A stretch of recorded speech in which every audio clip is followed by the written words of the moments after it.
Hello everyone, a very good evening to all of you and welcome to the draft brought to you guys by Blast Premier and Nordwin Gaming. This is Super Johnny joined by Lakshya alongside with me. And ladies and gentlemen, today we mark the beginning of an interesting start of the CS2 circuit in India and also in Pakistan with this draft group stages. I mean, India and Pakistan reuniting in the world of CS2. Lakshya, it's been a while, but how are you feeling about this? I'm feeling so good about this. This is what the region needed, and this is the time where we can show the world what this region has got in terms of talent, where we can move on, not just India but also Pakistan included, where we have seen some of the invited teams, but we have already seen the emerging talent coming in from our open qualifiers. Exactly, and as we keep mentioning, ladies and gentlemen, it is going to be exciting, our journey moving forward from today till the finals, of course. That will happen in Malaysia in a few months, but before that, how we got here. I mean, a few weeks ago, we did have the open qualifiers take place both in India and in Pakistan. And first, we're going to talk about the Indian circuit, because today is the beginning of the Indian group stages, where we have Team Fired Up and Team Too Easy Gaming moving forward, and they have made it through to the group stages. Exactly, they had some insane performances coming in. Most of the gameplay that we have seen, the clutches that they've given us, it was so amazing to see, which is they're gonna give so much fight to these invited teams. There is no stopping these teams. In open qualifiers, they've proven that they've got the strategies, they've got the talent, they've got the shooting power to be able to perform at the level that we are here to see at Blast the Draft.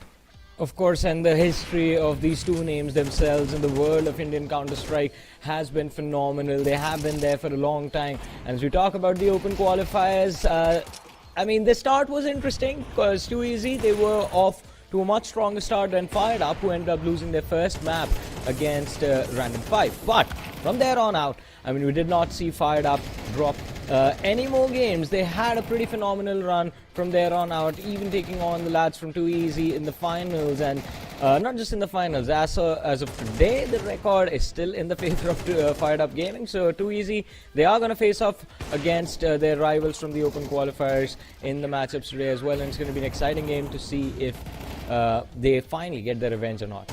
Yeah, exactly. And Fired Up Gaming, even though they had a slow start, but that is what we say, right? When you're losing, it's not just about losing, right? You're learning from the process. You lose one game, you see your mistakes, you come back harder, and that is what Fired Up Gaming has shown us. That even if there is so much pressure, they're going to learn, they're going to adapt in the future, and very simply, they're going to challenge every team that comes. Too Easy, though, they have been consistent, even though they have had a slow starts on per match basis, but at the end, they have been able to close it out very confidently. So the more you struggle, the more you grind, the better your results are, and this is what these two teams prove. Of course, and we all know if you end well, it's all good, right? As long as you end up winning, no one cares how your journey started, no one cares if you lost the first game or the first map. And Fired Up, they have just been phenomenal throughout the rest of the affairs, throughout the rest of the matches, apart from that first game against Random 5. So we will give them props that they have been quite consistent, even though the start was a little bit slow. But again, everything has changed. Now you're in the group stages. You face off against some of the best players from the Indian Counter-Strike scene. And this time in the world of CS2, it's going to be interesting to see how these young lads, the new athletes that have gotten the opportunity to make a name for themselves, join these big orgs like Too Easy, Fired Up, True Rippers, Marcos Gaming, and all of the sorts, and have gotten the opportunity to perform in this stage. When they're finally here, what did they do make of it? Exactly, and we have also seen so many roster changes, right? Some people just changed places. You know, you're good, we're going to buy you. If you can't defeat them, you basically buy them, right? That's the philosophy that's currently going on in the Indian CS2 scene. But we have some very big names here coming into the participating team from the Indian scene. We have True Rippers, Marcos Gaming, God's Reign, which have been on a win streak for a very long time, and Enigma Gaming. And you and I had the pleasure of witnessing a few of these names, a few of these players. A few months ago, in fact, the very first CS2 tournament in the country was hosted, and we saw them perform. It was phenomenal. God's Reign, of course, were the talk of the town at that point and still remain the team to be beaten. And we will get to see them in action face off against Enigma Gaming. But ladies and gentlemen, the schedule of the day dictates that we're going to start our journey with True Rippers and Marcos Gaming. And there's a little bit of history over here as well, because as we do talk about what happened a few months ago at the CS2 India Invitational, Lakshya, we see the players that are playing for True Rippers right now. Weren't they wearing the Marcos jersey last time? I mean, they actually were, and it has been great switch off aside by them. So Marcos Gaming is gonna come with a revenge. I mean, I'm pretty sure they're gonna have those motivational speeches coming in that, hey, you know, they were playing for us. They're there. You know, we need to defeat and show them what we have got. So some kind of internal banter going on within these orgs. But again, this makes things way more interesting and lovely for the new fan base of CS2. Of course, I mean, we over here as talents, as casters, we're going to try and build an anime storyline around this, of course, to make it exciting for you guys. But again, I mean, I think it was a small little stint of theirs in Marcos Gaming. And of course, Marcos Gaming, they would like to showcase that, all right, we are the ones that are here in your place right now, and we will definitely take you down. But we can't take away the fact that this lineup of True Rippers is pretty stacked. I mean, you have a lot of experience under the belt of Defaulter, McKills, Rossi, the Aim God himself. Ghost has been in a phenomenal form, and Dice Dealer, he's a young prodigy in this lineup. Exactly, and Defaulter as the IGL has always performed. He has taken any role that the team wants to, be it a flanker, be it late luck, be it the aggressive, and he has always performed with those numbers also. The team coordination is insane, but you cannot forget the players of Marcos Gaming. They have some players playing together for many years, so the coordination is going to be there. And looking at Bhavi, Elvis, Revan, Ember, these are some big names from India. Yeah, of course, and we did see a phenomenal performance from their side as well. And these lads were also wearing a different jersey the last time we saw them. They used to be under the banner of God's Reign. And now, having swapped sides, having joined Marcos Gaming, get to see what new powers this young banner brings to these lads. They have been performing phenomenally. We did see quite a lot of improvement within the tournament itself last time around, and since then till now it has been a few months, so they have had time to prepare. And we know Ember, he is going to be one of the most experienced players in this lineup, has been part of the professional CS circuit for a long time, all the way back from CSGO is when I've been witnessing him. And he's always had this story of being part of these undergod teams and bringing them up to the power of some of the best names in the country. But this time around, things are different. This time, everyone started on the same foot. So Ember, he might not have to play the game of catch-up as he was playing the last time around. This time, he gets to take his fight on his own terms. Yeah, absolutely. And again, these teams, whatever tier 2 tournaments they have played, they were majorly focusing on this particular tournament. And for that, they have been preparing for a very long time. All this preparation is going to be shown in the map that they're going to pick. They're going to go for the strongest map, probably banning the strongest from the opponents and trying to play some mind games there. And we can see instantly Inferno banned by Marcos Gaming, on to with Anubis banned by True Rippers, and Marcos again going on banning Vertigo, which seems to be a very strong match from True Rippers. Yeah, I mean, Vertigo, it would have been interesting to see how these two teams would have faced off. But next we have Nuke getting taken out, Mirage getting taken out, so only two options remain. And ladies and gentlemen, by the way, the format of these group stages, it is going to be a BO2, so every single team will play the other team twice. That's one series. And then you have a round-robin format going all around it. So the two maps that remain are going to be Ancient, which has been picked by True Rippers. So Marcos Gaming, we will see how they perform on this particular pick. And then the decider, of course, is going to be the map of Overpass. Now, Overpass has been one of my favorite maps for a long time, so I'm going to wait for that last one. Yeah, exactly. And also Ancient, one of my favorite maps. It's just so beautiful to play. You have so many dynamism in the particular map. You can use mid both in attack and defense side. If you're able to take that control, it's so much easy for you to manipulate those rotations and making sure that you have all the control that you want over the opponents. So we have seen these teams perform previously, even though with different jerseys, but we know the playstyle is going to be similar there. But I hope with these months of practices that they've had, they've saved some strategies for us, and we might be able to see some magical stuff coming in from them. I just want to see things that make me happy as a CS2 fan. Of course, I mean, we are all going to be happy at the end of the day because we will get to witness some amazing Counter-Strike between two of the best teams from India, ladies and gentlemen. True Rippers taking on Marcos Gaming. Map number 1. It is going to be Ancient, as we just saw on that map, Veto, and we are about to jump into the action right now. And this is going to be off to True Rippers playing the CT side, Marcos Gaming on the T, and I believe right now it's just an all-in B commit from Marcos Gaming. Yeah, just a very quick start there, making sure that they're able to take some of the map control early. The first fight, Rossi, Ember training each other for their team. Ghost comes in very big, takes down 3 players immediately. That's a very good start from them. True Rippers having an advantage. 4v1 situation. Bhavi have a lot to do. Seems like he needs to go to sleep here. And he will be put to sleep by Ghost himself. Not a lot for Bhavi to do over in the end. I mean, just stuck there in a corner with a Glock surrounded from every single direction. And not every single direction, basically. The CTs were right in front of him. But he is outnumbered. He is outgunned. Can't really do a lot from there. Although, I mean, props to True Rippers just managing to choke Marcos Gaming towards ramp. Yeah, Now, exactly. this is where things get interesting. Yeah, true. Just a very simple round. We don't see any particular, right? So we can see whatever happens on this map in terms of the early mid control that you want to take. Look at the defenders just going in from mid and already taking cat control, but this could be very punishable for them, even though they won the first round. But there are some guns to be picked up from Marcos Gaming, who handles it. Ghost, Rossi finishes Bhavi. Finally, they take the round. It could have slipped from their hands, but they managed still maintaining whatever economy that they can. Yeah, good recovery from the side of True Rippers.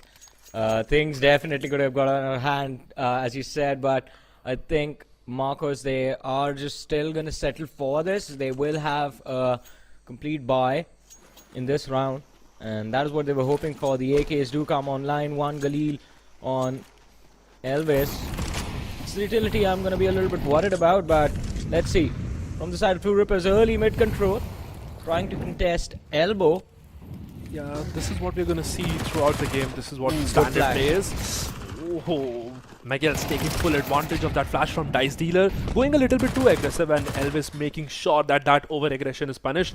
Ghost and Miguel's taking down Elvis together there. So the trades have almost been there, and Defaulter in a very aggressive position. We have seen them do the same thing before also. So the strategies have not changed much. It's just that execution has been better. Early in the round, first 10 seconds, and you're already in cat and lower mid. Again, Marcos Gaming has to be very aware of that. They need to just slow down a little bit, wait for True Rippers to probably come into action and sort of kill the over-aggression that is coming from them. But the I mean, I do agree with what you said, but I just want to see what Revan is going to be up to, and well, the short answer is nothing. Gets taken out by Defaulter. Rossi finding B2 towards tunnels, and this is going to be the end of things for Marcos Gaming. 3-0. A dominating start from True Rippers. Yeah, looks like they have some banter with the old jersey, huh, Johnny? The way they are playing. I agree to that. I mean, but as you said a few moments ago, nothing has changed from the side of True Rippers. They were brute forcing their way on the CT side the last time we saw them. And that is pretty much what they're doing right now. Not really allowing any map control for Marcos Gaming. Always the first ones to contest, always the first ones to aggress. I mean, they do have the positional advantage, ever so slightly on the CT side, but really didn't think they were going to dominate this much. Exactly. This time they don't want to drop guns because they saw against Eco it could be a little bit punishable. So they're playing a default situation there. Ooh, Ghost comes out aggressive, takes that one kill. So it's a good advantage, even though Marcos Gaming is very deep in mid. Defaulter trying to the best that he can do. Nothing much that you can get out of this. Just trying to take as many guns out, do the damage, take the economy down. But you can see True Rippers building on that economy so much. They're very comfortable for the upcoming rounds. Marcos Gaming needs that break. They need to strategize properly in terms of coming in. What are the changes that you can do? And that is what exactly they're going to do. Timeout comes in. They're going to decide what buy they are going to do. How can we change up and sort of punish True Rippers? Now, interesting part is, as you can see, Johnny, that last round was an eco round. True Rippers was aware they don't want to give guns for free. So that is the reason why they literally just played very safe in this particular round, making sure that they are able to convert this advantage for themselves. But this time, Marcos Gaming changed a little bit in terms of playstyle, sort of let True Rippers waste their utility, use the clock. That is a very important thing that we say in FPS. Make sure that you own the clock, right? Of course, I mean, time is definitely a variable that you can play around with, and switching timings definitely will throw the opposition off in terms of rotations, in terms of executes. But Marcos Gaming, I think, not really a lot they can do. It's still the early stage of the game, to be honest, to still call it completely in the favor of True Rippers, so I'll take that back. But this time around, Ember getting the first pick, and this might just change everything. But Ghost posted with the op, watching aim exactly. can change everything. Yeah, exactly. He was not ready to take the trade for Rossi. There's some kind of miscommunication coming in. Holding a deeper angle could have been better. If could have just aggroed a little bit in terms of the player coordination. But look at how much B2 is already inside the spawn of CT. They are going around all the way. And even the True Rippers might have this idea because they've pushed B all the way back. So this is a very, very interesting round coming from this side. Could happen anything. Ghost is ready for that to come in. B2 gets picked up. Bhavi, he's not expected. Kills down Defaulter and he knows where Opper is posted. Not peeking it clearly. Waits for the flash. Comes out. Jumps and is with the team now. They have the site, Marcos Gaming, but post plant. True Rippers, they have a strong economy, so definitely retake is going to be on the table. Oh, what a pick. Dice Dealer getting Ember out of the picture. Can find one more, but this time it's going to be Mikhails through the smoke, finding Bhavi, last man on the site. Revan with the op. We have seen miracles from him in the past, but is this going to be one of those moments? Sees one, sees the other, but fails to connect on either one of the lads. And True Rippers still yet to lose a round. Yeah, exactly. I mean, such good coordination, such good game plan that they have. As soon as they saw their teammate getting killed towards the A side, they knew that they have to push up towards B, taking that map control, having that information. Once they had mid cleared, once they had all the way B main clear, they were ready. Hey guys, there's no one at T spawn, no one has mid. I'm pretty sure someone could be coming from spawn. The crossfires were on point, and Marcos Gaming, even though they were very deep into this round, still the conversion is lacking, and True Rippers making perfect use of it. Again, just a half by looking situation for Marcos, going a little bit aggro. Rossi punishes Revan, sets him up good, waits for his teammate to come. Defaulter joins him. Looks like a good A side hold, but at the same time it just seems to be a fake because B side, these guys go in. Miguel's just making sure he heard news, came back, waits for Dice Dealer to help him. Crossfire is absolutely perfect. Ghost also gives his punishment and is like, hey, easy for us, you might want to try again in the next round.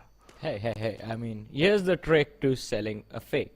The other team has to buy it, and this time, True Rippers, they weren't buying anything. No one rotated from B to A, no one fell back. There were 3 players still on that B side, one on towards the backside, one playing house, and Marcos Gaming, that hero AK in the hands of Mikhails, not Mikhails, sorry, Ember, did not really work out too well for them. As soon as he was in the site, he was out of the round. Now the last man remaining out to B2, I think. Yeah, that was fair. I mean, deserved. The money that True Rippers have right now, they have more than what I have in my bank account right now. It's like it's insane. Their money is flying, and on the other hand, Marcos Gaming is struggling. They cannot be in the loop of half buying and then full buying and trying to do some damage. There has to be a change in the game plan needed, which is not really being seen this now. I want them to default a little bit more, make sure that they're not falling into the crossfire traps that True Rippers is setting up. And the early control goes in this time, perfect. They leave A and they are again just crunching mid all the way. Already they are in mid. Yeah, Johnny. Look at that, 3 players from the CT side, full control of mid, and now the sandwich is complete. Defaulter, he's pushing for the sunroom. Should be able to find one. Oh, this is going to be brilliant. And this is going to be brutal for the side of Marcos Gaming, though. Yeah, exactly. They're very much on cat and they were expected. Look at those utility, man. Rossi is able to take the trade. Oh, Ember expects the other person very close and he's able to kill them. He's also able to kill Miguel's. It's a very crucial situation. Now 2v2, Dice Healer making sure that he can be alive and wait for his teammate to help, even though he's at a very, very low HP right now. Ember B2, a very important round for them. Still 1 minute on the clock. The bomb is dropped. They don't care. They just want to fight. And finally, they are able to punish True Rippers for the over-aggression that they were shown. They showed the patience, did not go ahead and making sure that they take the revenge of the previous rounds. First round up for Marcos Gaming. Finally opening up the board, Marcos Gaming. And I think massive props to Revan over there, because Defaulter, his position was kind of a one-off. He did get spotted, and Ember as well, swinging out wide, as you mentioned, aware of the fact there's one more player hiding behind the pillar, just ducked in the corner and taking care of him. As soon as they got control of Cat, as soon as they got control of T, Lower and Ramp, that was it. True Rippers, they lost too many players on that mid commit. All three of them got picked off, and especially every single round, Marcos has been setting up that A flank, which I think was something that True Rippers forgot about maybe, but let's see. I mean, it's still 6-1.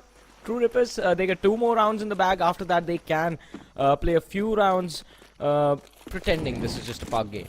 Exactly, and I feel it's a good way to sort of take a timeout as soon as you lose that one round. You break the momentum immediately. You don't want the opponents to get comfortable.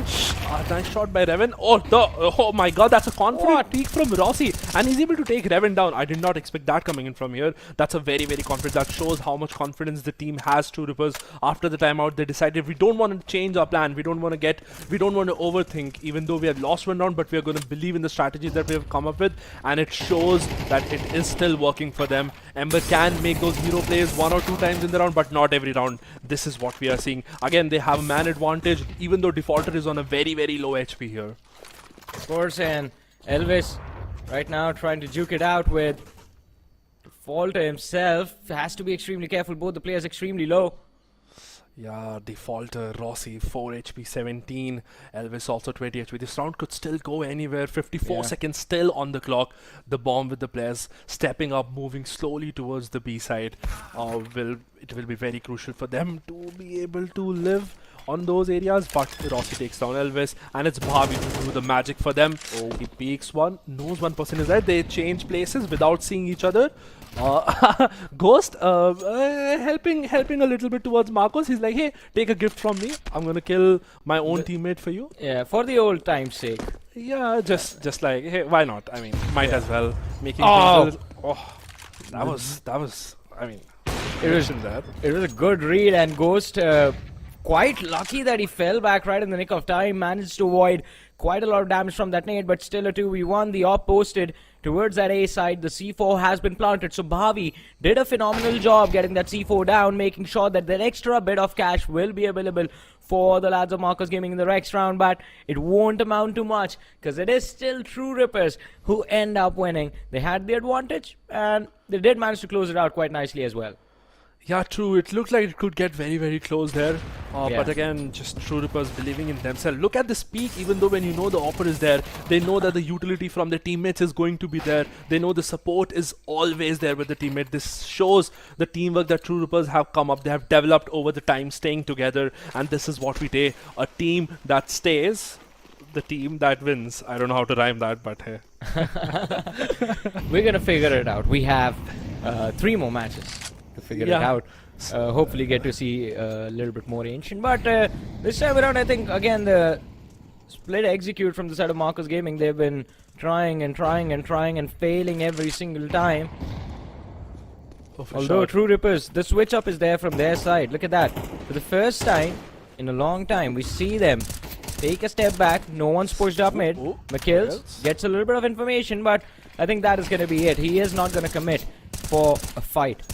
Yeah, I just want to make sure that he's showing a lot of presence so that the aggression doesn't come from Marcos Gaming. Again, just 2-1-2 split coming in from True Rippers on the CT side, making sure that they're changing the pace every time. And as soon as they take a step back, Marcos Gaming is also trading that space. They have already entered through cave towards the B side, and this time it all comes down to if they're able to stop them from planting or not. Nade comes in, waiting for the flash. Ooh, Ghost just misses down the shot. Flash from the team. Elvis punishes Ghost, and Dice Dealer alone on site. This is very good by Marcos Gaming. The bomb has already been planted, but Miguels and Defaulter somehow are able to just flank them from cat situation, killing in the cat room, but Ember's position is going to be very, very crucial here. There is no gun for Defaulter there, and B2 also punishing Miguels. Alone, Rossi left in a 3v2 situation. Wasn't the hole that I was hoping for. The rotations were not on time. People on the backside had to stay alive in that situation, but Marcos Gaming, they knew this is the moment they can take this back. Is he trying to like defuse? I mean, okay. So Marcos Gaming like sort of knew that True Rippers have been playing on a back step right now, and they're not just simply going to plant and sort of go back, right? They want to take that deep space, making sure that they're able to punish the CT CT side that is playing backside, and you're not letting them have a proper retake there. The flank could have proven very, very strong if the CT on the B side back could have been alive for a very long time. Yeah, I mean, But they they were just not. had They were to. right. They just had to buy time for the teammates to get into position. But I think that was just good on the part of Marcos Gaming that they were able to put so much pressure, force the players to take the fight and pick them off. Especially Ember managing that pick towards the sunroom was quite phenomenal. That granted them the sandwich on that T ramp. And after that, I mean, not a lot for Defaulter to do from there. Yeah, exactly. Just again, they might not have that much money though, True Rippers. Yeah. That's the beauty of CSGO, even though you're winning so many rounds from before, but the management has to be very, very crucial. They decide not to go on such a heavy buy. Marcos Gaming looks like they might make a comeback, and because of not such a good buy, they're gamble stacking towards the A side. And Marcos Gaming might have sort of a correct read. We can see the bomb towards B, waiting to see what True Rippers is planning to do. Revan just making sure that he has that early information with the op that he has in his hand. But again, True Rippers staying back. As you mentioned, not a lot of cash on them. They have to be extremely careful. The stack towards the A site. One man Ghost posted with the Scout on B back. Apologies, Dice Dealer. Man. The execution comes in. I mean, he has to stay behind the smokes. Nothing much that he can do there. He can just probably wait for his team. And this time, True Rippers will be looking to do as much damage as possible, making sure that they are not losing the lead too much, because you don't want Marcos Gaming to get very, very comfortable. Yeah. Obviously, but it's going to be very difficult. The post-point position looks very solid, especially with these picks that Revan is taking with the op and veto with the support there. Yeah, easy round for them. Where we thought that it could escalate out from the hands of Marcos Gaming, they have made sort of a half comeback till now. 3 rounds on this map till now on attack might not be that good, but if they're able to pull off these next 2 rounds in the half, there's a big chance that they can have a very strong defense half, because we've seen how much they play, right? How good they play on defense. Exactly. I mean, the map also does help you out a little bit on that CT side with the amount, with how quickly you can take control of the map, especially through mid. And that is what True Rippers have been exploiting since the start of the game. But now Marcos Gaming, they have gotten themselves under the control, because Marcos were trying to play those executes at the pace True Rippers wanted, and it wasn't really working out for them. Since they've slowed down, things have been looking good. But now look at this. A gamble coming in from the side of True Rippers. 3 players mid once again, 2 on that B side.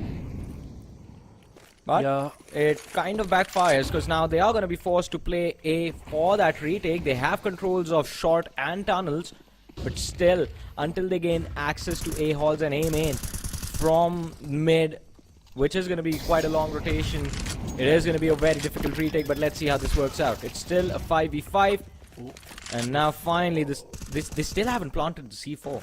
Exactly, Defaulter with the spam coming in, and he takes on B2. Oh, the smokes are fading. The time is out of them. They come out of the CT somehow, and they're able to take this round. Marcos Gaming, what? SMGs! They had SMGs and they just mowed them down. Defaulter and Ghost. That does not make sense. I mean, yeah, because they were not very after the spam coming in, they did not have enough time for the bomb to be planted, especially because the smokes faded. Yeah. And True Rippers had such a good timing coming out of that temple. They just swang with the utility and making sure that they're able to get the kills. And somehow, what the hope Marcos Gaming gave us, it could have gone wrong, because 9-3 half could be very, very punishing for them. It definitely can be. It will all come down to that pistol round. If Marcos Gaming, yeah, if it's a 9-3 swap and Marcos lose the pistol, I'm gonna call it a GG's. Because from their True Rippers, they're just gonna read a few more rounds, and with how they have been playing in the first half, it's entirely, they have the momentum under control. There is gonna be a small little reset, but Marcos Gaming, I mean, every single time they're gonna look up at that scoreline, they're gonna feel the pressure, and we all know even the best players can crack sometimes under pressure. I'm calling it a GG, Johnny. I don't care. I'm already calling it a GG. This game is done. Look at Troopers. Look at the confidence. One round they go passive. They change pace so well. They're making sure that Marcos Gaming is always on their toes, not being aware of what could really happen. And suddenly, in just a few seconds of the round, Ember is the only one alive. He's with the bomb on the T-spawn, just somehow fighting for his life. It's like dogs coming at him from both the sides. This guy is, in trouble. He's a dead man walking. Exactly. I feel Marcos Gaming is in trouble. Marcos Gaming, yeah. I mean, they are going to be in trouble, but I will disagree with you on one thing, that I think we still need to wait for the second half to begin before we call it GG's. And that's because the teams, I've seen this happen quite a lot of times. Teams get a little too overconfident when they're dominating a game so much that they end up making too many mistakes, and before you even realize, you are sitting at a tied up scoreline going into overtime, and that has happened to me quite a lot. So hopefully, I mean, I know McKills, I know Rossi, I know Ghost, I know Default, I've seen Dice Dealer perform as well, and I think there might be the talks of, yeah, we are just gonna win this. This is our game. We are definitely gonna win this. And to be fair, they do deserve to say all of that, but still, you have to be a little bit careful because the lads on the other side aren't gonna give it to you that easy. Look at that. Ooh. As I say, Elvis with the dualies, find 2. Revan finds 2 with the USP as well. And before we can say anything, the second half starts off in the favor of Marcos Gaming. Whoa, Dice Dealer kills Revan. Those are some nice shots. But absolutely correct. So it was a good... They wanted to just flush out B coming in from mid. They wanted to go from donut and short, quickly just going towards A, making sure the utilities are on point. But again, it's just such a basic point, right? You lose a map control from one place, you make sure that you take other map control. Marcos Gaming making sure that they can they can already just make sure that they have beam in control so that the kills are on their side. And finally, B2 already on site, killing the Dice Dealer. Marcos Gaming wins pistol, and yeah, you might be right. I just called it GG too soon, I feel. We'll have to wait for that first buy round for True Rippers. Right now, I do see just sticking to the pistols. So, quite a nice call. I think the earlier they get that full buy online, the earlier they can close this match out. You do not want to give Marcos Gaming too much room to breathe. That is what has already happened. It's the start of things from that pistol round win. And it can very easily get out of control for the side of True Rippers, so they need to be careful. And right now, one of the key difference between the executes of Marcos and True Rippers that we notice is the fact that True Rippers, they like to play stack. And again, 5-man stack, run towards their A side, almost catching, and in fact, do manage to catch Elvis off guard. They do have one pick in hand, but Revan getting the trade, the advantage, in fact, 1 for 2, gets the third as well. Defaulter getting picked off, still C4 planted on that A side. Yeah, Revan just turned out the round. They wanted to come out flushing on A, and they were able to get the first pick, but the crossfire was too solid for Revan to kill there. He is almost close to ace. Bhavi is not letting his teammate take the ace. It's fine. Revan just made sure that he at least guarantees the round, something that could have gone way out if Revan did not get the trade. He gets the double frag at the same time first, giving the advantage to him, to his team, falling back, making sure that he's alive, is not dropping the gun as a gift to True Rippers. And it was a heavy investment by True Rippers. It wasn't an equal round coming from them. So they're going to be a little bit in trouble. Full ego coming in from their side. Marcos Gaming, again, building on that economy slowly and also guaranteeing the round, closing up the lead as soon as possible. Again, no mistakes this round. That should be the king rule right now, so that at least you're way closer to the lead that True Rippers has taken from you. 100% agree with that. I mean, as soon as the economy for Marcos Gaming gets built, their comeback will come to fruition, but you need to be a little bit careful. True Rippers can still cause a lot of damage with the Deagles in their hands. Shot fired, a little bit of duel between Ember and Dice Dealer, but both the players walking away unharmed.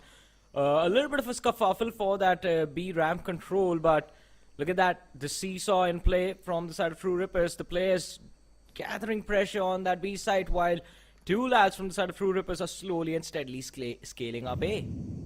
Yeah, absolutely. Look at the map control that Marcos Gaming has taken right now. Elvis alone on towards the A side. He takes down one, going for the other one. That's a very good nade.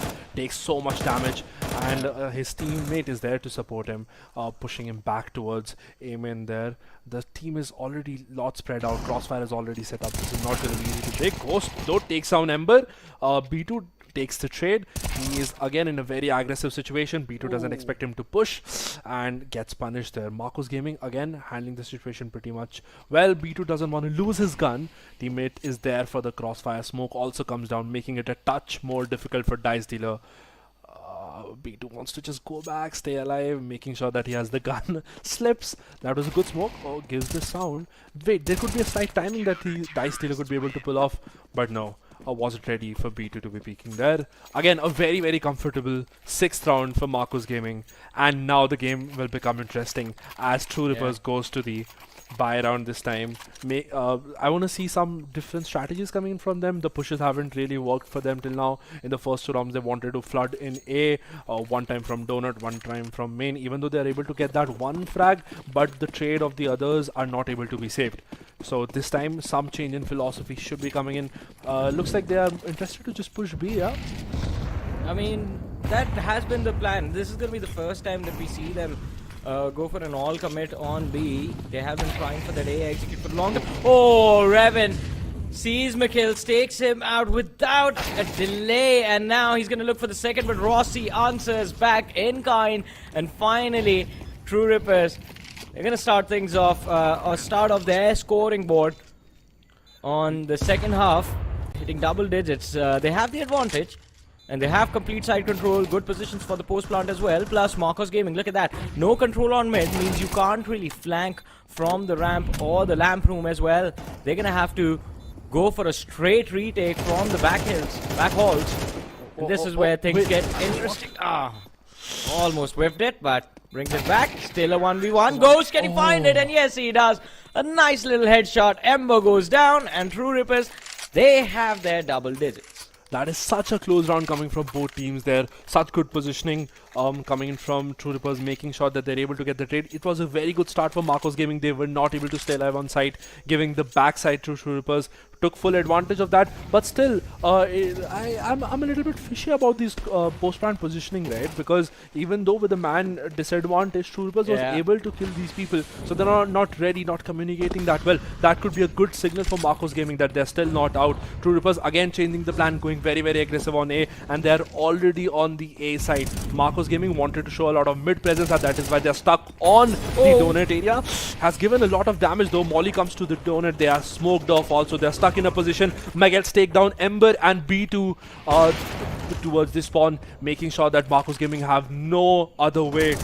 Look at mid. No Look escape. at mid. There's a man still in mid, and this is something that Marcos wasn't prepared for. And Ghost, definitely a Ghost that is going to haunt the entirety of Marcos Gaming now. Revan trying to save the AWP. And True Rippers, they don't care. The hunt is on to pick off this man. Revan just wants to give a lot of damage, misses the second shot. Dice Stealer is there to punish him. I mean, True Rippers, I feel these teams have played against each other so much that they know the integrities of each other, right? True Rippers expected it very, very well that Marcos Gaming is going to push mid, they're going to leave A loose, and you can see the immediate flood comes in, the late lurk towards mid coming in from Ghost. That's a very, very good plan coming in from the team. This shows how much preparation they have done, how much wards they've seen for each other. The anti-strategy on this particular round was absolutely perfect. Make them stuck on donut, crunch them from both sides, throw mollies on the other, send Ghost just a little bit late. Just making sure that he's able to punish these people on donut, not letting them have donuts easily. Exactly, and I mean, we did discuss just switching up the timings of those lurks, of those executes, of how your players, how you are moving around the map can change everything. And not just Ghost, I think massive props to McKills as well, finding the first 2 picks for his team, securing that A site, making sure that Marcos Gaming were already under pressure, under a lot of pressure in fact, before the C4 was even planted. And of course, Ghost was the final nail in the coffin in that previous round, but it looks like we're heading towards the end of the game because the economy for Marcos Gaming got completely shattered after that loss in the previous round.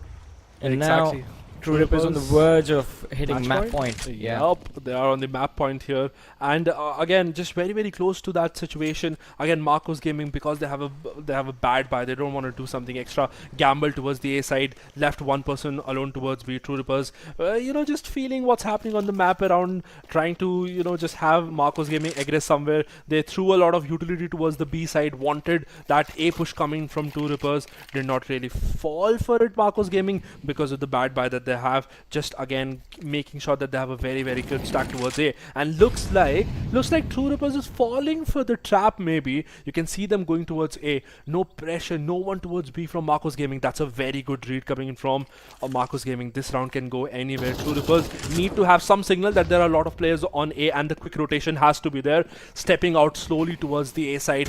Look at the good setup that Marcos have right now. Ember again takes down the trade from Miguel's. Rossi not able to do a lot of damage, only one person kill. The A-main fight is going to be very important. Ember takes down Dice Healer, making sure that they have man advantage this time. Now there are some guns to be picked up for Marcos Gaming and True Rippers. Yeah, look at the rotation. They're just towards B. But the problem is that they don't have a man advantage. Look at mid now, and Ghost is able to take Ember down, just going way too much alone. Ember. This could prove very very wrong for Marcos Gaming. From winning, from making his team win the round, he might have just lost them the round. And it's going to be down to Defaulter. Well, not Defaulter. In fact, Defaulter as well. Posted towards the sunroom. But they have the back halls control. Rossi, quite an important man in this picture, getting taken out. Defaulter just hiding in a corner. Again, they won't be so happy about it. 1v2. Bhavi and Revan. And Revan, he's extremely low. Both of them spotted out. The defuse is not... Well, it does finally... It's not going to come in. Yeah, that was right about the time. They don't have the kit. It's too late for them. Again, whoa. The range of the bomb is too much. But okay, so again, this is just very very simple round. Even though they are coming so close to winning these rounds, but they're not able to close this up. That Ember fight in mid was very very crucial. Somehow he was giving too much sound and just gave his life. Again, making it a touch more difficult for his team to be able to retake on an early situation there. The timing was a little bit lapse. Again, True Rippers, but it was a good read from Marcos Gaming. The start was very good. The setup towards A was very good. Again, just falling back on the time there, but Troopers would be happy. Match point for them, one more round, and they'll be able to take map 1 home for themselves. Yeah, and with the kind of buy that Marcos has, I don't think there's a lot they can do about it. They have one farmhouse, 2 SMGs. Yeah, not a lot of hope for Marcos in this. I mean, what can potentially be the final round. Yeah, I mean, they've taken some time out, so they still believe that there's a comeback possible. I mean, see, until unless you believe, you won't be able to win, right? So kudos to them for that. And again, the buy is a little bit touched, but they can slowly come back from this. It's all about breaking the mental of the opponent team. You also have one more map to make sure that you're not falling back too much on the score, but still you can't give up on this one. Again, just a quick B start coming in from True Rippers. They're already entered the side. There's only one person backside. You could see the push immediately coming from defenders from Cat Room, and they're already behind. And that's what I was talking about. Revan and Bhavi coming in from Cat are able to take down a lot of players, leaving Ghost alone. Where was this aggression Marcos Gaming before? Yeah, and woke up too late. They woke up too late, and also this was quite a hilarious and a very awkward round, because look at where the C4 dropped. It's towards square back halls on that B side. They had complete side control, and the reason True Rippers got that deep in the side is because Marcos Gaming just let them in. They are like, all right, we have SMGs, we won't really be able to challenge them at that long range if we try to take the fight from either the first alley or the second alley towards the ramp. Any long range angle towards mid is not going to work out for us. So yeah, time to get up close and personal, and that does bring us to the 12-7. Yeah, they just walked out of the cat room like a cat would in your room, right? Like not letting them know that we're pushing, and sort of just making sure that they're dividing the attackers there. Not much terrorists can do in the previous round, but this time Marcos Gaming making sure they're being ideal to what the philosophy have been in the previous round. They're pushing up mid, having all that control, smoke both the sides. Look at that aggression towards Cat. There's a smoke towards the door on B1 that lands just now, making sure True Rippers doesn't have too much control. Look at the beautiful setup, the map control that Marcos Gaming has taken. True Rippers, again, not that good of a buy this round. They're making sure they want some mistakes from Marcos Gaming to come in. And you can see B2 pushing so much just towards the Cat side. And now both of these players alone won some good utility and they can get punished. The peak comes in from Miguel. Wanted to take that fight. Ember punishes him. Awkward, but okay. Yeah. It's fine. It's just a half buy. You wanna take some dry fights there. Want to show some skills because that is what is going to change that round for you. Doesn't really land up. And Marcos Gaming, again, a step closer. 8 round for them. Money not that good for True Rippers. Again, Marcos Gaming still have a chance to bring this again very, very close. They could still, in theory, be able to have a comeback if they are able to break the mental of True Rippers. I mean, at this point, True Rippers is still up 4 rounds. I mean, it's just the back-to-back round loss that might put them under a little bit of pressure to forcefully just close out this game. But yeah, I mean, these T side executes. Feels like no one prepped for the other side's yeah. defenses. Johnny, do you feel that these teams are not using the clock properly? Like, I mean, till now this match that I've seen, I've not seen them use the whole clock, owning the whole clock, like we say, right? Like, you have so much time in your hand. Make sure that you're able to pull off it's good always fakes. rushed. Yes, everything is always rushed. It doesn't feel very natural, very comfortable till now. Hopefully that changes as we go forward in the tournament, because when we go in land, you don't wanna just be laughed at with so much rush, because then it will be your nation that you'll be representing. I mean, at this point, I think both the teams are, as you mentioned a few moments ago, both of them have been playing against each other for a while. So maybe since this is day 1, game number 1, map 1 as well, you could say, as the teams say after they lose, that we were just testing new things out. Yeah, maybe they're lazy as we are. Who knows? No, I don't think that's the case. I think they've been grinding all this time. They definitely, yeah, I'm nowhere close to them. These guys are definitely a lot better than me. I mean, yeah, for sure. Yeah. Obviously. True Rippers, wanting to do something different, wanting to say, hey, we're going to prove casters wrong. This is going to work. Yeah, it should. But again, I feel Marcos Gaming is in a good setup. They have a very spread out push towards A main, so they have that early information, deep information towards B main. Bhavi is all ready for that mid push and takes down Miguel's. Again, an early advantage for Marcos Gaming. True Rippers, this might not sound good for you, but again, you might lose this. Does Bhavi have that information that one person has already pushed up? Defaulter kills B2, wanted to peek alone. Bhavi, even though with the trade comes in, Ghost is ready for that trade too. Again, both teams pushing deep towards that mid spawn. A lot of fights came in. Just a 3v3 situation. They're using the clock this time. Dice Dealer is already entered towards B side, and I don't think so that Ember has any idea about this. Oh, this is just going to be down to timing, and as you mentioned, finally Dice Dealer makes some noise as he moves around towards the back halls, and Ember too slow to react. But as we mentioned, I mean, that mid control towards Sniper's nest, Bhavi, brilliant job picking off that first man, but it was the second player right behind Defaulter that was going to cause the problems always. No one accounts for the second man, and Ghost, as he calls himself, Ghost, is still invisible. Marcos give. Oh, Elvis gets the read, checks the angle, and picks off Ghost. Just phenomenal, but still, there's not a lot of time left. True Rippers just gonna try and finally play the clock as you have been asking. Oh, the spray connects, the diffuser goes down. It's down to Elvis himself. Here's the kid too. Oh my god, somehow Dice Dealer takes down Elvis. And finally, True Rippers with the victory of map 1. This was as close. This round was as close as it could get. Finally, Marcos Gaming still had an opportunity to win the last round, but they again just missed it by places. Again, you see, you play the clock and maybe you have more chances in the round because you can play more mind games, you can play more trade games. The rotations can be a little bit better. Hopefully they take this lesson to the next map. True Rippers winning the map 1, Johnny. Yeah. The first map in the bag, and to be fair, it was their pick as well. But still, props to Marcos Gaming. The amount of rounds they were able to get grab for themselves in the second half was actually quite impressive.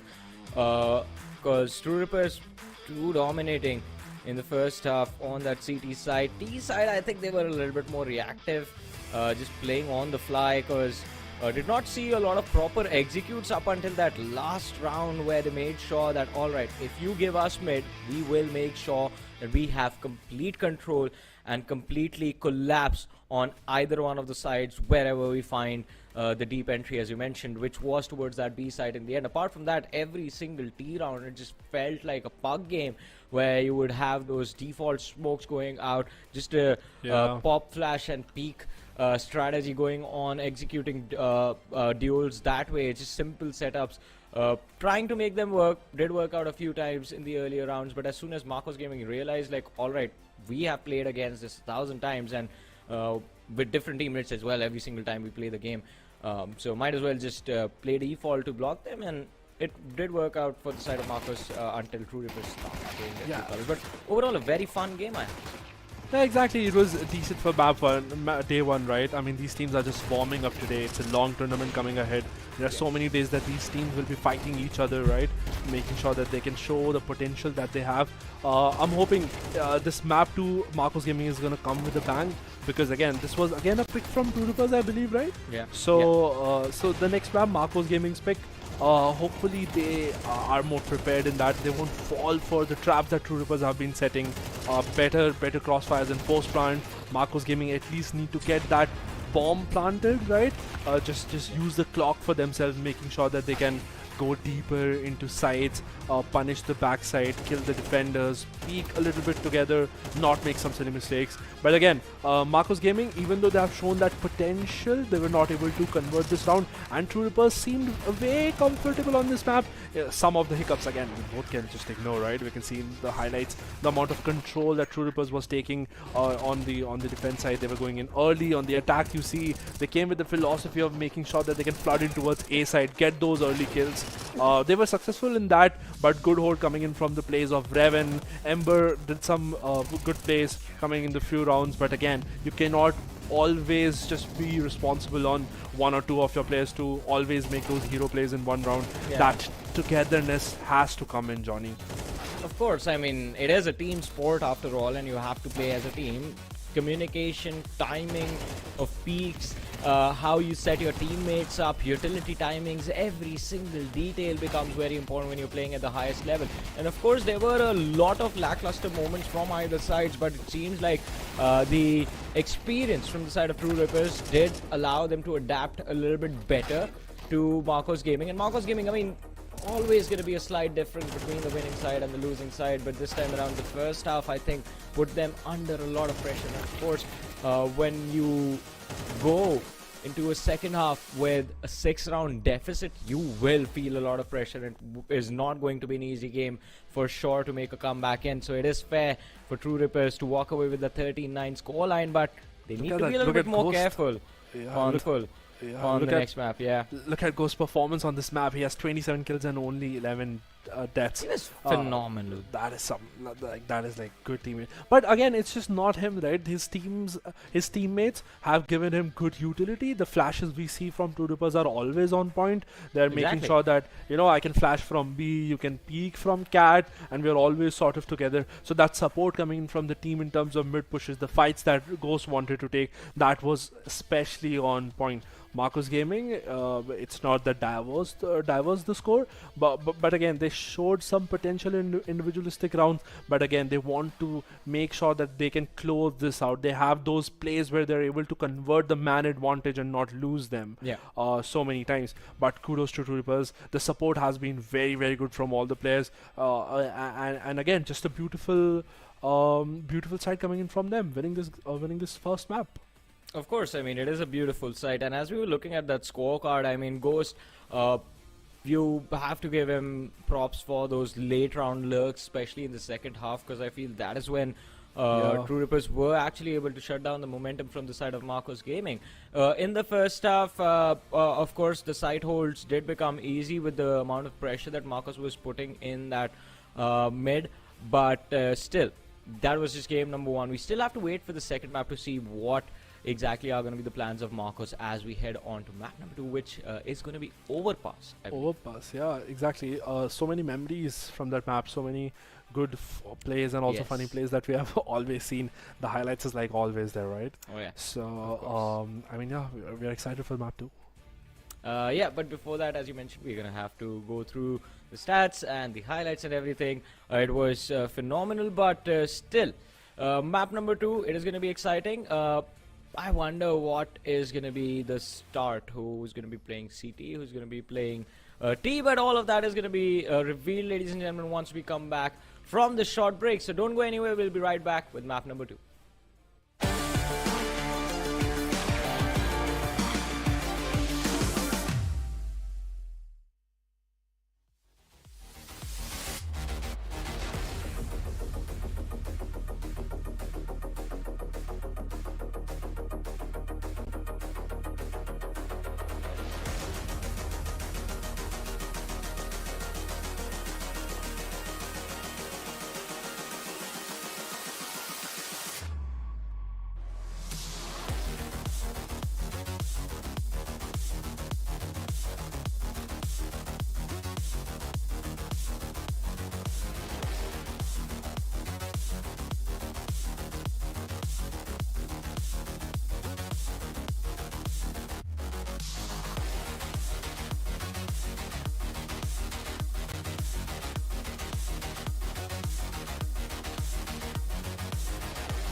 Welcome back after the break, ladies and gentlemen, to the draft presented by Blast and Nordwind Gaming. This is Super John, joined by Lakshay, and today is day one of the group stages for the Indian teams. Ladies and gentlemen, we have the first match underway. Map number 1 is done and dusted.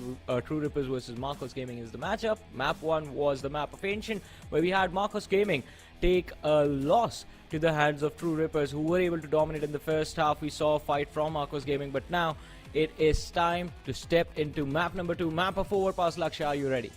I am. I can't be more ready. I just want to see Marcos Gaming do better on their map pick because Yes. from the last map that we saw, we know that this is not the Marcos that we know, right? They're way better than this.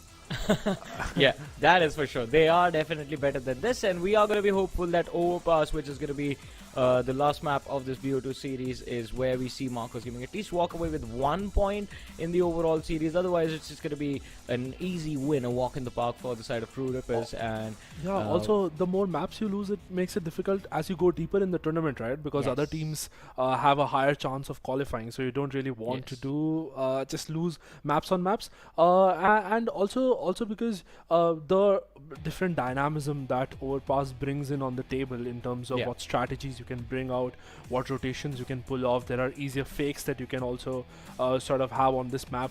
I have rather believe that these teams are properly strategized for this map in terms of we don't want them to just be like basically satisfiers, right? They have to be the maximiers of the gameplay that they are representing here, because again, if you have to go to Malaysia, you need to play creamy I don't know how to rhyme, bro. I promise in this stream I'll rhyme once. I'll do it.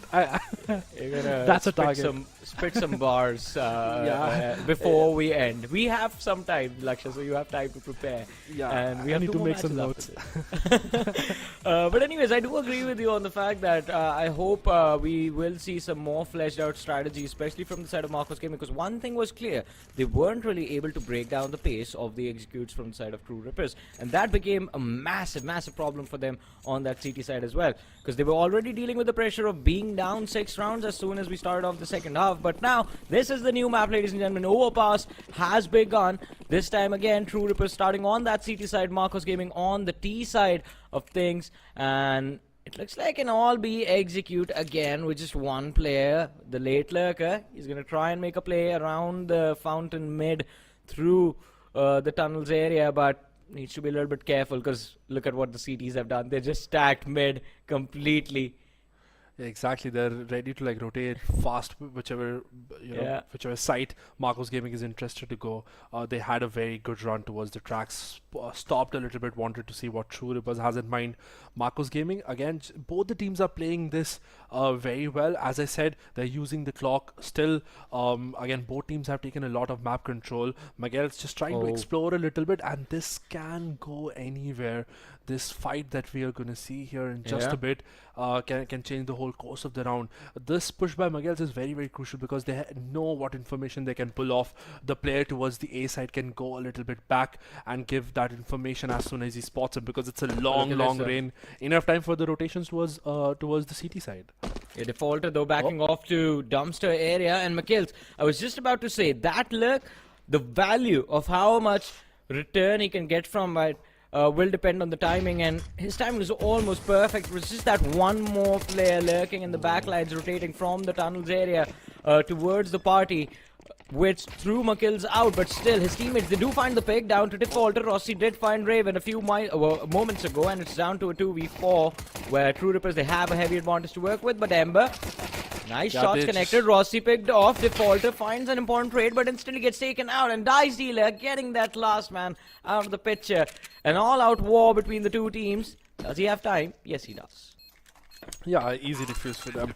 The bomb is easy defuse again. Just Marcos Gaming after the plant, they wanted to go from bank to trash, making sure that they can kill Defaulter, but he was alive for a very long time, buying team for his team to rotate with the mid push that they've gone. Even though B2 was able to punish Miguel's in towards mid, he did not expect other people, just ran towards them and sort of gave their kill. If he could have been silent there, that could have proved way beneficial for them. But again, all I say is, Johnny, this game has all the possibilities. You need to expect anything going in from here. Those quick runs aren't just accepted, honestly. Yeah. But again, winning the first round, you can see good investment coming in from Marcos also in this second round. They have also situated them pretty well, just making sure that they have a lot of control towards water and shot, very deep towards B side. Yeah, Overpass is a little bit more evenly matched as compared to Ancient, which was there before this. Nade's lob to try and clear off ramp, and they do manage to find off Rossi towards sewers. So an interesting first kill coming in from the side of Marcos Gaming, but do they take this advantage and just run along with this? Because the C4 is being brought back to B. Exactly, this gives me hope of strategies coming in. Good nades from them, taking down Rossi. Still, again, not pushing in too much, just waiting for True Rippers to react on that Rossi pick. True Rippers, again, just very, very silent on both sides. They don't want to do anything wrong. They don't want to drop the important guns that they have, even though Marcos Gaming have done a lot of investment here. Dice Dealer making sure that he can fall back if there is any sudden push that comes towards B from the side of Marcos Gaming, while the stack towards A comes up. And as you can see, the exploration has been started from Miguel. He has already cleared the A side push, and now he's falling back, asked for his team to go B. And again, this setup is going to be very, very crucial. How on site are they able to handle it? Reven takes down Dice Dealer. Again, Ember takes down Defaulter. Ghost punishes Elvis. B2 takes down Miguel's. Left alone Ghost. This is not what Troopers would have expected in this round coming in. Marcos Gaming handled this very well. The first pick was really well. They went silent, making sure True Rippers start to overthink. Good shot by Ember there. Yeah. They made True Rippers overthink so much. They wanted them to go back towards A, fluck in towards A and B, just keep rotating, and we can catch a timing while we can take site and kill people. Marcos Gaming a very well cooked round. It's as good as the Hyderabadi biryani, honestly. I mean, it was, as you mentioned, I mean, the patience that was displayed after that first pick, just forcing True Rippers to overthink their decision of having 3 towards that B site. And True Rippers definitely are going to regret that call, but this time they don't really have a lot of options. The commitment, the investment from the side of Marcos Gaming working out quite nicely in the previous round. True Rippers, they're going to be forced on an eco, just pistols across the board. Exactly, and we saw so much depth that can be brought in from teams on this map. We can see the slight glimpses that these teams are showing. Again, a lot of utility being traded towards the B side, making sure that the presence is shown by both teams. Again, playing for each other. True Rippers having a very big stack on the B side. Marcos Gaming waiting for those aggro pushes to come in. They know True Rippers doesn't have the money to sustain in this round. They don't want to go solo. They're just basically correcting each other, going from tree to long, and finally might end up towards A. That's what I'm seeing. B, some information. True Rippers literally need this round so that they have better stack on the position they need. And again, we can see they having a good setup. 3 players are moving towards it. This could go anywhere. Ghost! Oh my god! That's some shot. Takes down Reven. Absolutely nasty. Reven, no answer for that. Can he get another one? Well, he goes for it. Marcos Gaming this time around, the strategy was same, slowly scale up A, but Ghost is turning the opposition into Ghosts themselves. 2 picks from that Deagle, and A site still remains unbreached. Marcos Gaming struggling for control, 25 seconds on the board, and True Rippers, they have the advantage with Bhavi managing an important pick, the first kill for the side of Marcos in this round. Ghost has been shut down. Defaulter finds one more, gets picked off behind truck. Down to a 2v2 we go. Yeah, they had very low time on struggle for True Rippers.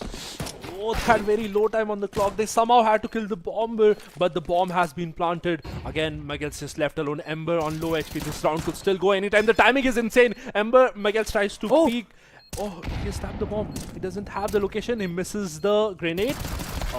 Miguel's. Ember was very low, but he's not able to sort of just basically take the trade, and there Ember just makes sure that he wins the round for his team. Marcos Gaming, this could have gone very bad for them. Again, True Rippers showing the potential that they have, the rounds that they're able to convert. Marcos Gaming will have to be more careful going into the next round.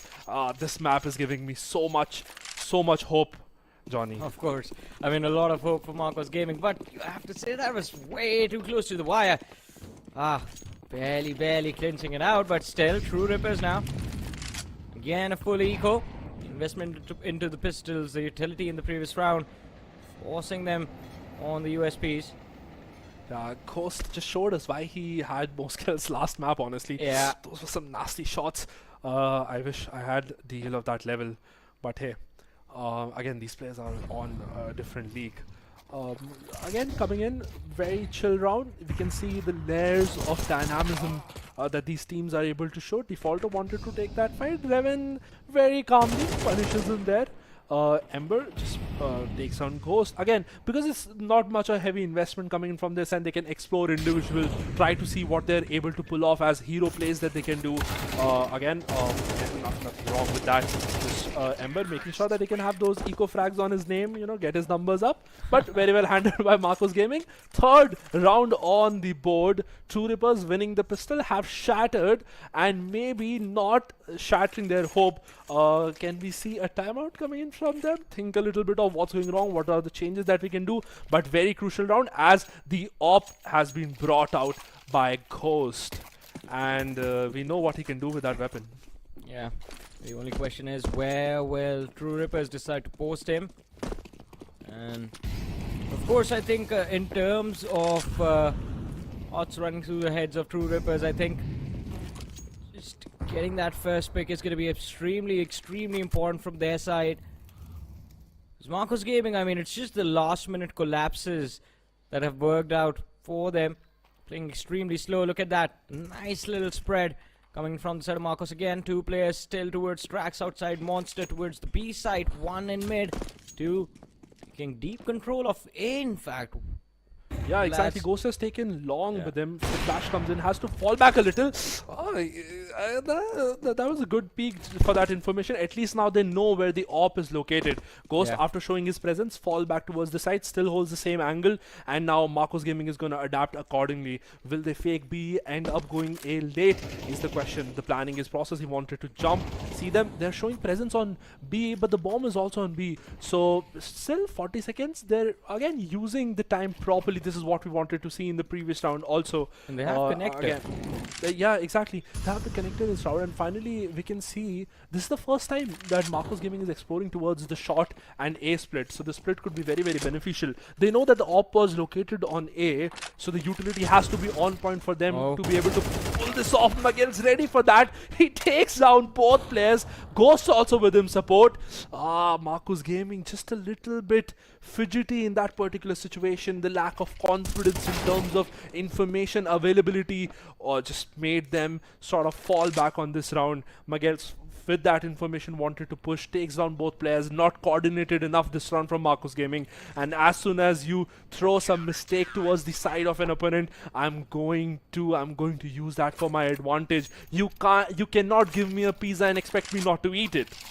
Of course. And this time I think the biggest chunks of the servings went to Mikhail's and Goes. The instant shutdown on that A side, especially Mikhail's towards that washroom area, was super important for True Rippers. Because every single time, as we mentioned, the late collapses from the side of Marcos Gaming means you have to deal with that pressure, and you have just a few seconds to take control of the situation, either get the first kill. If you get taken out, your team is going to be forced on the back foot, and you will be forced to give up that side to the T's. And Ghost towards that long, getting those two op kills. Mikhail's in washroom finding the two kills. Men Marcos, their strategy failed as soon as it started. This nade is going to do a lot of damage to three players. In fact, the tap shots from Dicey left finding the first pick.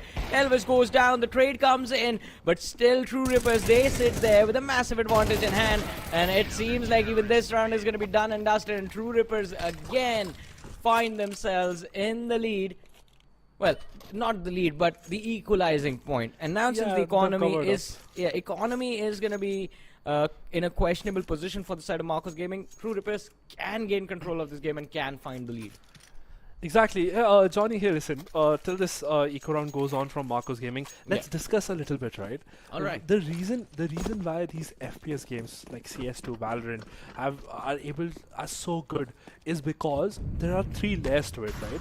One, when you are making decision, there are so many possibilities for you to take decisions. So out of the 1,000 possibilities, you need to choose one, making it more difficult, right? But the problem is that when you choose out of those 1,000 possibilities that you can do in a particular round in terms of decision that you make, it rewards you in the same way, but it also punishes you even worse. Imagine out of the 1,000 possibilities that you can choose, you have made decision X. If you win with that decision X, it makes you feel so happy. But again, because you took so much time choosing that X, and if you lose, you feel so gutted about it. That's why these games are so punishable. So when these maps, these teams, these players, they play these maps, and each map, each round, each second of decision making can just question the whole plan that they've gone up with, and it could shatter the hopes of making them basically represent their country going in Malaysia. Again, Miguel's is doing what he does properly there in short, making sure that he's not letting Marcos Gaming getting too comfortable there. That's a very good hold. They need to somehow punish this person. If they're able to punish Miguel's on A shot, he might not be able to play that aggro alone, and he might have more players there. Now it's time for Marcos Gaming to start thinking what is the change that they need. What they started with is not yet working now. Of course, there needs to be a time for a switch up, and still no timeouts from the side of Marcos Gaming. I think True Rippers, at this point, 2 more rounds. They will have this first half under control, but Marcos a little bit desperate, and again, in the moments of desperation, we see them go all in towards the single site. A is the option that they have chosen again, and Mikhail's through the smoke. As soon as the barrels appear, he takes down to Ember and B2 out of this round, and look at the confidence goes for the push through the smokes, checking washroom, looking for the third, and Bobby! My God, 180 straight to the head. Oh my God. What? This guy, can somebody please punish him there? I mean, he's so good there. He's so good in that position, and I think that will be the goal for this team that this team True Rippers was looking for. Miguel's again, just another kill, going for the ace. Revan be like, hey, chill out, bro. You're not getting the ace again. But still, again, True Rippers looks comfortable on that CT side. They wanted to go a little bit aggro, wanted to explore a little bit more, and Miguel's just showing what he can do towards short, just punishing people like, you know, they're gold novas. Well, I just feel bad for Bhavi in this round, man. Because I thought he would have been able to find Mikhail's, get that pick, at least salvage something from the round. But Revan, I think, a little bit of a greeting from Ghost for the 2 picks from the side of True Rippers that he took. The Opus duel. An honorable battle between the 2 lads, but Ghost unbeaten until now. And as we were talking about that one moment, I mean, the first 2 picks, yeah, after Ember was picked off, B2 pushing through the exact same time, knowing that there's a lad waiting for him on the other side, especially without any utility committed, was questionable. But then Bhavi, reaction so slow, Mikhail's so easy, 5-3 2-round advantage for the side of True Rippers, but it's going to be a 3rd round on the board. Because look at that, no money. They have taken a time out the side of Marcos Gaming, but still, no money means you'll have to go with the pistols. The Tech 9 run and gun, still quite handy, but yeah, I mean, again, True Rippers, exactly, True Rippers would be very aware of that. They're going to play a little bit back, making sure that they have good crossfires, not letting Marcos Gaming get the hang of the round. But wait, they're doing completely opposite. I was completely wrong. They're pushing mid. They're wanting Marcos Gaming to sit and spawn. Throw a little bit of utility early, showing a lot of presence, sitting back in shot, having that op posted a little bit aggro. Miguel's always there, support for the Ghost. These 2 have a very good coordination we have seen in all these maps that they play, right? Miguel's and Ghost always trying to play as a duo, because they know how good they both can communicate, and individual bases also they can support each other without those communications going in all the time. But again, Marcos Gaming still just taking that early waters control, showing a lot of presence, making sure they can get some kills, and Bhavi and B2 doing what they did previously to turn around. They, again with the nade, take down Dice Dealer. True Rippers with a man disadvantage, Marcos Gaming with the weapon disadvantage. Well, let's see though. The switch up through connector. Trying to check on that A site. And now the fallback is going to be there. 50 seconds on the board. Marcos Gaming, they need to move now. With the Tech 9s, you would expect them to utilize the numbers to their advantage and play along with it, but that's not really been the case so far. Yeah, exactly. Just 30 seconds on the clock. It's not with them. And again, very simply, just Rossi again handling the situation pretty well, but Marcos Gaming also punishing people. This round could again go anywhere. The luck comes in from Revan. He takes down Miguel. Ember takes down Rossi. It's very difficult for Ghost to handle it alone. That was a beautiful luck coming in from this side. Marcos Gaming on this bad buy round, they're able to convert it. The timeout proves to be very, very right for them. And again, they're just able to take this round. Again, this would be a mental breaker for True Rippers. Immediately timeout comes in. They want to plan something different. They want to do something different. It's as simplistic the way Marcos Gaming crafted this out. Again, they wanted to take it very slow. So last time also in the second round, Bhavi and B2 with a combination, they were able to pick off Rossi. This time they picked off Dice Dealer. I feel that's the signal for them to win. As soon as they're able to get that first pick with grenades on round, they're able to convert it towards themselves. And I feel that should be a signal for them to make sure that it's the utility gameplay that could come in handy for them, and they need to play to the same level. Again, just such a beautiful round. The luck towards A was absolutely perfect. He was able to punish Miguel's there. Not much that Ghost could do then, left alone. Crunched from both sides. He just wanted some space, wanted that early pick. No option but to fall down. Again, Marcos Gaming goes a little bit faster this time, doing the same what they've been doing. Goes to track, take tunnel, take water, show a lot of presence, but a change of style coming in from Two Rippers. You can see so much aggro coming in from short and long. They have taken all the control toward Fountain, and look at them going from the alley ladder towards the tracks. Marcos Gaming is going to be crunched out on B side, but at least they'll have enough time to plant. Again, just going very, very deep, clear everything. Rossi hidden away, takes down B2, needs to stay alive. Revan takes down Defaulter. The fight behind is going to be very, very important. Observer shows the fight behind, but Eccles and Rossi again just going for the trades here. It's a very confusing situation for them. They're crunched from both sides. This fight is very important. Miguel's not able to take down Revan, and again he punishes Miguel's very, very well. Dice Dealer just gets the trade. It's a 3v2 situation, left alone. Dice Dealer and Ghost have to pull this round off for their team, but Bhavi handles this pretty well. Marcos Gaming from a very difficult situation are able to take this back towards themselves. Dice Dealer peeks down, kills Ember, gives out damage. Bhavi finishes this off. True, and again Marcos Gaming takes this round again. But again, True Rippers had a very good chance in this, the way they crafted this round, but those fights on the lurks were not in their favor, and somehow just lost this round. Marcos Gaming, honestly, well played.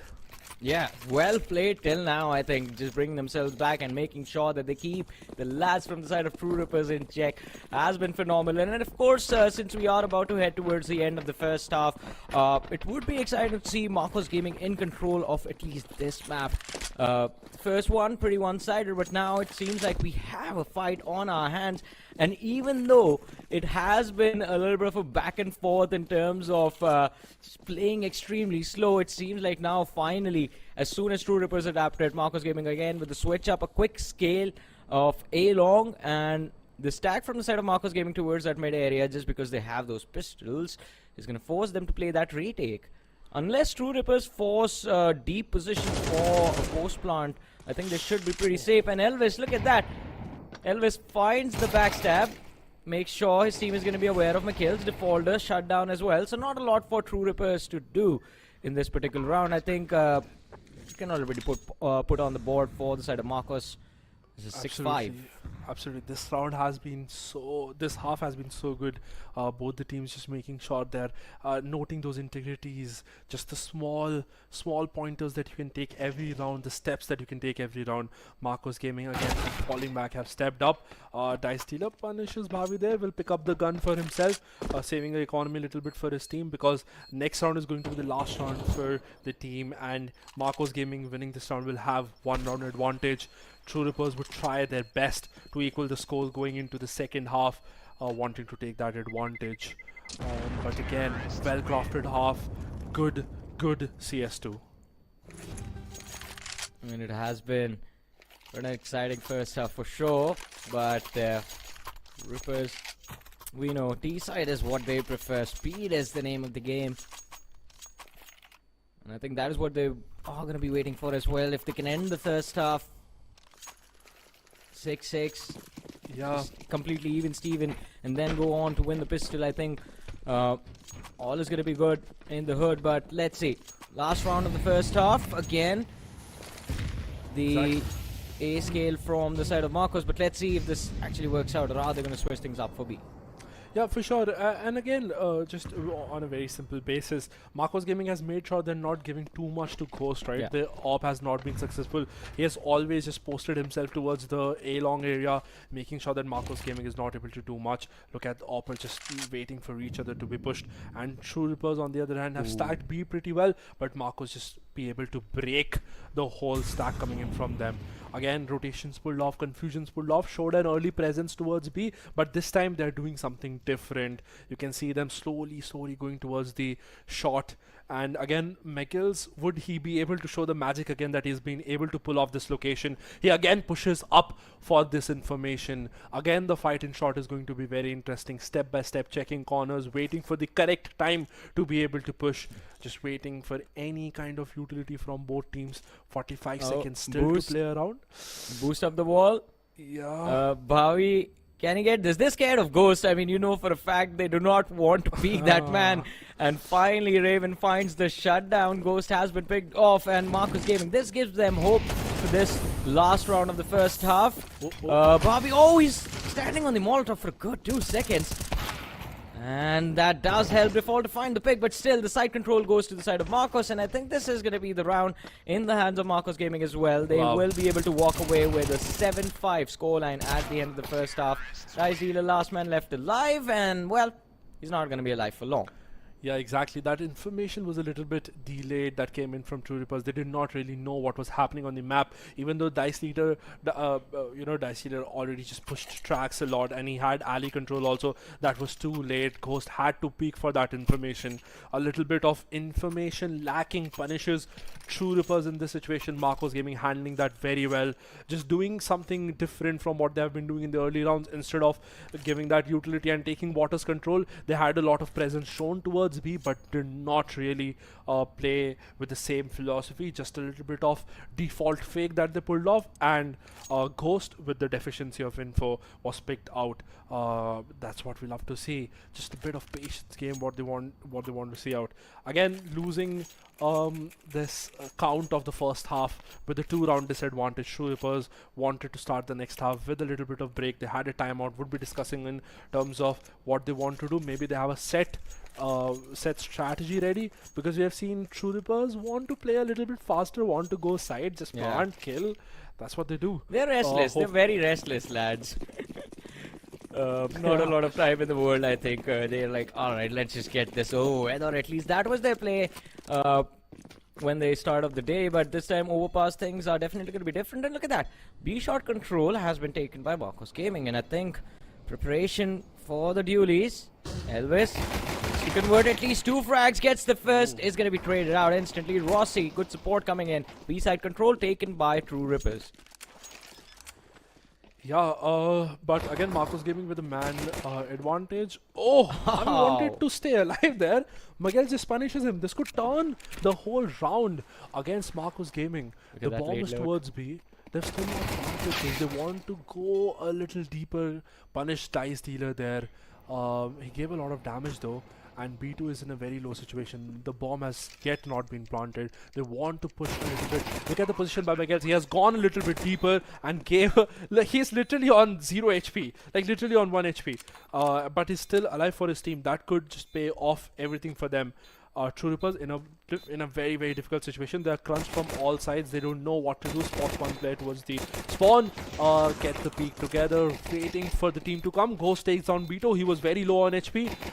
They're buying time for their team as much as possible. Ghost is alone taking the fight there. He kills down Revan. Also, Miguel, can we get some help for your teammate there? And finally comes for the help. And True Rippers somehow gets the round. Well, look at that smile on Rossi's face as soon as that came to an end, because even he knew that that was again, just Yeah. by the skin of their teeth that they were able to clinch that round. Yeah, he was like, "Oh, yo, Muggles, bro, are you gonna fight with me or not? Or is it just me who's gonna fight alone? Like, why are you going back, bro? Why just standing there? Yeah, behind just But to be fair, Makils was left in the same shoes for that B shot duel. He was left all alone, and he did handle the pressure. But it's all okay as long as the team ends up winning the round. But look at that, Marcos Gaming again, a heavy commitment coming into this one. An SMG scout purchased by Revan, and if there's no value from this, the equalizer is just gonna make, in fact, strengthen True Rippers in the second half. Things have been slowed down. True Rippers not really feeling that confident in this second half, at least just for the start, I believe. Yeah, they won the pistol first half also, but they lost the second round. This time they don't want it repeated.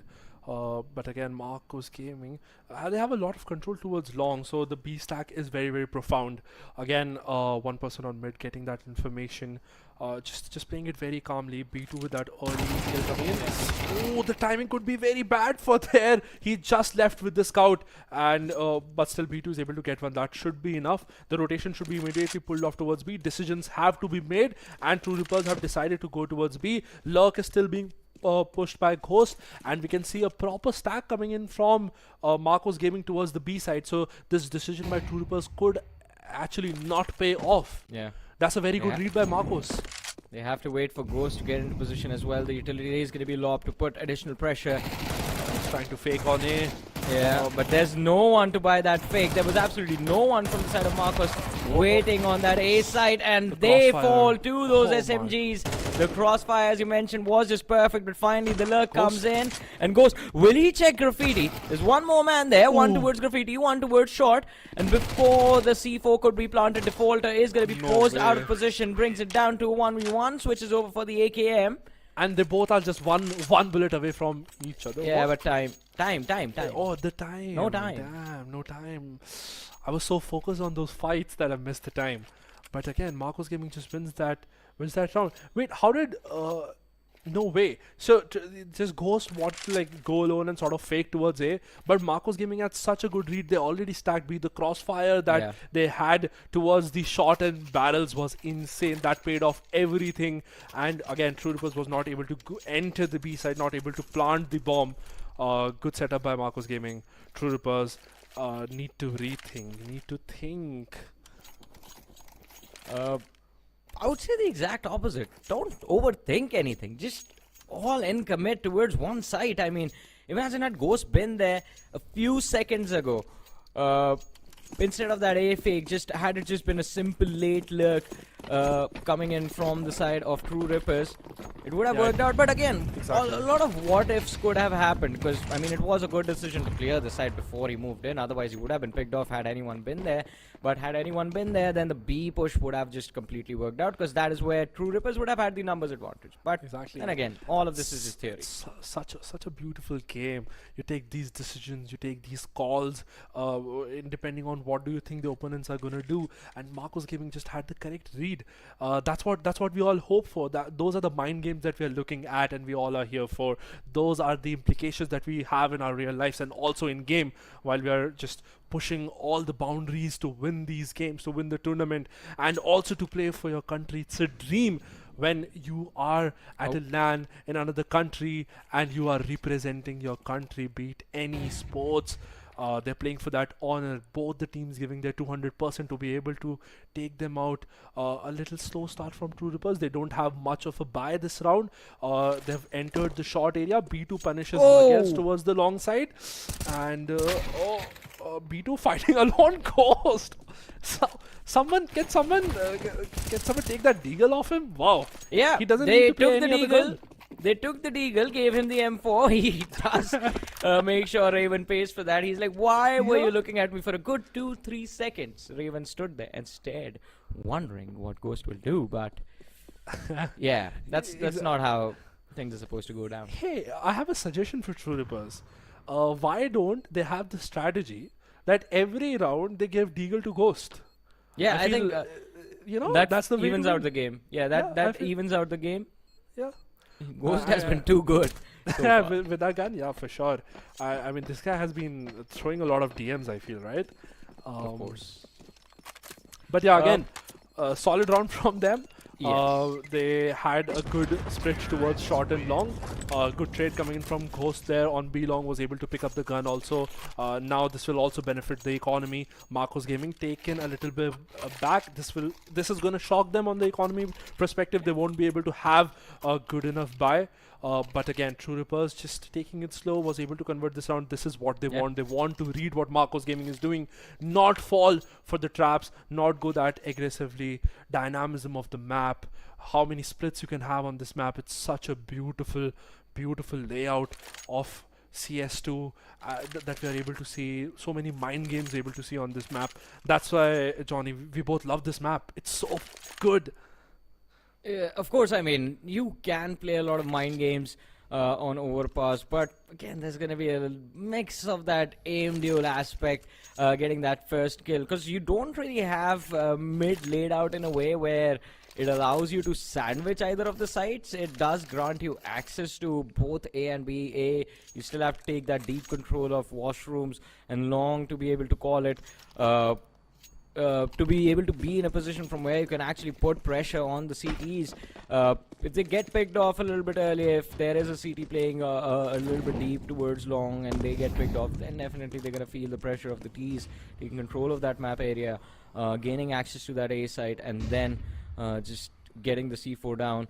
But still, look at this. Now, again, another interesting moment. So, towards the Mid area, park they've pushed is- all the way. Yeah, they've pushed all the way, and McKills with this lurk can definitely go for a big play, but Marcos Gaming also being patient ever so slightly, and Defaulter is going to be the first casualty of this round. Nice little, nasty little shot coming in from B2.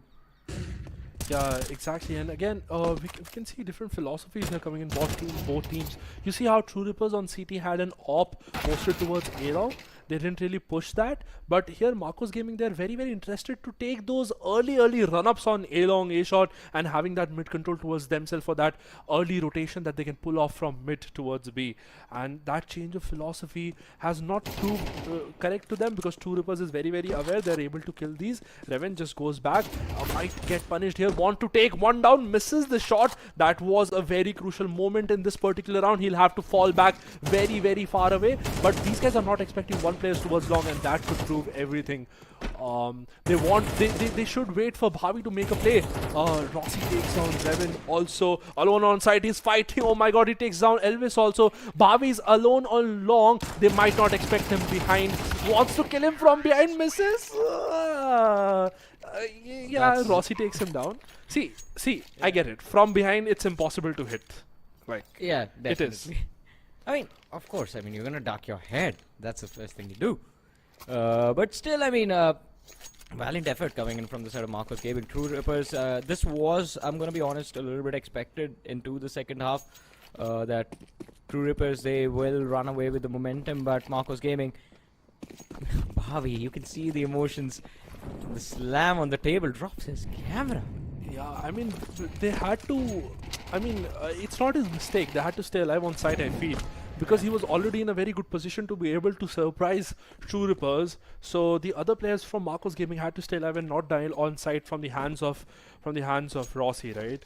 But again, we can see the amount of aggression that comes in from Marcos Gaming, which has not proved so correctly for them. They've always been punished. True Rippers have been ready, like they are right now also. Takes down B2 very, very clearly. The bomb has already been planted on B. They're very, very spread out. Even though the buy is not good, but there is also no damage coming in from Marcos Gaming. True Rippers solidifying themselves in this half, putting one brick on another, making sure the wall that they build is very, very strong. Well, and there's nothing Marcos can do about it with just those pistols.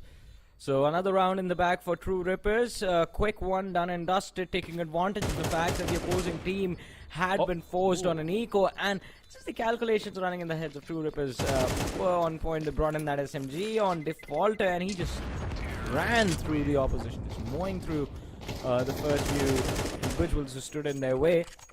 But now again, True Rippers, they have the advantage. 9-8 reads the score. This is going to be an important buy round for Marcos Gaming, because either this brings them back into this match and from here they Or end take up them winning the away. map, or yes, or it puts them down in the ditch, and True Rippers, they have the opportunity to run away with the momentum, close out the match, and close out the series with a quick 2-0. I'm very interested in this op battle that's going to take place between Ghost and Revan. The use of that operator is going to be very crucial here. Again, both teams will be solidifying themselves for this map. Marcos Gaming takes back from their philosophy, just making sure that they want to utilize the op a little bit more. So just stay back. They have some B utility being thrown on B. True Rippers exploring, a lot of split, a lot of default coming in. Magels is very confident the way he's pushing long. He's not expecting the op to be posted towards A, and he has already taken a very deep control on A long. This is something. Wow, this is fast. This is quick. He is already so deep inside. Marcos won't expect this. But it's not gonna matter. I mean, I think they do, because the rotation has been made, and now there's 3 on A from the side of the CTs instead of just the original 2, allowing these short fights are going to be very crucial, Johnny. They will make or break the round. Yeah, B2 will have to be magical from this position that he has. Amount of utility has to be thrown up. Oh, he saw B2. Oh, Defaulter takes down B2. Just the timing a little bit off. A lot of defenders towards the A side already. This could go anywhere. Revan makes use of his operator. Bhavi on the support takes down Miguel. A little difficult for True Rippers, but not until Rossi is there. Oh my god, what is happening? Revan? Can someone stop this guy? This is so good. He can fall back very comfortably. Wait for his teammate to come back from mid and support him. That's a very good play. Ghost might expect someone to come from behind. He will get the bomb to be planted. He doesn't. Comes back, misses the shot, but okay. Fine, he's at least able to take him. Yeah, Wow. but... Yeah. Yeah, as you were about to say the same thing, I believe. Revan was the savior for Marcos in this round. Because had those 3 kills not come in into that side, on that A side, I think True Rippers, and especially Rossi, good support from that man, getting those trades, instantly clearing up the side. And of course, Revan was the last man holding on as the anchor. He was the one who held on for Marcos. Otherwise, it would have been all over. Yeah, exactly. We knew that this op is going to play good for them. It was very crucial for them to be able to bring out most of it, change the philosophy, have a better weapon in their hand, did not go very aggressive towards A long and mid, and Revan was able to take out everything that he could from the weapon that he was given the responsibility of by his team. Again, True Rippers just lacking a little bit in that particular round. That was a very good take by Miguels, but again, they should have expected a little bit towards more shot. Revan just proving what he can. True Rippers with the timeout want to change something. This round could fall back away from their favor. Economy doesn't look very solid here, but still Ghost is able to afford op next. If they lose this round, they're going to be in trouble, so they want to make most out of it. Marcos Gaming, what do you think? They're gonna go aggro, or gonna go with the philosophy that they played in the previous round by playing a little bit defaulty towards the backsides? I think it might be time to go aggro again. That is what they're doing, Johnny. Just slowing down won't really change anything for them, but aggression, I think, has really worked out quite nicely. Look at this. P2 holding Monster, close and personal, but True Rippers, they have the read on this. Yeah, Flash now expects to get taken. Yeah, Revan with the op just his feet are visible. Yeah, he's seen Rossi. Okay, we're off that fight, I guess. Elvis gets down, kills Dice Dealer. Rossi was too focused on the feet. Someone has feet fetish. Oh. What? Just too focused on feet of other people, whereas Marcos Gaming can just swing out and take down both players, who's focused on feet and who's not also. So again, good round from Marcos. Oh boy, but anyways, yeah, I mean, the distraction was enough, I guess. The shot control being given, Dice Dealer was in an important position. Had he found that first pick, the B side would have been taken over by True Rippers, because they had control of Suiki. They would have collapsed on the guy playing from short. He would have been picked off, and then Rossi would have had 2 options. Either he joins his team, push for that B side from B short, or he fights for the control, tries to go for B2. If he picks off B2, good for him. If he doesn't pick off B2, his teammates anyway shut down B2 as soon as they get control of that B side. So all in all, it was down to that one man, that opening fragger for the side of True Rippers, Dice Dealer. And as soon as he got shut down, the control of that waters area just allowed more freedom to Marcos Gaming. And as soon as they had that freedom, they made sure that True Rippers, well, they're going to be ripped apart. But still, double digits for Marcos on the board, and this gives them hope for the W. Oh, wait, Johnny, I'm having a message from production here.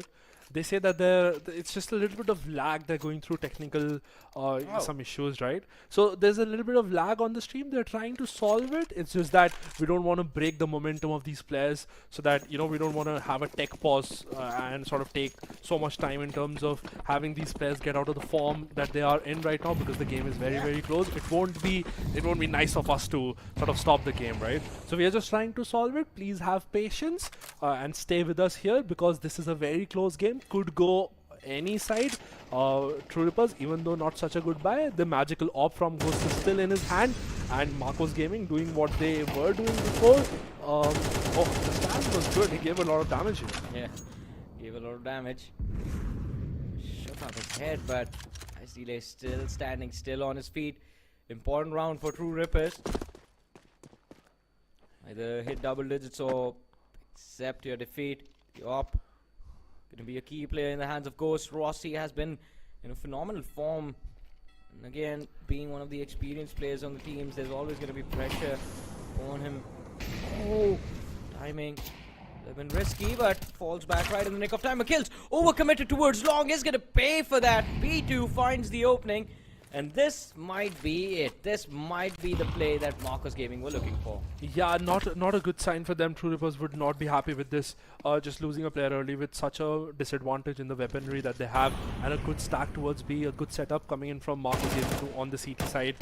Defaulter just misses on the timing there, and he knows that there are going to be more than the player. Elvis wanted to peek. Rossi gets the timing, gets flashed. Bhavi gets the trade, and he gets both the players. He is crying a little bit right now.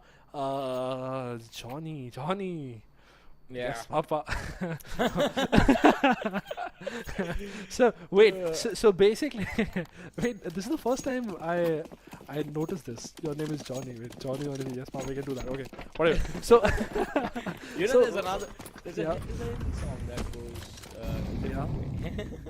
Oh, let's discuss that over the call. Yeah, we can have to switch broadcast if you want to go that way. But talking about going in a different way, what just happened? Brute force stack towards that party area, and True Rippers, they have the opening, they have the upgrade with the M4. Ghost finds the second with the Tech 9, and still looking for that B push.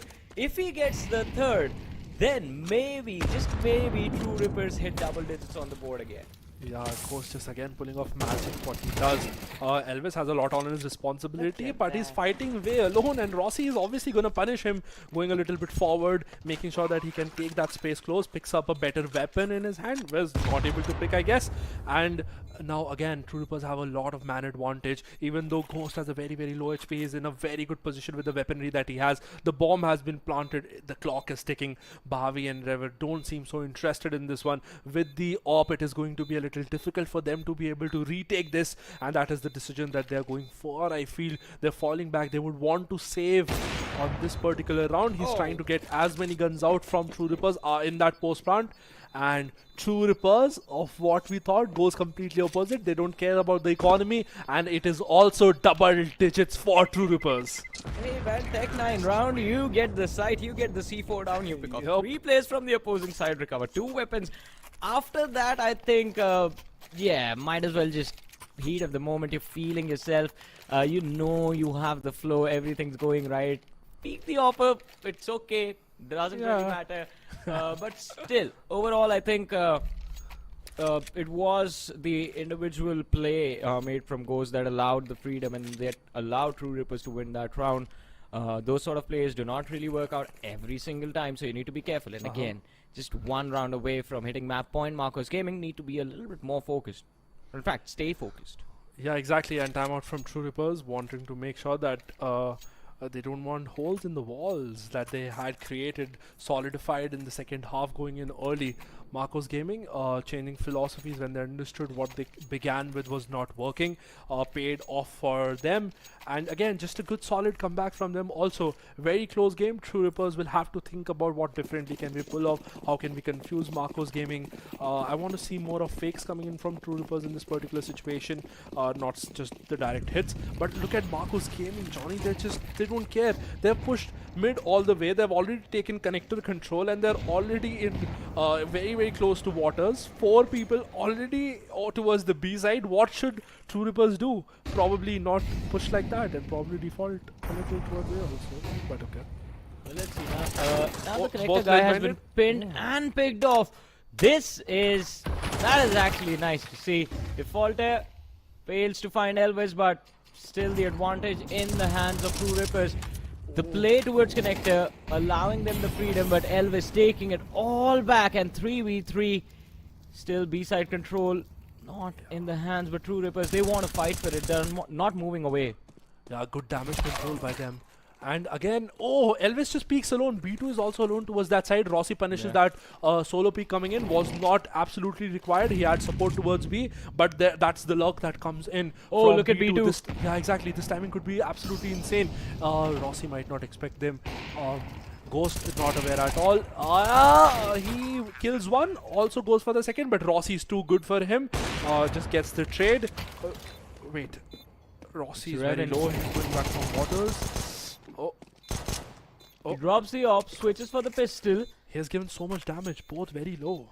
Yeah. It's very winnable. Does he have the kit? No. He does. Does have the kit. But again, good molly comes in, swing comes in from them, and they're able to handle it. The scores have matched. 11-11. True Rippers. They just prove me wrong. Every time I say something different, they're like, just shut up. We know what we're doing. 11-11, all tied up and ready to go. Marcos Gaming, I believe, final timeout of the game. Yeah. And this is way too close for comfort for either sides. Defaulter as well. Look at him in the background. We see him through Dice Dealer's cam in the back. Just words exchanged with the rest of the team.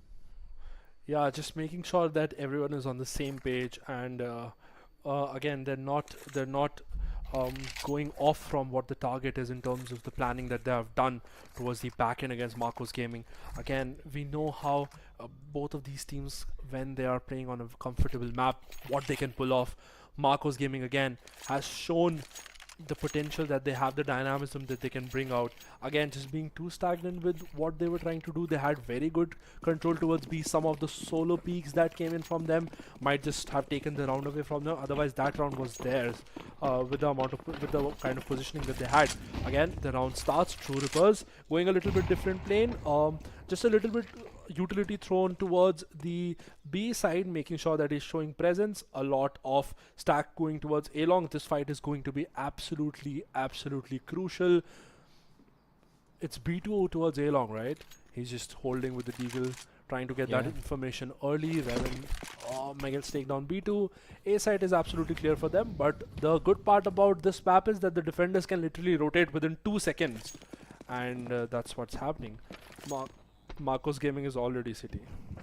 Well, even though they are going to be CT, it's just going to be the lack of weaponry in their hands that's going to put them there in a massive disadvantage. The last cannon op in the hands of Revan, he's going to be forced to deal with a lot of pressure, and if he can't, this might just be the end for Marcos Gaming in this round. Mikhail's finding Bhavi, another pick, another advantage. Still 3 towards the A side, holding strong. The anchors have to do their job, and Revan is going to kick things off. Finds 2, Dice Dealer and Mikhail's picked off, but Elvis and Revan both go down to Defaulter and Ghost.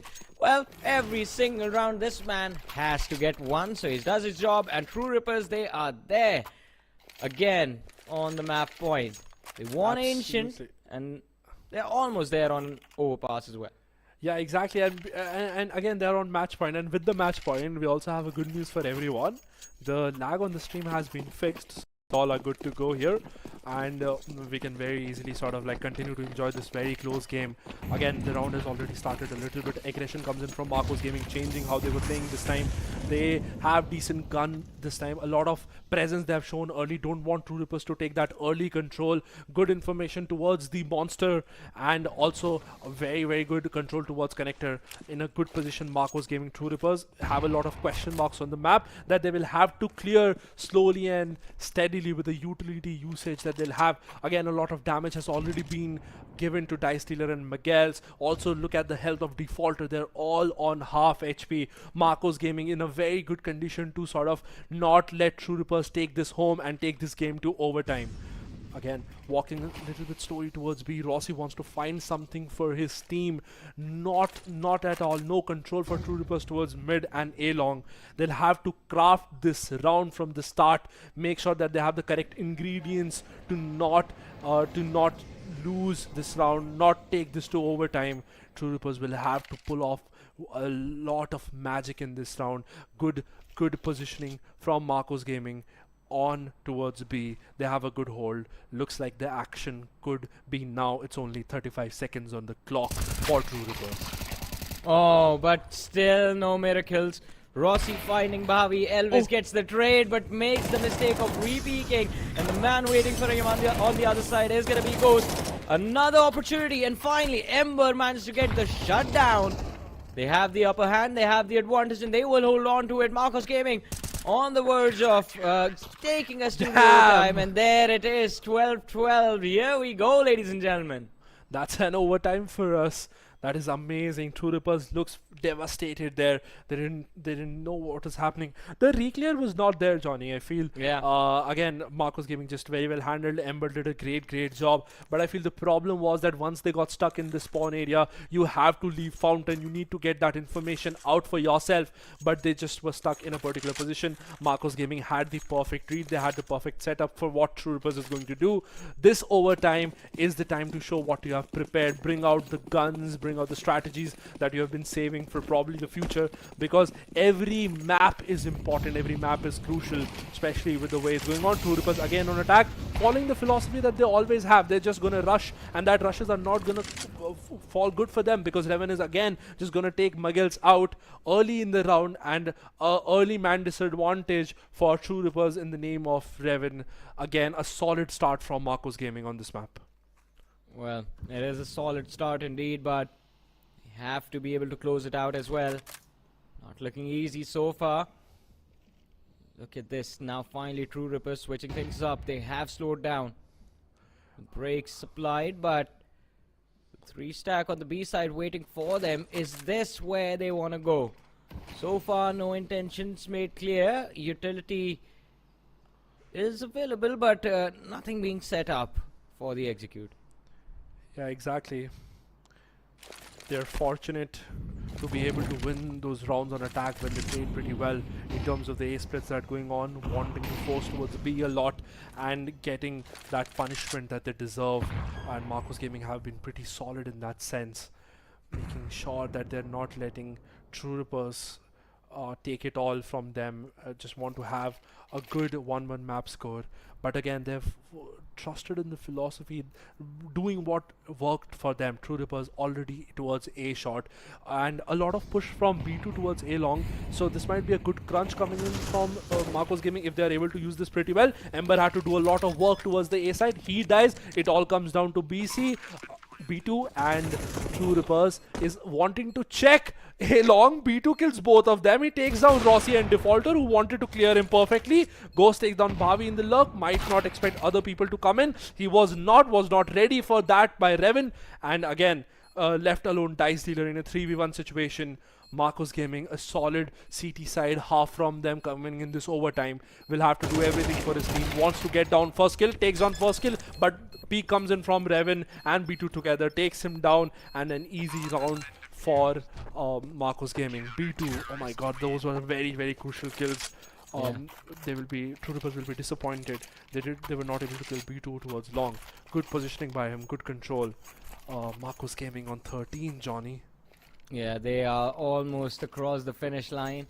And of course, the first match of these group stages do not want to go away with a total loss. If they can recover this point as well, it's going to be a win in the hands of Marcos at this point. Would have been better to win Ancient, but we know True Rippers, they have been dominant on that map for the last few months in the Indian circuit, so it was going to be difficult, but Overpass, it's a different story again. Stacked towards the B site, and this time they're slowly and steadily moving up short, the players of True Rippers, but wait for the utility before they commit. Rossi moves in, gets the first, gets raided out instantly. The second pick though, it's going to be 4-on-1, the kills taken out of the picture, and this does put Marcos Gaming in complete control of this round. And of course, on the verge of closing out the game, the site has been smoked off. And the players from the side of Marcos in a corner, but two players in water. There is no way True Rippers are going to have this read. They will have to react to this, and if they fail to connect the shots, that is game. Exactly, but till the point you have Ghost, anything can happen. Ember had a have a very good position there in that situation. Perpetual adaptation, good one from Marcos Gaming coming in. They just have to retake this. The bomb has been planted. Ghost with the op will be able to help his teammate. Wants to get that trade desperately, but is not able to. Finally helps Dice Dealer there. Dies down, misses the shot towards B2. It's a 1v1 situation. Peeks, misses another shot. The flash comes in. He has to fall back now. Goes to the op, will have to do the magic. B2 tries to wide swing there after missing too many shots. He is able to finally finish and get it to 13-13. Another few rounds of overtime there. Good adaptation from Marcos Gaming in these rounds, but they are just not able to close this one too. Yeah, you were right about one thing. Every time Ghost is still alive, anything can happen, anything goes. And again, bringing his team back on the from the verge of losing this map, back into the fight. Again, the scoreline tied up. We have Marcos Gaming moving forward. Still looking quite heavily focused on that B side. True Rippers switch up coming in. Absolutely. Steady movements towards A. Yeah, just like, you know, making sure that they're not repeating the mistake that they had to, clearing the space that Marcos Gaming had denied them, making sure that you're taking the space back that is taken from them. Still they're spotted towards showers. Yeah, I mean, they still look interested towards B, Johnny. I feel Marcos Gaming will have another read and another setup for them ready. Good nade. Dice Dealer very, very low there. So one of the players from the side of True Rippers did get spotted towards showers, and I think it forced Marcos Gaming to rotate a little bit earlier than they would have wanted to. But still, the early shutdown coming in, Rossi getting picked off, does put them in a better position. Marcos Gaming, this is their round to win, and theirs to lose as well. McKill's waiting around the corner, needs to be careful. The Opper is going to be the first man. Well, he should be able to pick off, but no, it's going to be Ember peeking right around the corner, gets the pick, finds another one. Now down to Ghost, fails to connect. The sound from Marcos Gaming, he's able to take one down. Peeks gets Ember, what a shot there! Reven and B2 will have to be very careful. He has very low time. The bomb is dropped. Want to change the gun, probably 15 seconds. Goes back, tries to swing. Very low time for him. Again, in a very crucial situation. Ghost is able to take down Reven. He was not ready for him. Oh, misses the shot just, and B2 able to take Ghost down, saving his team and giving his team one more round advantage. Miguel's with 14. Again, Marcos Gaming 14 on the clock. You need two more to close this game out, but how will they manage to do that? True Rippers now on the CT side. Marcos back on the T side of things. But still, valiant effort from Ghost. They're fighting till the very end. The shot on Ember, phenomenal, but also huge props to Ember. The shutdown of the players from the side of True Rippers pushing through monsters was extremely important, because had they gotten control of the site or just been able to move towards the waters area, towards jail from monster, it would have been over for Marcos Gaming. But let's see how this second half of overtime is going to go. Absolutely, the trade-offs have been there. And again, just look at how minimap works, right? Ember has taken a lot of space. He sees someone rotating from there. There's a good timing. He could be able to lurk this pretty well. Again, People also spotted towards the fountain area from a long coast, just falls back properly, making sure that he's alive and not giving any man advantage. Look at Ember, look at how deep he is, Johnny. Has the control of the A side, needs to be careful. Here's a man coming up long, and Ghost is going to be shut down. Ember takes the A side for his team, and look at that. True Rippers, they're scrambling for control. They're trying to rotate as quickly as possible, get that C4 down, but instantly towards connector is where the first man from their side will be shut off. It's down to a 4v4. Ember still trying his level best to hold on to that A side, but fails to do that. Defaulter shuts him down, but in time, True Rippers, the rotation is complete. They had to plant the C4 somewhere, and since B was looking too risky, they moved back A, but it's a big mistake. Big mistake. Why are they coming back A, Johnny? That's the most obvious play. The bomb is so far away. The bomb is towards B. Majority of the players are towards B. Ember has already been able to kill the only players towards A. Rotations are going to be built from Marcos Gaming. That was the best time for them to go B. You cannot expect to pull such a long rotation from the T side and not expect CT to reach on side before you on this map. That was such a basic mistake coming in from the sides, and it's just gonna punish them perfectly. Yeah, the punish definitely does come in, and it was perfect indeed. But let's see. Again, opportunity is still there to drag this game on and on and on until one of these teams emerges the victor. Who wants it more? I think both of them wants it equally, but again, they both. This map again just very, very close, yeah. Johnny, I didn't expect this to be. I thought True Rippers was gonna take this one, but Marcos Gaming has shown the potential that they have, right? Again, spread out a lot. Marcos Gaming changing how they want to play. True Rippers being consistent with what they believe in. The op posted towards the A-long. And making sure that they have early information about that long lane so that the rotations are easy for the CT sides for them. Spread out, good setup towards B. Nothing really happening on the map. Both teams just waiting for something to happen, some mistake to be done. 58 second. They'll have to decide in terms of what they want to do. True Rippers, deficient of that information, want to take the setup towards B, and you can see them going a little bit aggro towards Monster, just making sure they have the crossfire ready, because at any point of time, Marcos Gaming can enter from short to B.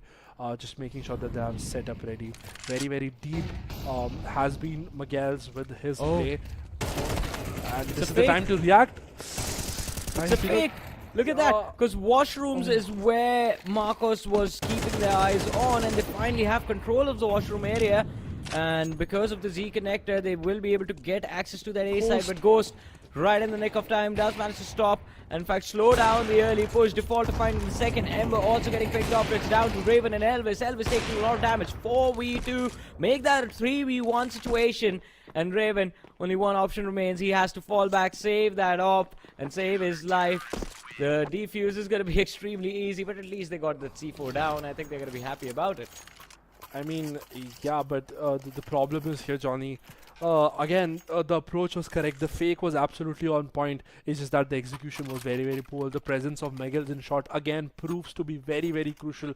As soon as they saw Miguel's to be there, they expected more players to go on A, which did not give them the confidence to boost up towards A as quickly as possible and take that space. That hesitation costed the round for, again, for the team there. The terrace side would be questioning that hesitation. Finally, again, switching the sides, Marcos Gaming on T side, True Rippers towards City, making sure that they have that control a lot. Again, Miguel's doing what he does best. Ghost is playing together, a little bit aggro op setup towards the short area this time, making sure that they can always have 3 players towards B. Marcos Gaming figuring out the setup from True Rippers, and they can slowly move in towards the point. There's a player always ready to just flash and fake towards B, making sure that 3 players always stick, slowly moving in towards short. Ghost and Miguel will have to do the magic again. He takes down one, spots the other one, tries to fall back. Little hesitation in that. Miguel is there to help. He's like, bro, chill out, I'm with you. Takes one more person down. Man advantage with this team already, and looking very, very close. waiting for the smoke. Ember goes out. Ghost just not watching what his teammate wanted him to watch. Again, Defaulter has rotated. He's already on site to help Ghost in that situation. Ember, oh my god, takes down Ghost. Defaulter with the trade. Alone on site. He'll have to pull off something magical. Grenades in the hand. Peeks out. That might be a mistake. Revan takes him down. Rossi again gets the trade. Everything depends on Revan right now. 27 seconds. Taps the bomb. Waiting for some peek to come out. He's in a safe position. Another tap comes in.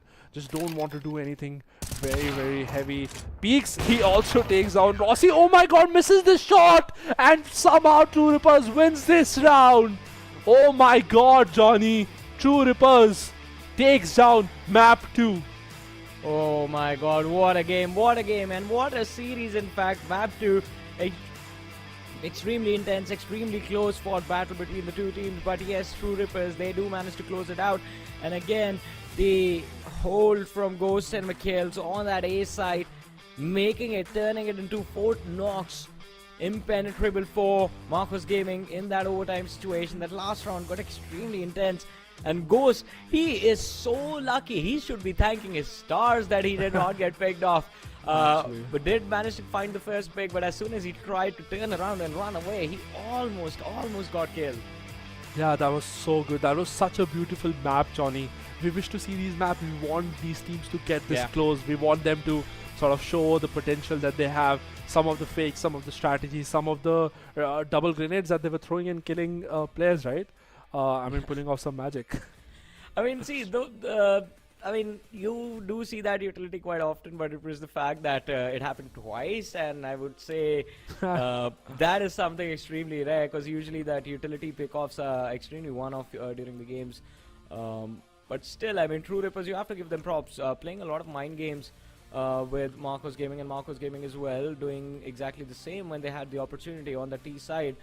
Doing a phenomenal job. The CT holds were brilliant, but I think the key difference maker for the side of True Rippers has to be the dynamic duo Mikhails and Ghost, especially Ghost. Exactly. So many hero plays made from him, so many rounds coming off of his back, and Mikhails as well in the first half was important for making sure that True Rippers did not just let Marcos run away with the lead.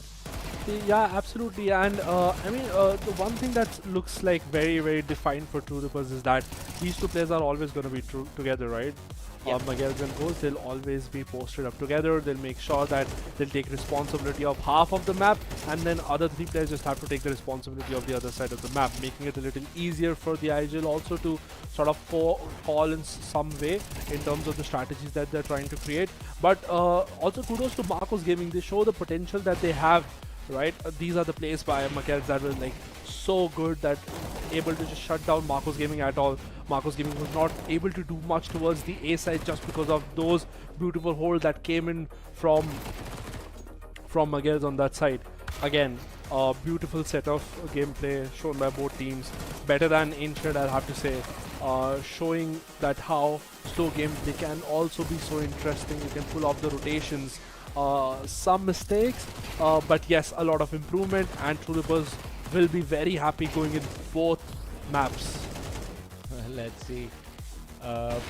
This was an interesting series, but True Rippers, of course, I mean, were the favorites when we began, and of course played like the favorites on Ancient, as you mentioned, one-sided affair over there, at least in the first half. Second half, we know CT side Ancient does allow you a little bit of more map freedom, so they were able to, marketing were able to bring things back in. Of course, they played phenomenally, but True Rippers too big of a lead to lose that game. This time around, though, extremely close, and of course, overtime secured by True Rippers, so congratulations to them.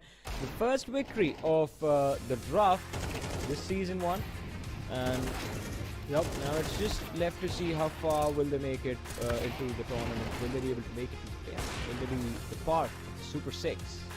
Absolutely, that's such a good start from them, honestly, and True Rippers will be very, very happy looking at the other teams that they'll have to play in the whole bracket, right?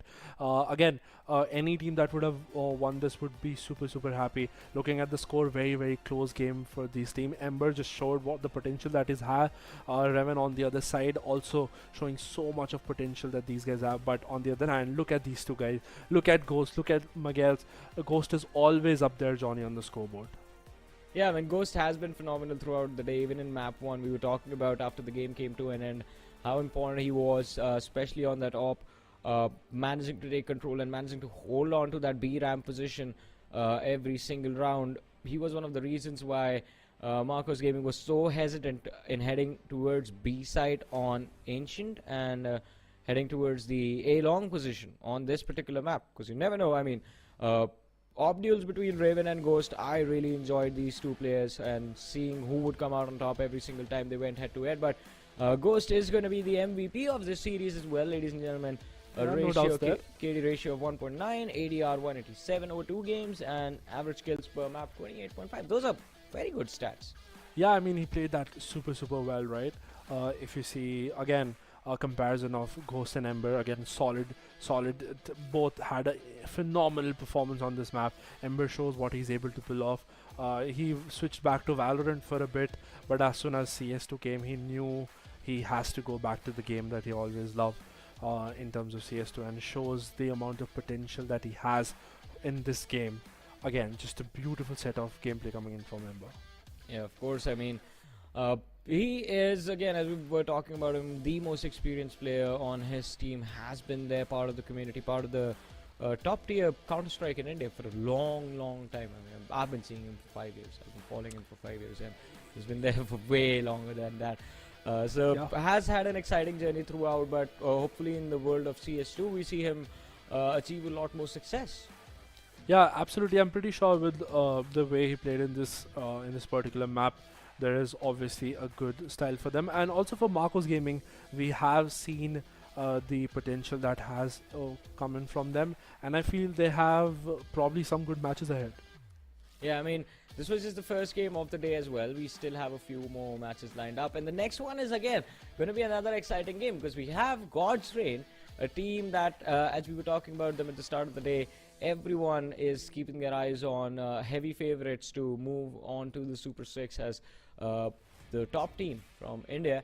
Have been dominating the circuit for the last few months as well. I believe the last 2 tournaments they played, the last 3 tournaments they played, they won 2, they finished 2nd and 3rd.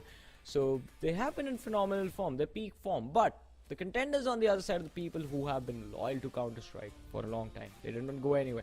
Catastrophe, we saw him 3 months ago in Hyderabad on LAN. Absolutely. Phenomenal IGL. Actually, and also Johnny, I feel like my burger is here that I ordered because the match was so interesting. So I'm gonna, I just need some break, yeah. So can we, like, you know, we're gonna let you have your snacks, and you guys grab yourself some popcorn as well, because this draft is about to get a lot more intense as we head towards game number 2, ladies and gentlemen. Coming up next is gonna be God's Reign versus Enigma Gaming. Stay tuned. We'll be right back.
Welcome back again, ladies and gentlemen, to the draft brought to you guys by Blast and Nodwin Gaming. This Super Johnny again with Lakshay alongside with me. And first game of the day is done and dusted. We had Marcos Gaming putting a tough fight on the board against True Rippers, but True Rippers eventually coming out the victors with a 2-0 scoreline. But now is when things get intense, because now we have Enigma Gaming led by Catastrophe, the IGL, with the experienced player on the team in the form of Spawn, going up against God's Reign, a team just stacked with raw aim and just a lot of talented players on their side.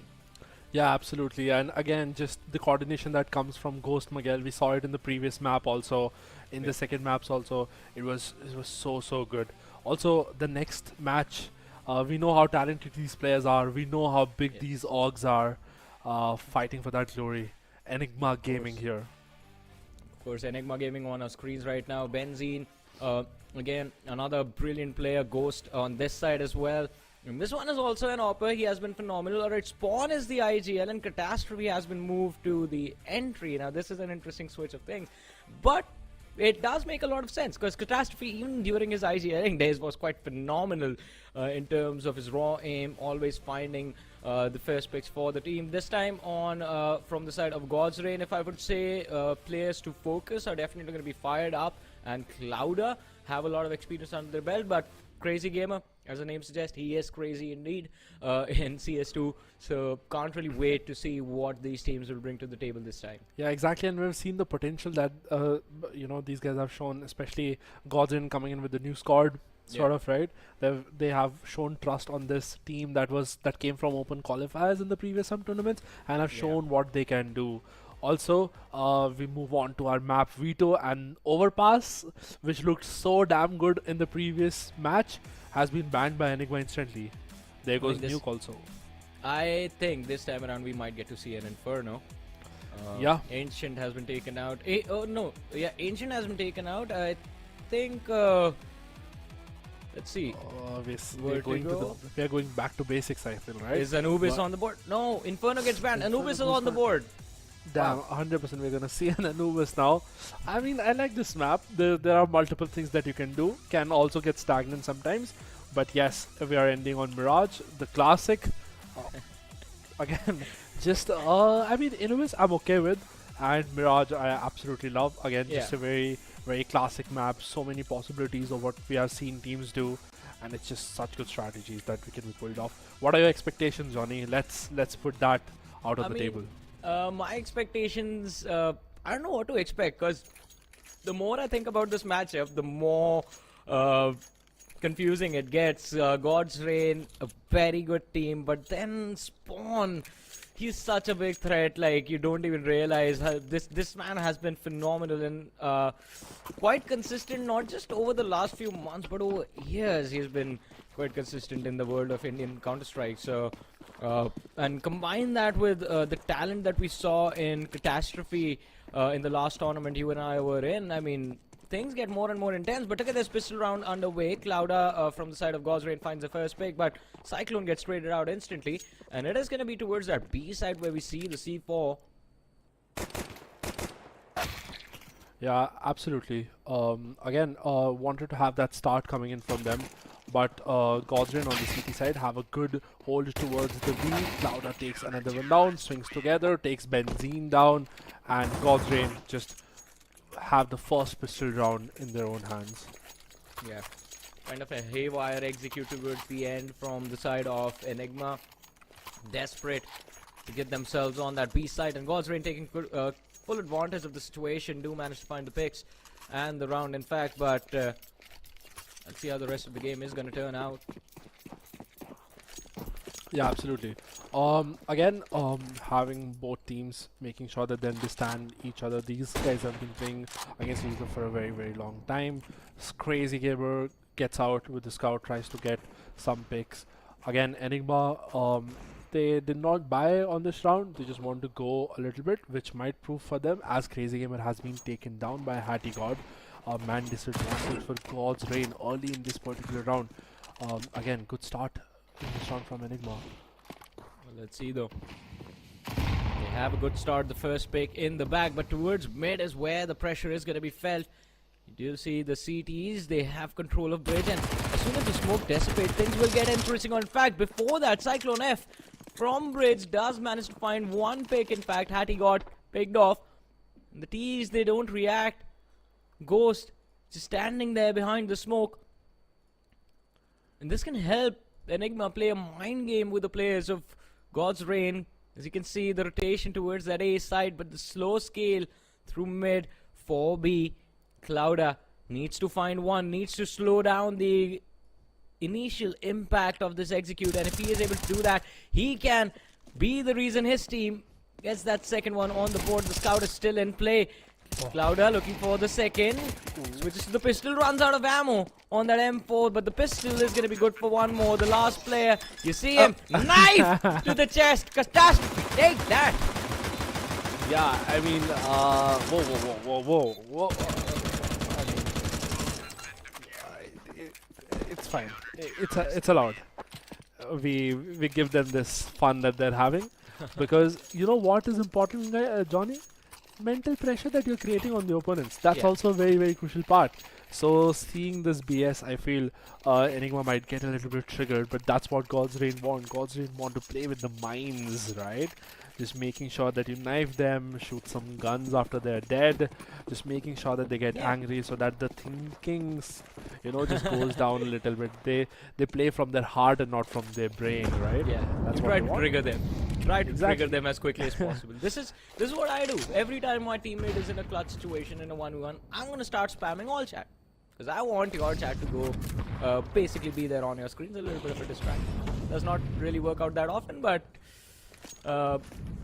let's see if Catastrophe does get a little bit tilted because of that, but it's highly unlikely. The flash is coming into place, setting up his teammate, good peek to clear out. Exactly, and obviously because when you're triggered and you're not thinking properly, you're playing the game according to how the opponent wants you to play, right? That's why just now I realized that why my ex triggered me was the same reason, because she wanted things away. Okay.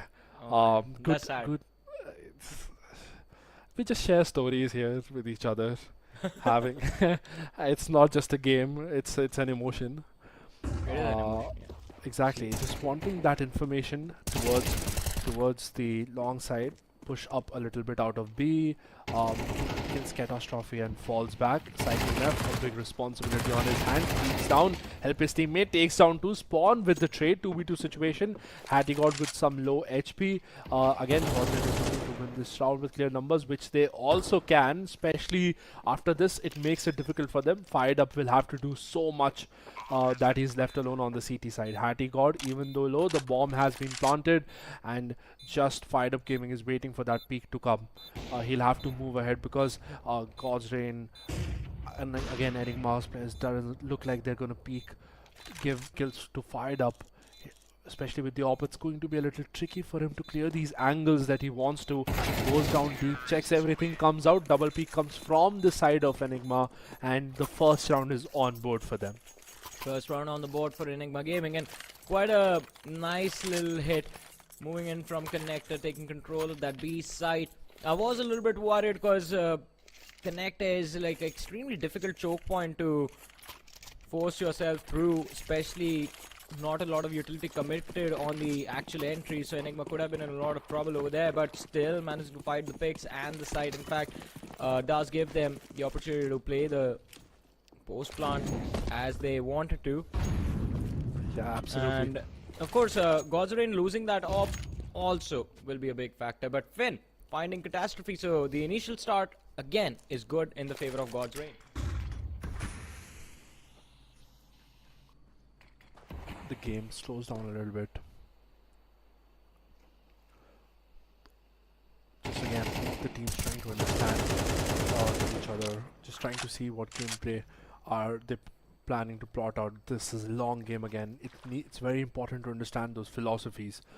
Again, Enigma on the T side taking that early control of both, but the aim and control from both teams have been contested. The space has been taken. Connector, on the other hand, we have always seen God's Reign just making sure till Yeah. now that they have control of that too. It's a good split from them, 2-1-2, making sure whatever they can pull off falls back a little bit from A main. Now they're gonna switch the utilities towards the exact A entrance, making sure it's not an easy path for Enigma to enter the A side. Flashes from either side, exchange outside of A. A 30 little bit of a seconds. pressure felt from God's Reign on that A side. The rotation has been made. And Enigma, the counter rotate comes in. They had that time is mid very control all low. this time, and time, of course, running out. 20 seconds on the board. They will have to move Juicy directly through volley. connector for that B execute. And Crazy Gamer, just armed with an SMG, is going to be They're going forced to back deal A. with that pressure. But yes, the fallback comes in. Finn needs a multi-frag, Oh. finds the first, looking for the second, gets the second as well. The slowdown comes in, and God's Reign, this is the round that they wanted. Ghost is going to be the last man surviving with the AWP. Doesn't even matter. The wide swing from Clouder, and he still finds the pick. The first shot whiff from Ghost. He's gonna go. He will regret it, at least for the next few seconds. In fact, Exactly. I mean, that was very low time. They took too much time to understand what the opponent is trying to do. yeah. The mid luck proved to be correct, but it was just late. They wanted to fall back towards A, and the time was really not with them. Again, God's Reign 3 rounds on the board. Enigma started to struggle just a little bit on this half. They would realize that they'll have to do things a little bit faster. We have seen this done from this team. They take their time in terms of the planning that they want to do, but sometimes it has backfired for them. But most of the time, it has worked for players like Benzene and how Hattie God like to play. Again, just a good way, good way of playing from Enigma. Not worked till now against God's Reign. Might want to change this time. Both teams playing it really slow. God's Reign already had one AWP, recovered one more from the previous round. This time Crazy Gamer switching to the AWP on that A side. Should be able to win one pick, but Finn doing a phenomenal job. There's another one in the back. Easy round for God's Reign. They shouldn't even lose a body in this round. Hattie God, last player surviving. Not a lot he can do. Armed with just a pistol, nothing else. Yeah, absolutely. Again, looks like easy 4th round for God's Reign. Not much, obviously, in terms of. Oh! Okay. Hattie God just showing off a little with his deagle. And recovers an AWP. Yup. Could be very beneficial for them coming in the rounds, locking one side of the map for them. Big investment, but needs to stay alive for 20 more seconds. And look at this, the hunt is on. And had to get shut down. Yeah, just a little hope from them. But again, God's Reign with a 3-round advantage. Economy looking very good for them. Stretching out Crazy Gamer. Just relaxing a little bit. Nothing difficult for him till now. Of course. Making sure the smiles are on, the stretches are on. Being ready for when the game gets very close.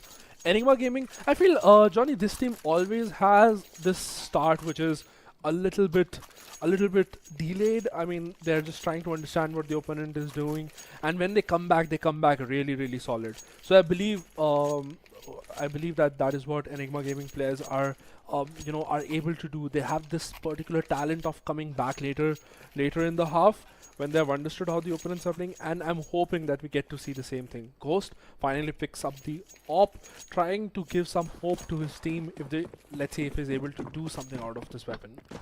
Well, let's see. He's going to be quite hopeful in this round at least. Otherwise, it seems like God's Reign, they will just run away with the momentum. Their CT side still on display. Taking control of mid every single round, backing off at the right time as well. Look at that. It's just the early information that they look for every single time they push connector, try to get some information either from the top mid area, bridge, or anyone from the T side getting cheeky for the push control. And as soon as they have that early info, instant fallback recovery is there from God's Reign, and then they wait for the players of Enigma to present themselves, walk into the crosshairs just like Spawn did over there. Yeah, absolutely. Again, just an early advantage for God's Reign coming in on this side. The CT has proved very well with the setup that they have. Enigma has not been able to shatter through the shield that God's Reign... okay, it's okay, you were flashed. Finally you have your eyes back and fall back very easily. So the shield that God's Reign have sort of laid out on the map, Enigma has not been able to, just go through it. Finally just proving correctly. Ghost trying to get those picks, but the utility is always on point. One player always on connector, having a very basic setup, making sure that they have control of A main and connector at the same time, making sure the space is not there for Enigma to play around. Nothing special that Enigma has shown us till now, but obviously God's Reign following the basics and doing the basics very well. Execution towards B coming. Enigma, they're trying their level best to move in, and Catastrophe definitely causing a catastrophe for the side of God's Reign, but fired up with the trade. It's going to be super important he finds the third, but Catastrophe is going to be the man putting the third on the board. Long range battle, avoids the aim duel. The threat for the op is still felt. Crazy Gamer. Will the decision be Finn? Look at him. He's trying to wrap all the way from Ruins to B-Long. Yeah, the lurk comes in. Could be late. Crazy Gamer has to hold with the op. His teammates have died on B. It is going to be very difficult with the time available on the clock for the retake to be executed. Again, Crazy Gamer would want some pick. He misses the shot or doesn't take one. Falls back. Stays alive for his team because, again, this weapon is very, very crucial for the rounds to come ahead. Enigma Gaming, even though they started with a man disadvantage, executed B pretty well. Made sure that they punished the connector guy, not letting the trade comes in with the crossfire that had set up from the sides of God's Reign. Again, good round coming in from Enigma. That's what we see this team. Slowly it crawls back from the back of another team and make sure that they are able to bite on these maps. Again, Enigma taking the second round for them. This should give them the confidence that was required to sort of do good on this half. Yeah, A little bit same philosophy from them. A lot of utility exchange that comes in both mains from both the teams. A little bit delayed from God's Reign towards A main this side. Spread out. The clock is running, waiting for each other to make a move, trying to see who can get that first pick. And in terms of getting those entries, you should never allow Catastrophe through, because he will get the first, and if he gets the first, he will walk for the second. There's absolutely no slowing down this man until his team has the side control. And this time around as well, look at him, being so careful. He's just waiting to charge upon the players of God's Reign. 3 on that A, 3 on that B side, 1 man mid, just 1 defending A. Catastrophe finds the opening. God's Reign, they're going to be forced to rotate to protect that B side, and the A entry will be secured by the lads of Enigma. So much pressure on this duo towards the B long position. Yeah, the fake is trying to be pulled off, but again, change the plan. They don't see the retaliation utility for them to feel safe about the push towards A. Because there was no counter utility coming in from God's Reign towards B, they did not expect them to sort of go and rush it because they're expecting God's Reign to have a stack towards A. God's Reign playing this very, very smartly, not showing any presence, having a lot of players towards the B side, but all of them, one by one, falls down on the gun of Spawn, and he's somehow able to come from mid, kill connector, and just take the B side. And Enigma Gaming, playing it very, very slow, suddenly have the round all for themselves. Yeah, but Spawn, he made it look like a walk in the park. Just walks into the connector, picks off 2 players and says, give me this site, it is mine. Catastrophe as well, moving in from B long, finally did make himself useful, taking that complete control, but still Spawn, important player in this particular round. And Enigma just 1 round shy from equalizing the scoreline against God's Reign. 4-3 is for Reese right now. In God's Reign, the economy completely shattered. All the investment in the op again and again and again, and now they are forced to pay. Yeah, absolutely. Again, just a little bit change of aggro this time. Enters B alone because he knows that there's going to be economy deficiency on the sides of God's Reign. Hattie God can just simply go and try to take those early frags. The utility was on point. Bomb anytime is going to go on B. The gamble stack towards it did not pay off for Enigma. They are now playing for damage in this round. Well, the gamble for God's Reign, as you said, it did fail, but Enigma as well, look at them. So respectful. I mean, still quite a slow push towards the B bomb side, but Catastrophe, now this is a phenomenal position, has taken control of mid. And is just waiting around the waters area, waiting for someone to cross. should be an easy round for Enigma to secure. I think we can pretty much assume it's already a 4-4. He's armed with nothing but pistols. I think even God's Rain realized there's not a lot they can do. Even finding the exits now is going to be a massive challenge. Yeah, exactly. Done and dusted round again. Enigma crawling back somehow, making sure that whatever leakages God's Rain give them, they're able to convert them for their own benefit. It is very crucial for them to make sure that the advantages are converted towards themselves to make them get closer to this half that they had been shaking in the start. We know how good these players are. We have seen them play before in terms of the teamwork that these guys have shown and giving so much tough competition to all of the other teams within India.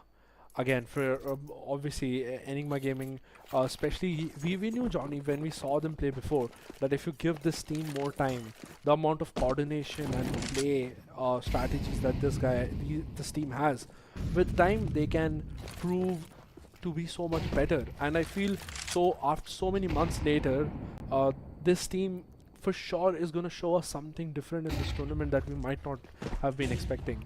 There is a reason why Enigma picked these guys. What is this though?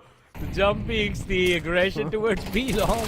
I don't think Crazy Gamer or God's Rain, they want to be patient anymore. They want to take the fight to Enigma Gaming, but Hattie got the solo man outside of B long, managed to find 2 picks, and Ghost finds Finn towards that A site. The plan failing. Oh, what? Cyclone F, that 3K. Enigma Gaming just walking into a wall, or in fact, walking into a cyclone and getting lost. From a good show by Hattie God, it's just like so many punishes that happen. They might not expect Fired Up Gaming in the connector and can peek anytime. The plant comes in, misses some shot, takes down Hattie God. Good job by Fired Up Gaming. He wants to wait for his teammate to come, but Catastrophe pushes him, kills Fired Up. It's a 1v1 situation. Cyclone F a little bit lower. He also gives a lot of damage to Catastrophe. He is defusing the bomb. Catastrophe might have to go out. Cyclone hears the step, peeks on the perfect time, takes him down, and will get another round for God's Rain for his team. 5th round on the board from them. Yeah. That was down to the wire. I was also worried because he did not have a kit over there, but still does manage to get the defuse, as you said. Another round on the board for God's Rain, and this one was all because of Cyclone F. Him and him alone. Because see what happened. Round starts, Crazy Gamer and Clouda, they end up committing outside B long, overcommitting in fact, because both of them swung wide to take that fight against Hattie God, and a brilliant play from Hattie, getting those 2 picks for his team. Ghost finding the 3rd on towards that A side. I thought God's Rain this round was done and dusted, but then Cyclone steps in, and Enigma, they walk into a bear trap, lose 3 players, brought down back to a 2v2, and as you mentioned, Fired Up, that late lurk towards connector was not expected. He did find that easy pick. Cyclone tried his level best, but did not really have any HP to work with. A shot to the leg would have been enough to put him down. And of course, the pressure was felt, but this time around, Spawn, flash, does not matter. Finds Fired Up. Cyclone gets the trade with the nade, but look at that. Looks like they want to collapse on that B site, Enigma Gaming. Yeah, again, just a solid round from Enigma, again, just wanting to take that space towards mid, up in the hands of Ghost, wanting to see if some aggression can be punished. This connector situation, again, they have this control, they're just waiting patiently for something to happen towards the B side, any particular mistake. Soon, with 50 seconds on the clock, they will start throwing in utility and the execution is going to start. Throws Molly in the corner, trying to get the peek out. Peeks with the flashes, come out, swings, but Crazy Gamer is ready, takes down Benzene. His team is there to help him. Ghost from B-main takes 1 player again down. He's there for his team. He spams through the smoke. Oh my god, gives a lot of damage here. 2v2 situation. Clouda has to fall back, wait for his teammate to come for this lurk. Oh, well, his teammate is almost there, but Clouda, look at him. The wide rotation is going to be there from his side as well. Yeah, he's falling back because he thought the pressure could have come in. Yeah, Finn again slowly. Palace. Exactly, and I think Enigma guys are expecting this. Oh! They are not, I guess. The timing is insane of that peak. Does get the C4 down though. Yeah, oh, Ghost alone. We know what he can do. takes down Finn. 1v1 situation. Clouda goes on a low HP. He goes to connector. Maybe it's planted for him. Needs that scope in right now. Oh my god. Or maybe doesn't. Quick scope on Clouda. Takes him down. Beautiful round coming in from Enigma. What a shot. What a round coming in from Enigma Gaming, as you mentioned. And yes, God's Reign, this was a valiant effort from their side. The collapse almost perfect, but still, Enigma, they already had everything that they wanted. Things could have gone wrong at one point though. The plant came in extremely late, and as soon as this lurk was complete from the side of Finn, when he picked off the bomb planter, the kill came exactly after the C4 went down. Had it come a second before, had the C4 planted inside, God's Reign would have had the advantage. But look at that, a beautiful flash. Finn moves in, finds Benzene. Spawn. Oh, they need to be careful, there's a man on the upper. Exactly. Base there coming in. Catastrophe wanting to kill people, gets out of the Google, uses the grenade there and has all the sight on him. This might pay off for Enigma Gaming, this change of pace. They know that God's Reign was short on that economy this time. They can sort of push towards a particular site. No gamble comes in from God's Reign, and Enigma takes the advantage from such a big disadvantage early in the half. As I said, Johnny, this team loves to crawl back slowly and steadily. They go back and bite the team from behind. Well, let's see, last round of the first half. Opportunity for a 6-6 swap between these two teams. God's Reign so far quite evenly matched. This map of Anubis, a commit coming in from Enigma. The utility lob to clear off the close angles, draw some pressure on the players holding the side, but the smoke is going to block their way, and Finn, beautiful job trying to deny the initial push. Does manage to get a little bit of distance between the players. Tries his level best to find the first pick, but fails. Catastrophe getting 2 kills for his team. I think that should be the round as well. Difficult retake for God's Reign coming up. Yeah, absolutely. The bomb is planted again, but God's Reign would desperately want this round. Just want to match the scores in this half. Enigma Gaming in a very, very solid position though, with the 2-man advantage coming in, and now increase it more because Crazy Gamer takes on Catastrophe. Had to go up with the trades. Fired Up Gaming though get 2 kills. He gets the third one, also takes down Spawn, and somehow he has closed this round and made it winnable for his team. This round can go anywhere. Hattie got peaks. Crazy Gamer misses his shot and is taken down by him. Hattie got ready with the op, also takes down Fired Up, and again 7 rounds for Enigma in this half. From a 4-0 start, I guess 4-1 start, they're able to jump back to a 7-5. That's such a good round from them. Exactly. What a comeback in the first half from the side of Enigma. But this is again exactly how we thought this was going to be. But it's difficult to predict who is actually going to come out on top. We expected a close fight, and so far this game has been close every single round, coming down to the wire between these two teams. And Enigma just the 2-round advantage, which can fade away with the loss of the pistol round. So again, an important round for them in the second half. They win the pistol, they have the anti-eco after this. Can result in a 9-4 score in the favor of Enigma before God's Reign comes online with the full buy in their hands. And that is something that Enigma can capitalize on. Yeah, get double digits early, build up more pressure on the opposition, close out the map. 100%. I think Enigma is also capable of doing that. These players have such a good coordination and understanding of the game, right? With this half, God's Reign would want to have this pistol so that they can close the score and match it up. That Enigma has been able to take that advantage in the first half. Again, a very slow start coming in from God's Reign. Look at that aggression that comes in from Enigma. They already have the connector control, but change of pace comes in from God's Reign also. They are trying to go from mid to the A side. Split could be seen anytime soon. Falls back, just exploring the map, feeling everywhere, and sudden switch to go B. That's a big fight in connector there. Trade comes in from both sides. The flashes are there, utilities there, but Crazy Gamer fired up, doing everything that they can for the team. But still, God's Reign have a big advantage. Hattie God and Catastrophe will have to pull off something absolutely magical, even though it's going to take a long time for Catastrophe to come and help his team. Look at the luck that is also coming from Crazy Gamer. Hattie God, oh my god. Catastrophe comes from behind, but easy takedown from Crazy Gamer, and the lurk was also being successful. Easy round for God's Reign. Switch up, pace from mid. They showed that they want to split A. Sudden switch back from connected towards B. Paid off really well. Enigma, even though they were big in numbers on the B side, but Johnny, they were not able to hold it pretty well.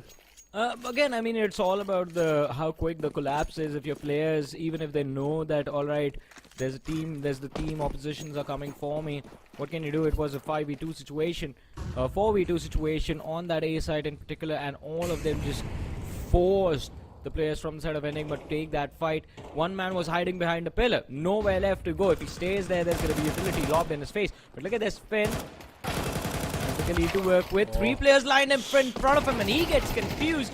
Who do I shoot towards? Gun recovered by Hattie, and before he can switch his weapon, he gets killed. Yeah, you know how when you see a gun in certain states and you run at it, that's he was trying to do. But just showing some Haryana cosplay. Yeah, that's my thing. That's your yeah, for sure. But again, Enigma tried to do some damage, which they'll be happy with. They're able to take down Finn and Crazy Gamer, which is decent enough for the economy damage that is going to give it to the God's Reign. Enigma, though, we have seen some trend that, you know, most of the teams buy after losing a pistol, right? But we have seen Enigma not buying this after losing pistol. They want to save it for the third round, a more crucial round, when they can have directly a weaponry advantage, right? God's Reign, again, the bomb planted, would feel pretty much safe. Benzene, very, very low HP, falling back, again, just wanting to make sure that he can save this gun, build up the economy for later in the rounds. Well, let's see. This can help God's Reign stabilize a little, but Benzene, I think in the next round, anyways, Enigma, they will have an opportunity to go for a full buy. So this is an opportunity for Benzene to actually cause some damage for God's Reign. Even if he goes in, picks up one lad from the opposing side, should be good. And look at that. I think he's going to try and line up for the exits as well. Yeah, for sure. He's trying to get as much damage as he can give. Yeah. Again, I don't think so God's Reign would be interested to just go hunting very deep, because it's very important for them to save these guns for this crucial round where Enigma is going to have a good buy. Again, both teams have had a similarish kind of philosophy of playing this map, but again, very different in terms of layering that has come up with. Enigma, we have seen they always have these slow starts in the half, but have always been able to jump back. God's Reign, solid starts, but again, just sort of misses later in the half. Early utility towards mid, making sure that you're able to show presence and not let Enigma on the CT side take a lot of control. Early presence towards A main, and you can see Spawn being very, very deep outside. A gets, oh damn, he's 2 HP. He just survived that. Yeah, that was such a risky peek. He saw the man, went for the jiggle again, and you can't do that at this level. If it was my rank, it would have worked, but this is professional CS2. And Spawn, look at that. Just a sliver of HP remains. Yeah, I just wanted to make sure that he has that aggro information, gets punished for that. Or I should say gets warned for that, right? Yeah. HP might not even need to do much, but it can help with the utility, right? Execution comes in from God's Reign. Clouder takes down Benzene. CloneF does his job, kills down Spawn. And Hattie God, again, will have to do too much for his team. Clouder going to explore too much alone. Did not really have support of the utility. Also, CT side, Enigma again in a problematic situation. Crazy Gamer in a very, very deep position. Catastrophe was expecting this to happen, but Crazy Gamer again solidly just holds the position. Hattie got a lot on his shoulders. Again, Crazy Gamer can come from mid, take his time, doesn't require. Fired up gaming, peeks, takes down Hattie God. Easy round for God's Reign. Yeah, I mean, they made it look easy, especially with the mistakes coming in from the lads of Enigma. Not mistakes, let me correct myself. The outplay is coming in from the side of God's Reign, especially Clouder and CloneF. These men have been doing a phenomenal job. Look at that, 14 kills on both of them. Absolutely. It's a monstrous run in this game of Anubis, but it's still far from over. 8-7 is the score as of now. And Enigma, this was Enigma's pick. Correct me if I'm wrong, right?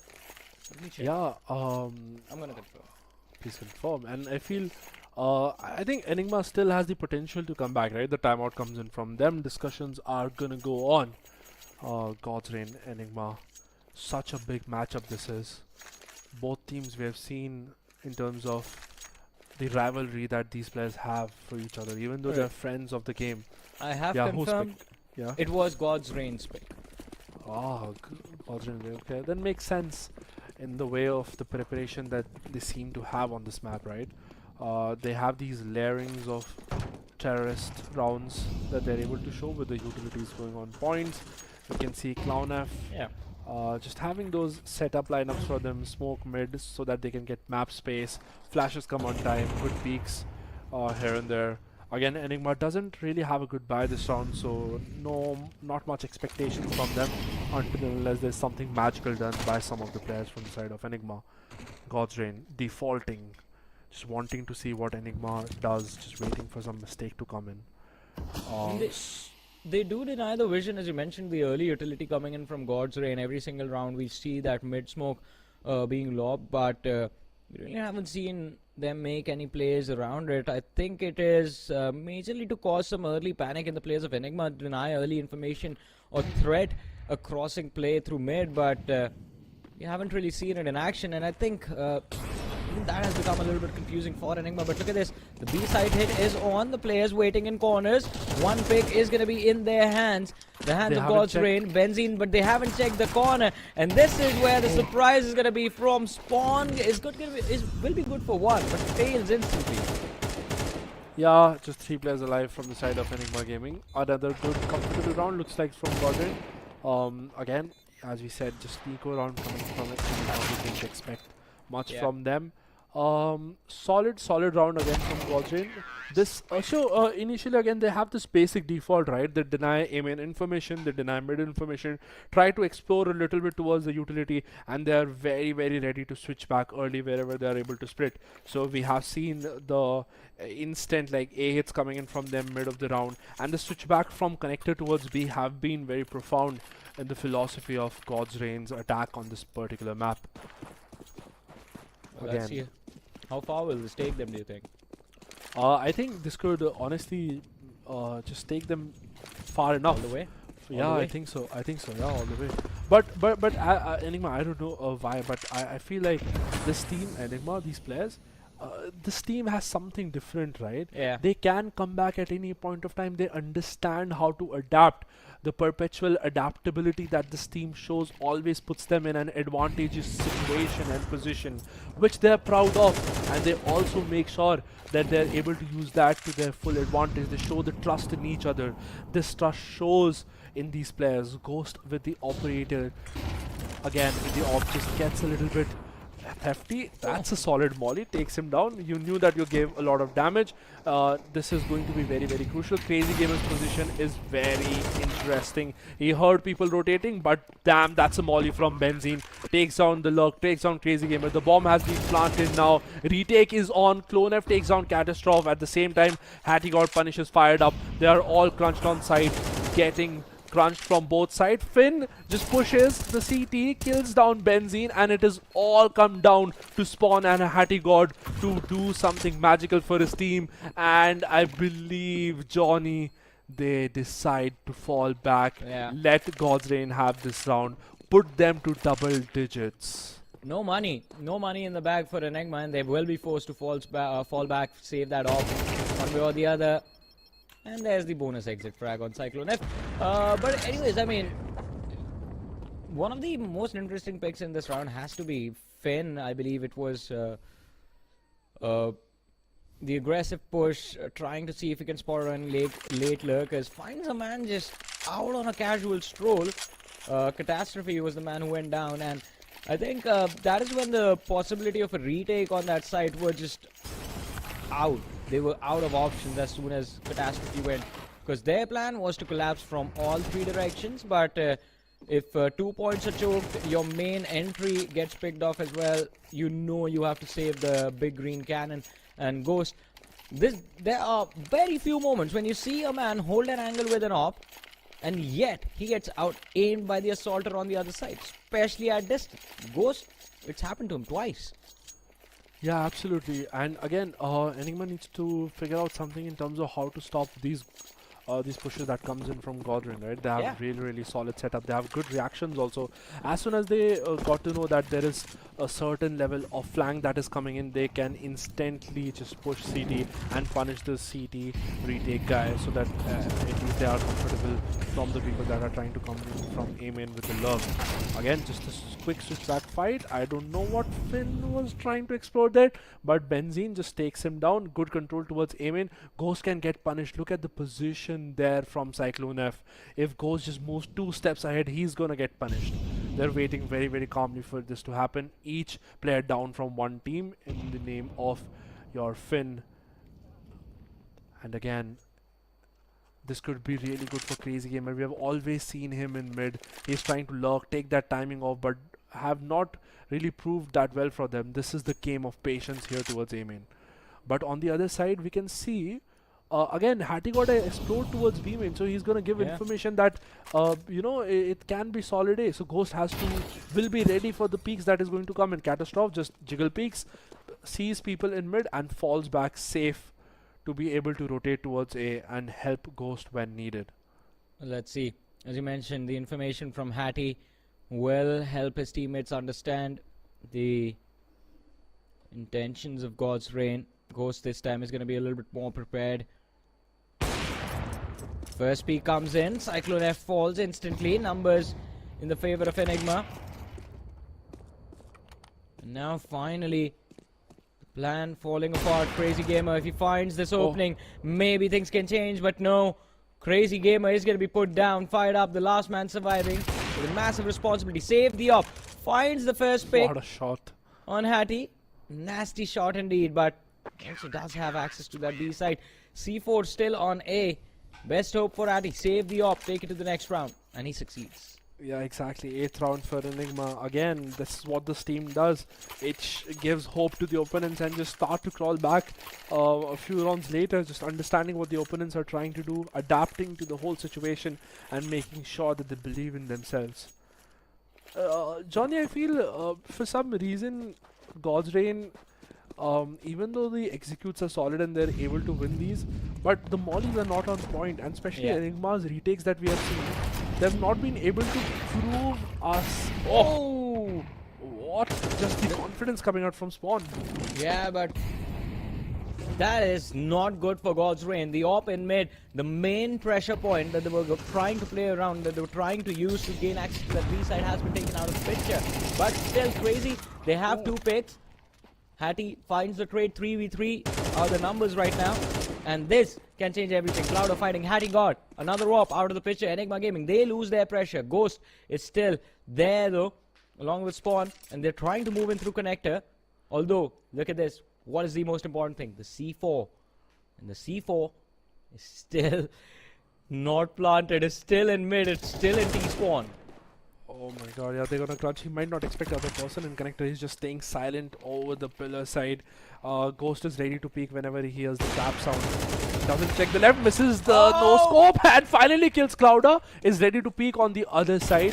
It's again swings a little bit, but Crazy Gamer is there for the support. And God's Reign just wins another round, keeps the advantage towards themselves. 11 for God's Reign, 1 round away from map point. Just one step, one more step, and they will have the map point. But Enigma is still looking strong. Economy looks decent to go for the buy, but this might be the last time they can make it happen. Alright, opting for the SMGs. Yeah. To invest in utility. Jump into the next game, throw in a lot of mollies, don't want the defenders to push towards B and get a lot of information. A little bit aggro towards the connector side from both teams. Finn just making sure that he has good positioning to be able to sort of punish with the utility that would come from the team. Catastrophe showing a lot of presence. Aggro goes mid, explores it as much as possible, throws grenade, shows a lot of presence and fall back. We have seen Ghost perform really well. Oh, Finn through the spam gets spawned down. Two more players especially still laid out towards B, even though Godsrain have a very spread out attack. Good molly, and this forces back Finn to fall back. He won't be able to cross sight with his teammate help him. But look at it. Look at that. One person is already on site. Yeah. Oh my And god. Clouder Clouder. finally reveals himself. Gets the opening. Catastrophe finds the trade, but still Finn. It's going to be down to him. If he shuts down the lurk, the late lurks that we've seen from the side of Enigma, he can change everything. And look at that. Look towards the A side. There's one T player still. Cyclone F again on the lurk again. Clouder taking that aggressive position. He spots one, gives the damage, fallbacks. Again, Godsrain is all over Enigma right now. They have everything sorted out, every proper plan. Good mollies here, especially in this round. That walk-in from Clouder was very good. He waited for the smoke to fade out, and once the smoke faded out, he pulled off his magic. Ghost has been really good with this op. I just wish that Godsrain would have come to him a lot more, but they didn't really give him the opportunity to. That was some good reads by Godsrain. Again, hats off to Clouder for that walk-in. Waiting for the smoke to fade off. Got a good timing for his team there. 12-round match point for Godsrain. Enigma. Oh. Do they get him? No, he still survives. just split second.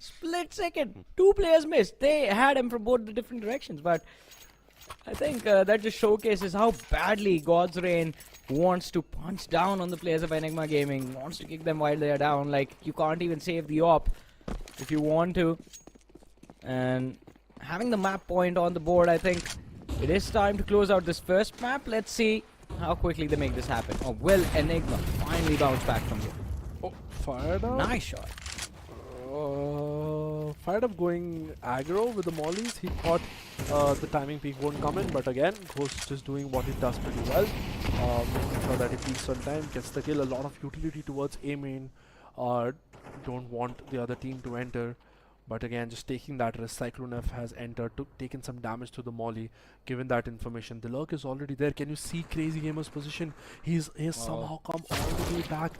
This could be very deadly. He takes down Ghost, and they have all the B side towards themselves. Are they rotating back towards B? The bomb is still towards B main. The rotation comes in from connector, and Godsrain has taken B side for themselves. It is going to be a very difficult retake from Enigma. Two players will decide to lurk. They're still towards A main. It's going to be very late for them. Benzene will have to have as many picks as possible. He peeks down, gets noticed out of the city. No player is ready to peek. Wanted to get those kills, was not able to. Flash comes in. Falls back, field save, catastrophe, Benzene, oh my god, they come from behind. A quick rotation from Connector was not expected, takes down everyone, and Enigma still in the game with the 9th round for them. Lot of missed opportunities. Lot of missed opportunities from Godsrain over there. Benzene wide swinging, gets spotted. The player holding the back of sight, failing to connect his shots, and then Catastrophe with how he was able to move in. Godsrain felt like for a few seconds they'd get a little too overconfident as to how easy they thought this game was going to be for them to close out, but mistakes were made from either sides in the initial stages. Crazy Gamer, the amount of control he was able to gain on that B side was just phenomenal. Picked up one guy and ran into that B side like he owned the place. Yeah, exactly. Again, very close to closing this out. Benzene takes some damage there. Godsrain just defaulting pretty much well. Molly goes towards B main, making sure that no one pushes. Enigma has been nice good flash with these utility. Hattie God gets the flash. Benzene gets the kill. Beautiful teamwork coming in from them. This is what we know about Enigma in terms of the utility usage that they have with the months that they've been playing together for. Good molly outside connector, making sure that there is no leakages that they're able to give. Fired Up Gaming gets that trade. He takes down Catastrophe. The numbers are even now. Godsrain still have a chance to close this out. If they lose this, the economy will not be in such a good condition for them. Cyclone F takes down Ghost. That's a very big disappointment for Enigma Gaming. And they are forced to push down. Look at Benzene just going in. And I'm pretty sure Finn heard that rotation. Fired Up Gaming also takes down Benzene. It's a 4v1 situation. All up to Spawn to be able to save his team from going to map 2 and not letting Godsrain clear this out. 43 still seconds. They don't really want to go for the bomb even. They just want to wait because they know it's a 4v1 situation. Just have to take down Spawn. Again, go for the hunt slowly, flashes towards A, making sure the rotation isn't pulled off. But Spawn will hear this, he will be ready to rotate. He's clearing out A. It should be easy for God's Reign. Johnny, map one. Map 1, how close? 20 seconds. Bomb going towards B. Spawn alone. Do you think there is a possibility? I don't think so. I think it's a 1v4. It's pretty straightforward. God's Reign should be able to close it out. Spawn doesn't even have a lot of... Does have any utility? No. So yeah, it is pretty much done and dusted, I think.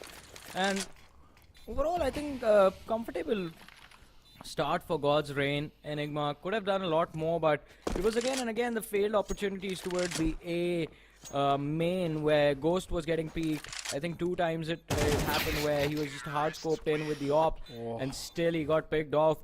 And every single time it was the quick switch ups coming in from God's Reign, making that play, getting that early pick towards the A site, and then the instant collapse on B.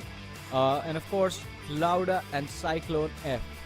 Phenomenal performance in this game. Both these 2 players are key reasons that this team ended up winning this match. Exactly, the discussion is going to be on from both teams, and that's the good part, right? Yeah. See, even though God's Reign won this game and they won it like pretty well, pretty comfortably, but you see the discussion immediately switched to like being serious one, right? 10 seconds of happiness was what we witnessed. Exactly, just like stretches and just a few smile and then quick switch back. Hey, this is what went wrong, this is what we did wrong, and this is what happened. Again, just so much pressure on these teams, right? Because every team wants to win that map. And Enigma, even though I'm a big fan of the players of that team, they have good coordination, good utility usage, but they were not able to show this in the second half, basically. I feel they would have been easily able to convert this if they played to the roots, but again, hats off to God's Reign, they played this very, very well. True, I mean, they played a phenomenal game of CS2 and Enigma as well. I mean, put up a tough fight. So I'm quite excited to head on towards Mirage, because while Anubis gets a little bit more technical, Mirage, we all know, after a while, if you're losing too badly on Mirage, you're going to shut your brain off and you're going to play it like it's a game, it's a park game, right? Any rank game you play on the ladder or any of the other services you guys use. But that is the beauty of Mirage. Even if on instincts you can sometimes end up winning a few crucial rounds, and I know every now and then few of these individuals do resort to those sort of tactics, so it's going to get very entertaining the next map maybe. Absolutely, I'm so excited for Mirage to come in. But again, we can see how some individual plays have been seen in this round. Like this round was very crucial, it came down to the wire. And Enigma gaming, again, even though they had a small, like a very bad start in small hiccups in the first half, but again they were able to bring it back, and I had the same hope coming in from the second half, but they just crumbled in the second half, was not able to convert the advantages that they were able to create through manipulation of rotations that they were doing in terms of timings that were being caught from them in terms of the walk-ins that they were able to pull off, but that was not every round. And God's Reign has proved that the Lurk's potential on this map is pretty much high. How many times did we see God's Reign players just go from mid towards the B side and the Lurk was successful, right? Yeah. So I feel Enigma will have to be very, very careful coming in for the same thing to be happen on Mirage, even though the Lurks are not that easy on that particular point map. But again, there are so many tactics that you are able to pull off. The small details that Enigma will have to sort of improve and churn themselves on, making sure that the communication is on point for them to be able to convert the second map and not continue to do the same amount of mistakes that they did on this particular map. Well. Let's see how the next one is gonna go. This is gonna be exciting for sure, and of course, after this, we have one more exciting game, ladies and gentlemen. If you guys are tuned in for that one, because that is gonna be a rematch of the finals from the Open qualifiers. We will have Fired Up going up against Too Easy Gaming right after this, game number 3 of the day. But second map, Mirage, Anubis completely in control of God's Reign, and also discussed as we discussed during the match itself, it was their pick, so they were bound to win it. But on Mirage, everyone has a chance. It is going to be a map based around momentum. If you can control the game, if you can control the speed at which the T's move in on the CT side, you have half of the matchup already controlled, already sorted out in your favor. One iconic thing that I've missed, I mean, we have seen clips and clips and clips and clips since the days of CSGO. Those mid duels is what I would love to witness. Apart from that, I mean, it's down to Enigma now. What will they bring that is going to be so out of the table for the side of God's Reign that they won't be able to make a comeback? I mean, two of the best players compared from either teams. Cloud are absolutely phenomenal. Catastrophe, I have to say, did put up a tough fight, but I expected a bit more. Not just from Catastrophe. Catastrophe definitely delivered, but from the likes of Hattie God and Spawn in particular. So do feel a little bit let down, but hopefully the lads can redeem themselves in game number 2. Yeah, I feel, Johnny, these teams are just warming up. You know what I'm saying? These teams are like warming up. They're making sure that they're able to it's just the first day. We're chilling out a little bit. Enigma, I feel, in the same zone. We saw them in the previous LAN also. They lost the first game and then they came back and just did their magic. So I'm pretty sure they'll come back. We need to give them time, and they're warmed up in the first game. Second map is going to be theirs, and hopefully the second map is going to be good. It is definitely going to be good. I don't think we have to hope for it. I can guarantee it's going to be an exciting one. But before we head to map number 2, we're going to take a very short break. You guys stay tuned, keep watching. We'll be back after this.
Welcome back, ladies and gentlemen, to the draft brought to you guys by Blast and Nodwin Gaming. Map number 1 between, or match number 2 between God's Reign and Enigma Gaming. Map number 1 is done. Anubis, God's Reign taking the win. Now we're going to move on to map number 2, which is going to be, can I call it the most hated map by the community? Yeah, Mirage. I don't know. I run into a lot of people who say they don't like Mirage that much. I mean, yeah, it's probably because they're bored of it and they're bored of the op kills that they've died because they don't know how to use utility properly. I mean, if you know how to use your utility properly, you're not gonna die again and again like that. So you won't hate the map. So I would just say to those people, get better. Yeah, get good. That is going to be the simple answer. But you definitely see a lot of entertaining moments on this particular map, and because of that, I mean, you have the opportunity to make a lot of individual plays. So we might witness the players that we have been talking about, players like Spawn, players like Catastrophe from the side of Enigma Gaming, finally start to step up because of the opportunity that will be given to them, be it towards the B side. You talk about players and iconic moments that we've witnessed in the past in the history of this map in CS2, in CSGO, and now starting in CS2. And anything can happen. I mean, God's Reign, they might have the upper hand in terms of the overall series, but they still need to watch every single step that they take in Mirage. Yeah, I feel like Enigma felt like they were missing some energy, right, in the previous game. Like it wasn't like a proper Enigma representation. You know what I mean? We know these players. We know Crazy Gamer. We know all these players from God's Reign that are always like active, hyping each other up. Crazy Gamer is like he holds his mouse for 10 seconds. Missed flash. Yeah, just showing how not to flash. Yes. How to flash your own teammates. Oh. Yeah. Man. See, every failure is a learning, Johnny. Every utility you fail, you learn from it. This time, Hattie did not even need an utility. Finds 2 picks easily on mid. And even though they messed up as soon as they started, Enigma recovered quite quickly off of that mid play. A site under control, C4 planted, 2 CTs left, and both of them on CT. Yeah, absolutely. And again, just Hattie God was like, just F the flash, I don't really care, right? I don't need the flash. Let my teammates miss the utility. It's okay. I got them. Let's see. Again, interesting start to map. How high are your hopes, Johnny? Not a lot. My hopes for Mirage aren't that Listen, great. Johnny, you stabbed me bad here, right? I was trying to like hype this up, but then you're like, go sleep. No, I mean you can't go sleep on this map. I mean, this is where you see the moments that make you go, whoa, this man is good. This man plays like a god.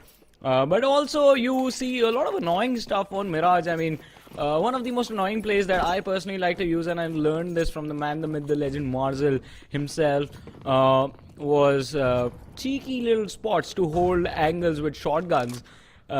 And it becomes annoying for the opposition. You trigger them very easily, as we were talking about triggering the opposition in the first game. But look at this.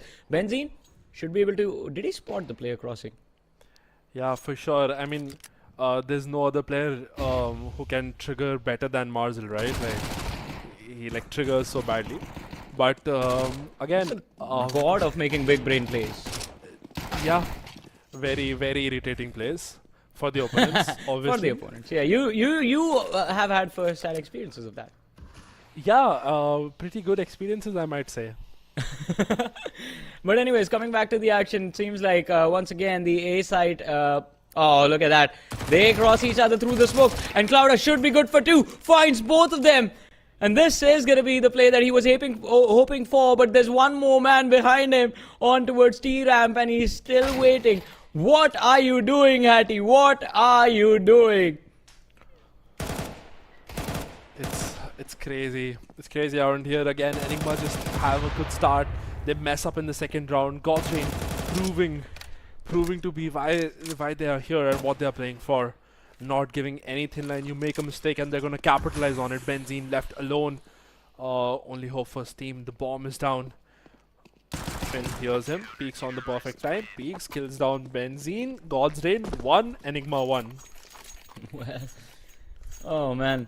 Blunders made from Enigma in the first round, but they were able to recover. Blunders made from Enigma in the second round, and this time God's Reign also got a little lucky, I'm going to be honest. I mean, Hattie had the opportunity to shut down Cyclone F, my apologies, towards A main, and then maybe recover the C4, put some pressure on the player playing CT, and hopefully plant the C4, but could not really even think about it. Tried to go for a duel for the player holding tool booth, gets shot in the face, and the shutdown from God's Reign, I think it all depends. They hold on to the momentum, do not lose any weapons, do not lose this round, period. Absolutely. Hey, Johnny, do we have any information on the coaches of these teams? I don't think so. I don't think they have coaches as of now. Damn it! I feel something that could change the whole momentum of CS2 in the Indian scene would be having some experienced coaches, right, that have played at a very high level, and making sure that they are able to help these young guns, because it's the future of FPS gaming, and we want those young players to understand the game better. Hey, I feel man, investment in coaches would be very crucial here. Exactly. I mean, the Indian scene has been praying for our Lord and Savior YB to make a comeback, but I think it's going to be a while before we get to see that man enter the Indian Counter-Strike again. Oh, Cyclone F, good. I mean, the decision, the thought was good, but the execution was not really what we were hoping for. But still, God's Reign, they lose the numbers advantage. Somehow managed to recover it off of Finn's back, who picks off Spawn. Now Benzene, feeling a lot of pressure, has the deagle. Yeah, he has always had that responsibility on his shoulders. Only man left alive. Bomb is somewhere on the other side of the map. And I feel God's Reign should be able to chill out, but we can never count out Benzene in this case. The bomb is in the hands of God's Reign. 40 seconds. Benzene would have to pull off something a lot magical than what we have seen. Well, let's see. Comes down from mid. Finn just holding both sides. He knows the action could be anywhere. Misses the cross. He might not expect Benzene to be this close. Benzene swings, take down Finn. It's a 1v1 situation. Fired Up Gaming is very low. He spots him and Benzene is able to take him down. Somehow he's able to win the round for his team. That is absolutely magical. The 1 second mid cross that comes in from him, and how Finn gets timing on that particular cross is absolutely insane. What a throw from God's Reign. 2v1, they had the weapons. The man started off with the deagle and just absolutely annihilated every individual from the side of God's Reign. Benzene, the chemicals reacting quite nicely within him. 2-1, and Enigma again, reset handed to God's Reign. You deal with this, we don't want this, is what Enigma said. But a nice little back and forth between these two teams. Right off the bat, no one has been allowed to stabilize as of now, and no one can commit for a full buy. Well, Enigma can, but we do see those Galils. Yeah, no full buy. I'm gonna count the AK as a full buy. Yeah, absolutely.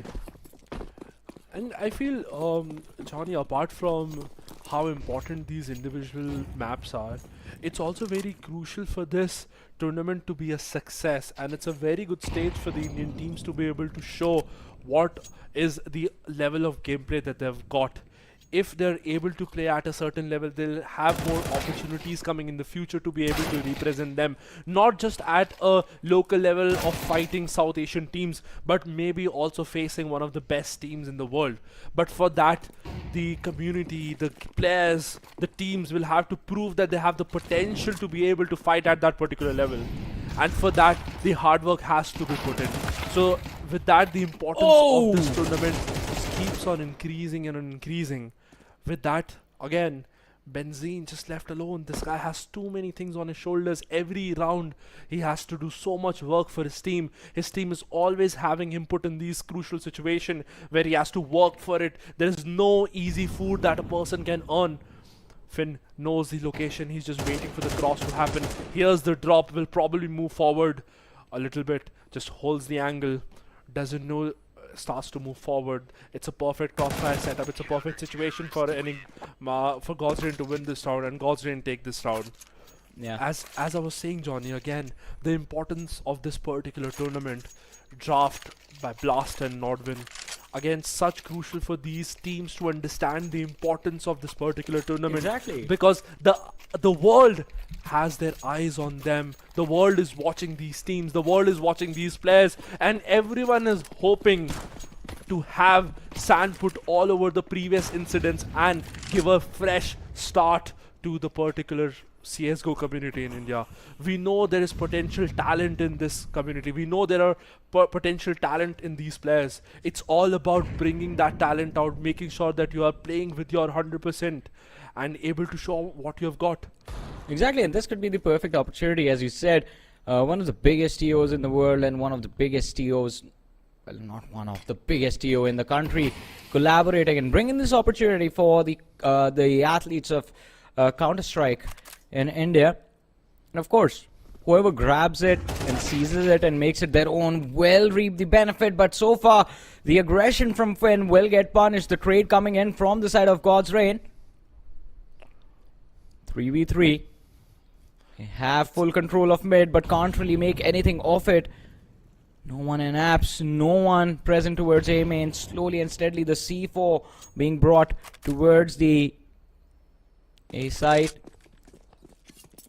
How much utility do they have? Enigma Gaming, none. Absolutely. It's funny how we're in the 5th round and we haven't seen some good weaponry from both these teams, right? They have been jumping just to and forth in terms of the rounds. They're winning equals, throwing rounds, showing good plays and showing bad plays at the same time. No one's going to check Firebox. Look at this. Yeah, crazy gamer. It's a crazy positioning that he has. Can sort of bring out so much from this, right? Yeah. One man on Sandwich.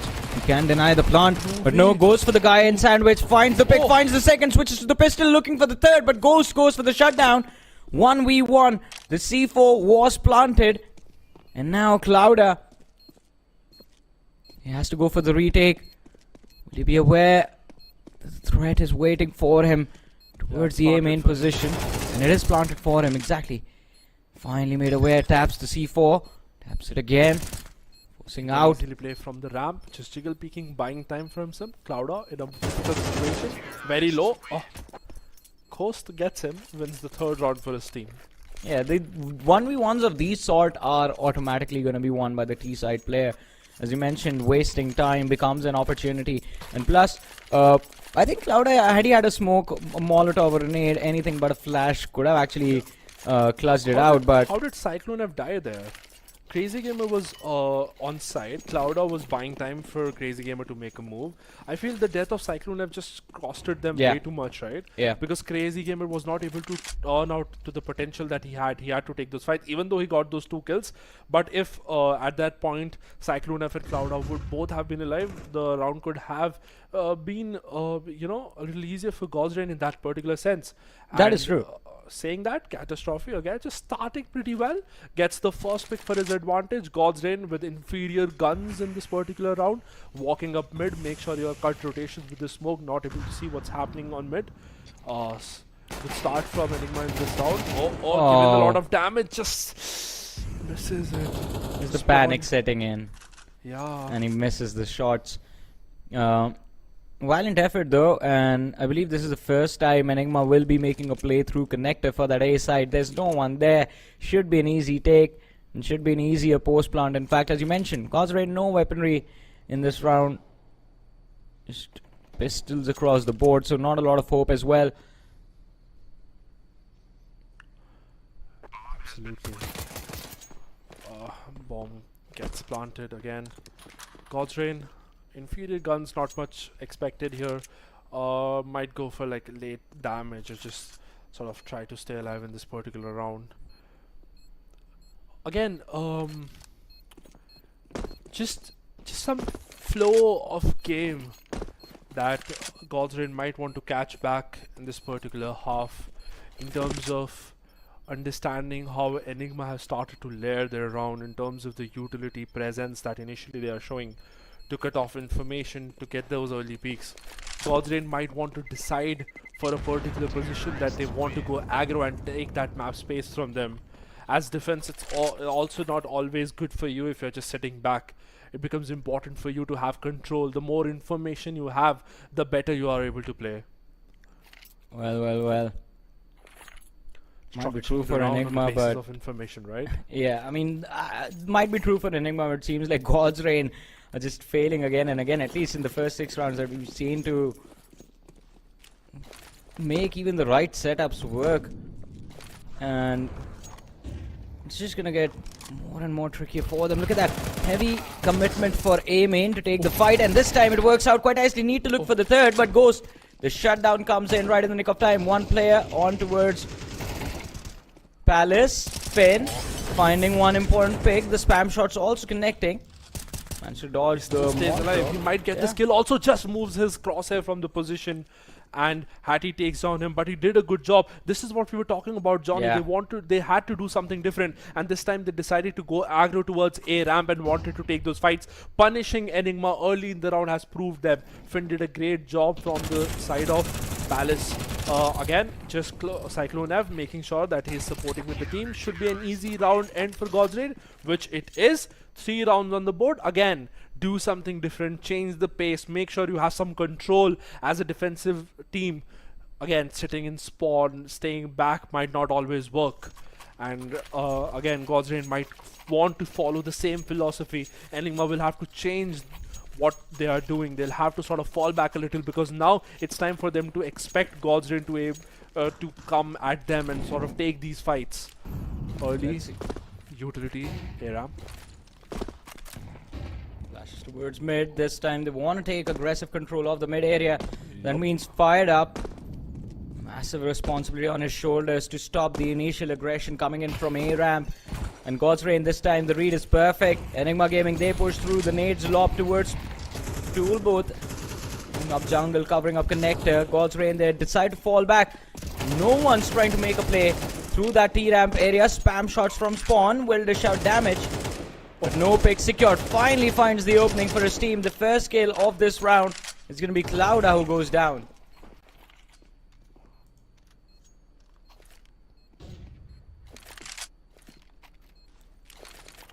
.4v4. Spawn, oh no! Stuck in a corner. He's going to be shut down. Time running out for the lads of God's Rain. Smoke is going to be lobbed. A desperate attempt to go for a defuse. But this is what Enigma were waiting for. And this is what they were hoping God's Rain would do. No opportunity. Cyclone F's trying to stick the defuse. This is going to be more down. The focus fire from every single individual from Enigma Gaming on towards the triple stack. An easy round for Enigma in the bag. Yeah, they were ready for these pushes. That is going to come aggro from God's Rain, making sure that they take the counter space and getting the round towards them. Again, adaptation, winning the round. Still though, taking a timeout, making sure that they're ready for what are the changes that God's Rain are going to have, looking at the economy, what decisions they have to take. Because so many people died, economy doesn't look that good also for Enigma. At the same time, God's Rain would also be on just pistols, right? Majorly. So again, a little towards thought process that every team will have to think. Enigma still able to pull off a decent buy. God's Rain just will be a little bit in trouble for this round. As soon as you develop on this round, right, like previously in the first half, even though God's Rain had a very good start, Enigma was able to come back. But this time Enigma has had a decent start in the first half. God's Rain should look for that comeback that they can make in the first half. But till now, the way these rounds have been showing, I'm pretty confident, Johnny, that Enigma might take a pretty big lead in this first half and might not leave much on the table for God's Rain. Well, they're going to be hoping for the same, but let's see if that is actually going to happen. Enigma in control of this match so far. God's Rain hoping for a miracle reset to bring themselves back, but it's not going to be easy from the looks of it. Palace control to Benzene. Crucial fight here. Catastrophe. Yeah, he's too eager. Yeah. Benzene also takes down Crazy. It's an eco round. You can take those gambles easily. Bomb with them towards A. One single player just heated towards B. You can see how much he has explored. And this information is going to be very, very big from the side of Catastrophe. He's going to be like, hey guys, B is pretty much weak. I can literally just walk out. And he got, well, obviously wanted to one tap, but it's okay. He finally gets the fired up kill. Finn takes down Catastrophe. Trade is there from Hattie God. Easy 6th round for the Enigma. And again, just making sure that they're able to develop on the start that they've had. The core is strong. It's all about building those muscles around it. Of course. That's what Enigma is doing. Exactly. And I feel, Johnny, this information is going to be very crucial. How Catastrophe has been able to get that individual pick, and then he has had to sit on B for such a long time. This might be something that Enigma uses, and probably they're playing the mind games. Godsren think of the same, and you can instantly see them going heavy towards B. They wanted to gamble this side, but it might not work out that well, because Enigma keeping it very simple and very sweet, stack up towards A ramp, and it looks like after a few seconds they might be ready to execute and plant towards A. Well, let's see though. Enigma, they are going to try and drag this on for as long as possible.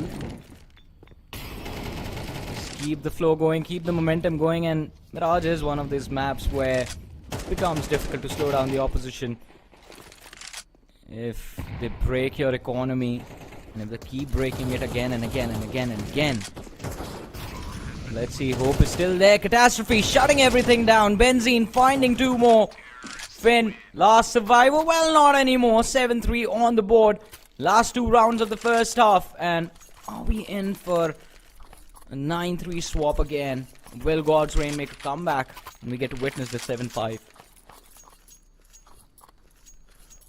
Yeah, absolutely. Again, the diversity, Johnny, let's talk about it. The previous map, Godsrain looked so much comfortable. They were so calm into it. Even though Enigma was also calm in the first half, but we could see how utilities were being missed and what were the issues that were going in. And suddenly we moved to a different map, and Enigma just shows such a different way of gameplay that they're having. They're keeping it very simple, very sweet. The reads are very good and are able to sort of take this half with them in a very slow process. Nothing much excitement, not much going on. We can see Benzene just that with that one clutch, it would have given them so much of confidence, and they're developing on that particular point. That if we are able to pull off these rounds, there is a high potential that if we play together, we can convert most of the rounds. Saying that, Hattie God loses his life and dies instantly, giving an advantage to Godsrain in this particular half. They will be happy with the start. 1 minute on the clock, and Enigma will have to make decisions soon. Still a 4v5, and we've seen Enigma recover from positions like this. Catastrophe absolutely unstoppable in this game. At least for the last few rounds, he has been just destroying Godsrain alone. Again, the A site belongs to Enigma. They have the C4 down. Look at that, hit the mid lurk from spawn. Oh my god, this is just clear-cut difference of information, Johnny. So usually it's said the more information you can have on a particular map, the better you can the better you can position yourself on defense, right? Yes. Now if you think about it very carefully, again, the Godsrain player on the CT side are very split. They are playing towards the B side deep, they are playing A, or towards the CT, towards jungle, and they are playing it so passively that Enigma, even though they have lost player, they're able to manipulate the rotations, and they don't really have to do much because Godsrain is gifting them the sites. All they have to do is make sure the utilities are on point. Once you get the plant, post-plant crossfire setup, and you'll be able to win the round anyhow. Godsrain need that information on this particular round. 9-3 half will be very, very devastating for them. And again, looks like they are trying to change something up, going a little bit aggro towards the B apartments and having a lot of control. Quick rotation call out from them for some reason, because of some utility that was thrown, because obviously you are so down in numbers, you are overthinking yourself. One grenade, one smoke, one flash, and you immediately start to fall back. Realizes that this could just be a fake, falls back to the situation, again making the same mistake, being very, very passive. And look at Enigma Gaming, they've already entered the A side. They don't even have to use much utility in that particular sense. The lurk is also active in mid. Finn might also get punished here. Look how much Enigma is deep on A site. Well. Enigma always in control, even in this round, and Godsrain too scared to fight back. And Enigma going for a brilliant punish. Catastrophe, in fact, finding the entry again. The word entry fragger. I think this is the man who lives up to it. Let's see Crazy Gamer finding Ghost. Spawn before that, getting Finn off the board. The numbers advantage still in their favor. A lot of damage. Catastrophe still alive, and he does make God's Reign pay for that. What a T-side coming in from Enigma. Usually you would expect the CT players to actually keep the opposition in check, but this time Enigma just picking up the ball and running away with it.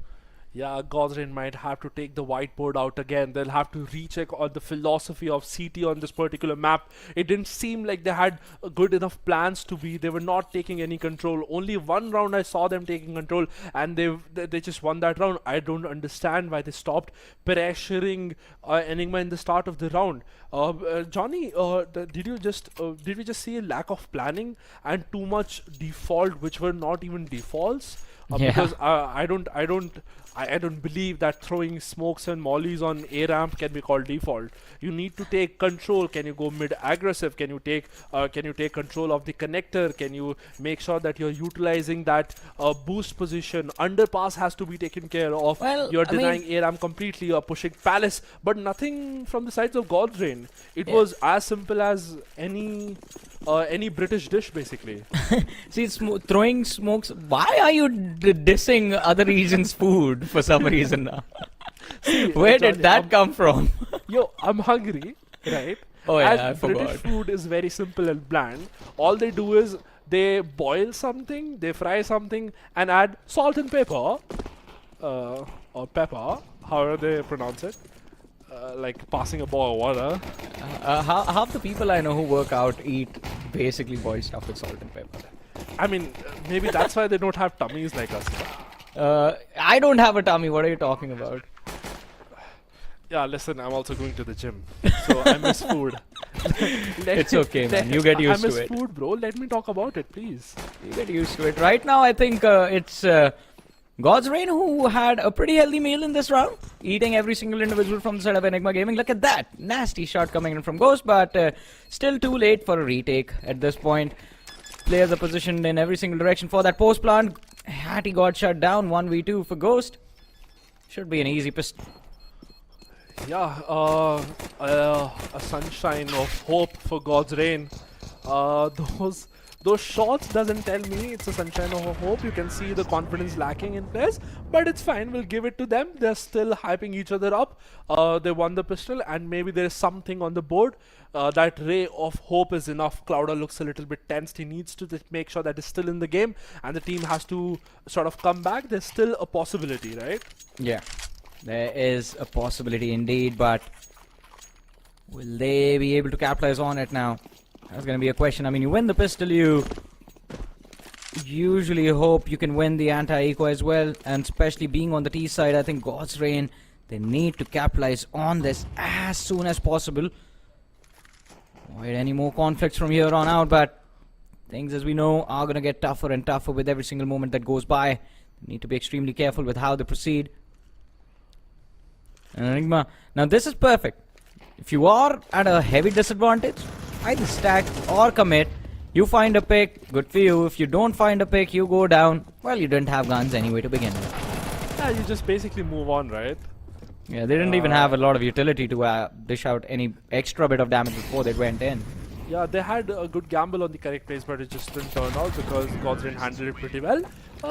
They're showing us a little hope, Johnny, here. Are we calling it a 9-3 curse, and are we thinking of this as a comeback? No. 9-3s used to happen in a different universe, my friend. It's not this one. Wait, do you know what I believe? I also believe that it's possible in this game too. Oh, really? Yeah. I mean, happen. I do not want to believe. I mean, because, see, I've seen crazier stuff happen in Counter-Strike. That's the thing. I've seen teams make a comeback from, well, back in the old days of CSGO, basically from 15-1, 15-2, they were just down to the point where you would basically give up. Everyone gave up. The players gave up at that point, and I think even they were surprised when they ended up winning that game.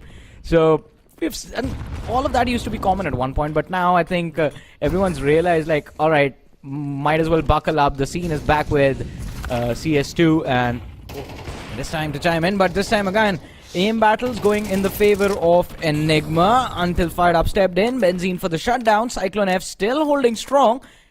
Did he even leave aim in? He was holding and looking back at his own team while they were pushing through. Why do I curse these teams? Damn.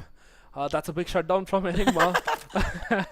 It's my bad. All the God's Rain fan, you can blame me. But don't just like go to my Instagram and start cursing me, yeah? I was just hoping for the best for your team, but that's the curse. Johnny, Enigma double digits. Honestly, 1-1 map each. I'm okay with that. I'm fine with that. Yeah. Ghost finally takes down Cyclone F. So this is going to be the biggest rivalry in the making, I think, for this entire tournament, at least as far as the Indian side of things is considered. We're going to observe the teams from Pakistan tomorrow and see what their storylines are going to be. I think I'm going to try and get in touch with a few of the players from there. But again, from the Indian scene, as of now, God's Rain, Enigma, these two teams are going to be dominating at the top. And then you have the lads from True Rippers who are going to be joining the party later on. And it's going to be exciting to see how their mix changes everything. But this is, again, a story that continues from the last few months. Enigma and God's Rain going at each other's throats for a while now. Look at this. Finn. The smoke is going to be there, blocking his way, but I think still a favorable duel for him, and he wins it. Yeah. Again, Just just a a good bit man off. advantage for Yeah. God's Rain. Good pick on Catastrophe there. Just feeling out what the map could do. Again, you can clearly see the difference between Enigma's CT side and God's Rain CT side, right? Yeah. Enigma, again, just instantly have a plan and have a structure towards it. But God's Rain, on both T side and CT side, they need to work a lot. I feel they didn't have enough practice or whatever. They thought that people are going to just ban this map or something. But there is a lot of work that is needed from God's Rain to be on this map. Could go anywhere. This is a very good, important, crucial fight. Ghost might want to take a shot, just misses the timing there, throws the molly, making sure no one pushes him, seeing the AWP in his hand. Rotation is being pulled out from the side of God Rain. They know that the AWP is towards B, so they've started to walk in A. Alone towards the A side, we can see Ghost with his AWP. Wait, what? So they've reactive. entered all the way to a jungle, Johnny. Yeah, they have breached the A side. Oh Oh! my god. Ooh, Hattie. Moments like these and you break your mouse. Yeah. Right on the head. You could see his head bob as well.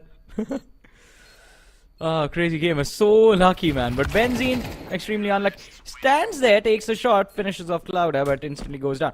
So finally we see the match get a little bit more interesting. Enigma, they had that one round on the board, but... Did I just see Cyclone switch headphones? Yeah, just feeling whatever, just showing how rich he is probably. Just, having one headphone and then not feeling it, just use the other one, right? No, I think he had them off completely. I hope that was mid-round. Yeah, makes sense. Just want to get away from the sounds of CS. Yeah, just vibe with the game itself. Just feel every single button you press, the way you move your mouse. Absolutely. CS can be so romantic sometimes.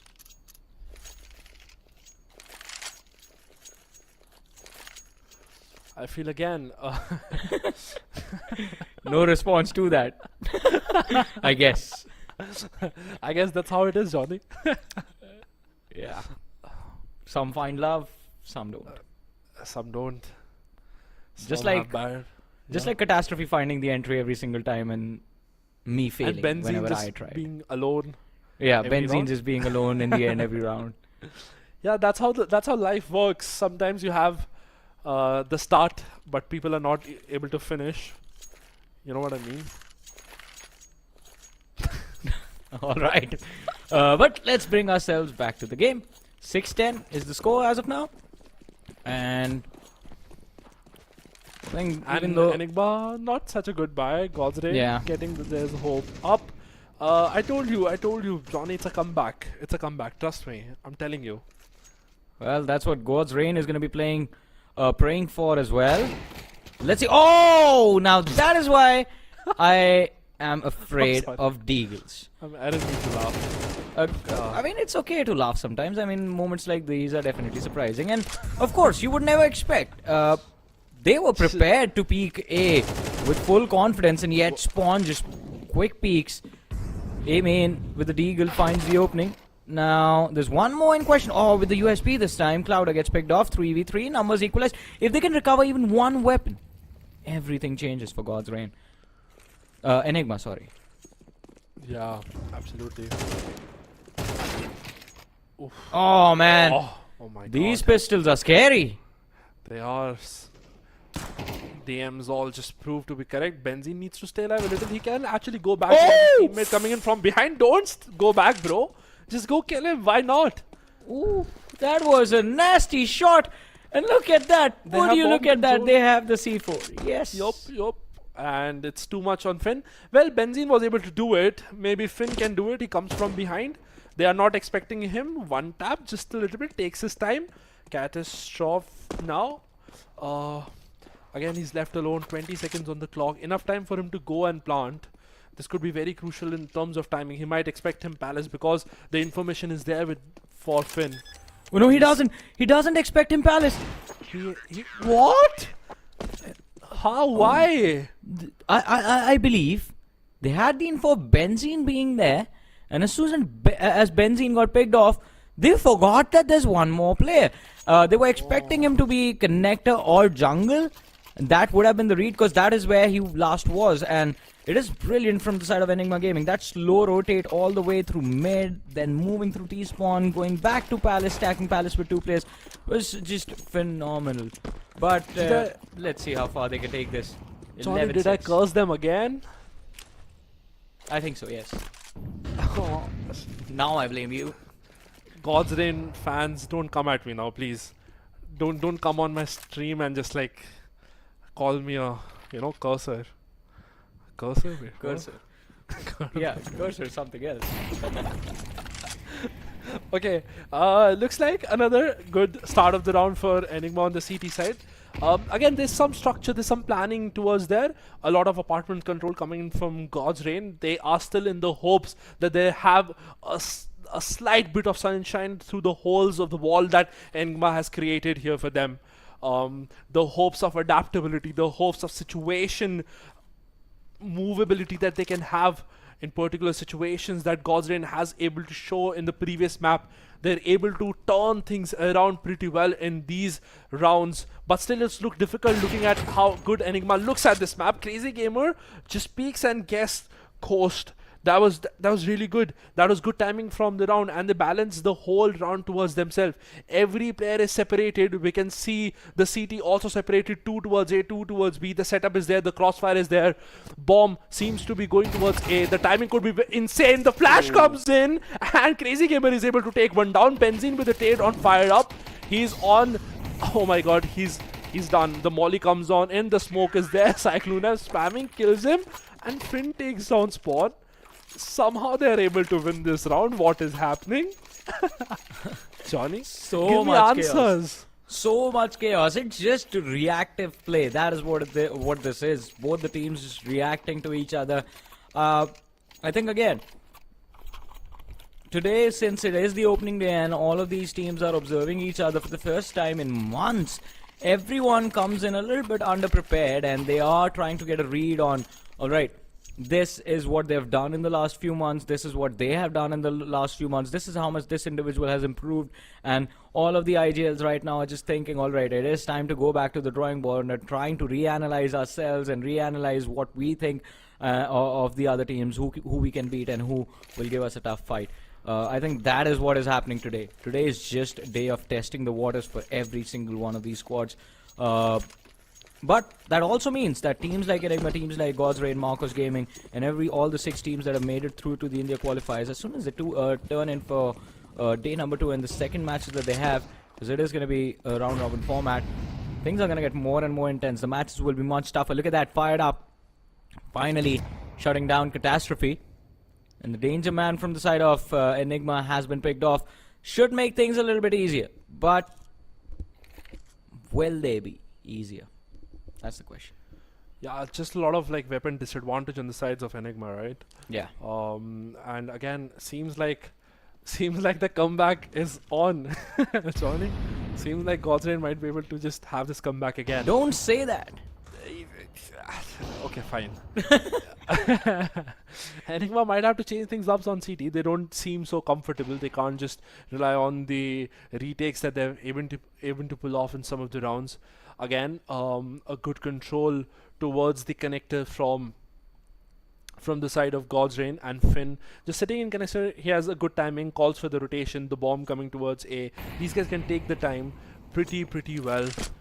Firebox, we always have a defender in, and something magical will have to be pull off. Good molly just to delay a little bit. The aim is on. Is that Oh! This is the shot. Crazy gamer. Oh my god. Such a good flash and peek there. Too bad everyone saw that now. And I think Enigma, they might just regret that one whiffed shot 2 rounds away from closing out the map. Looks like they'll have to wait a long time for it to be closed. Saving the op should be priority number 1. Yeah. Which they are going for right now. Well, let's see. Op is definitely going to be saved, should be. But there's still a lot of time, and Godsrain, they are out on the hunt. They don't want Enigma to walk away with the priority cannon. Finn sees Benzene, still falls, ends up giving the AK. Hattie God has a lot on his shoulders right now. He will be able to save the op for sure. Making sure that he can take as much damage as possible also. Here's the jump. The flash comes in. One person running at him. He's flashed. He is able to keep the op with himself. It's fine. It's fine. Again, one step closer, Godsrain, towards the 8th round.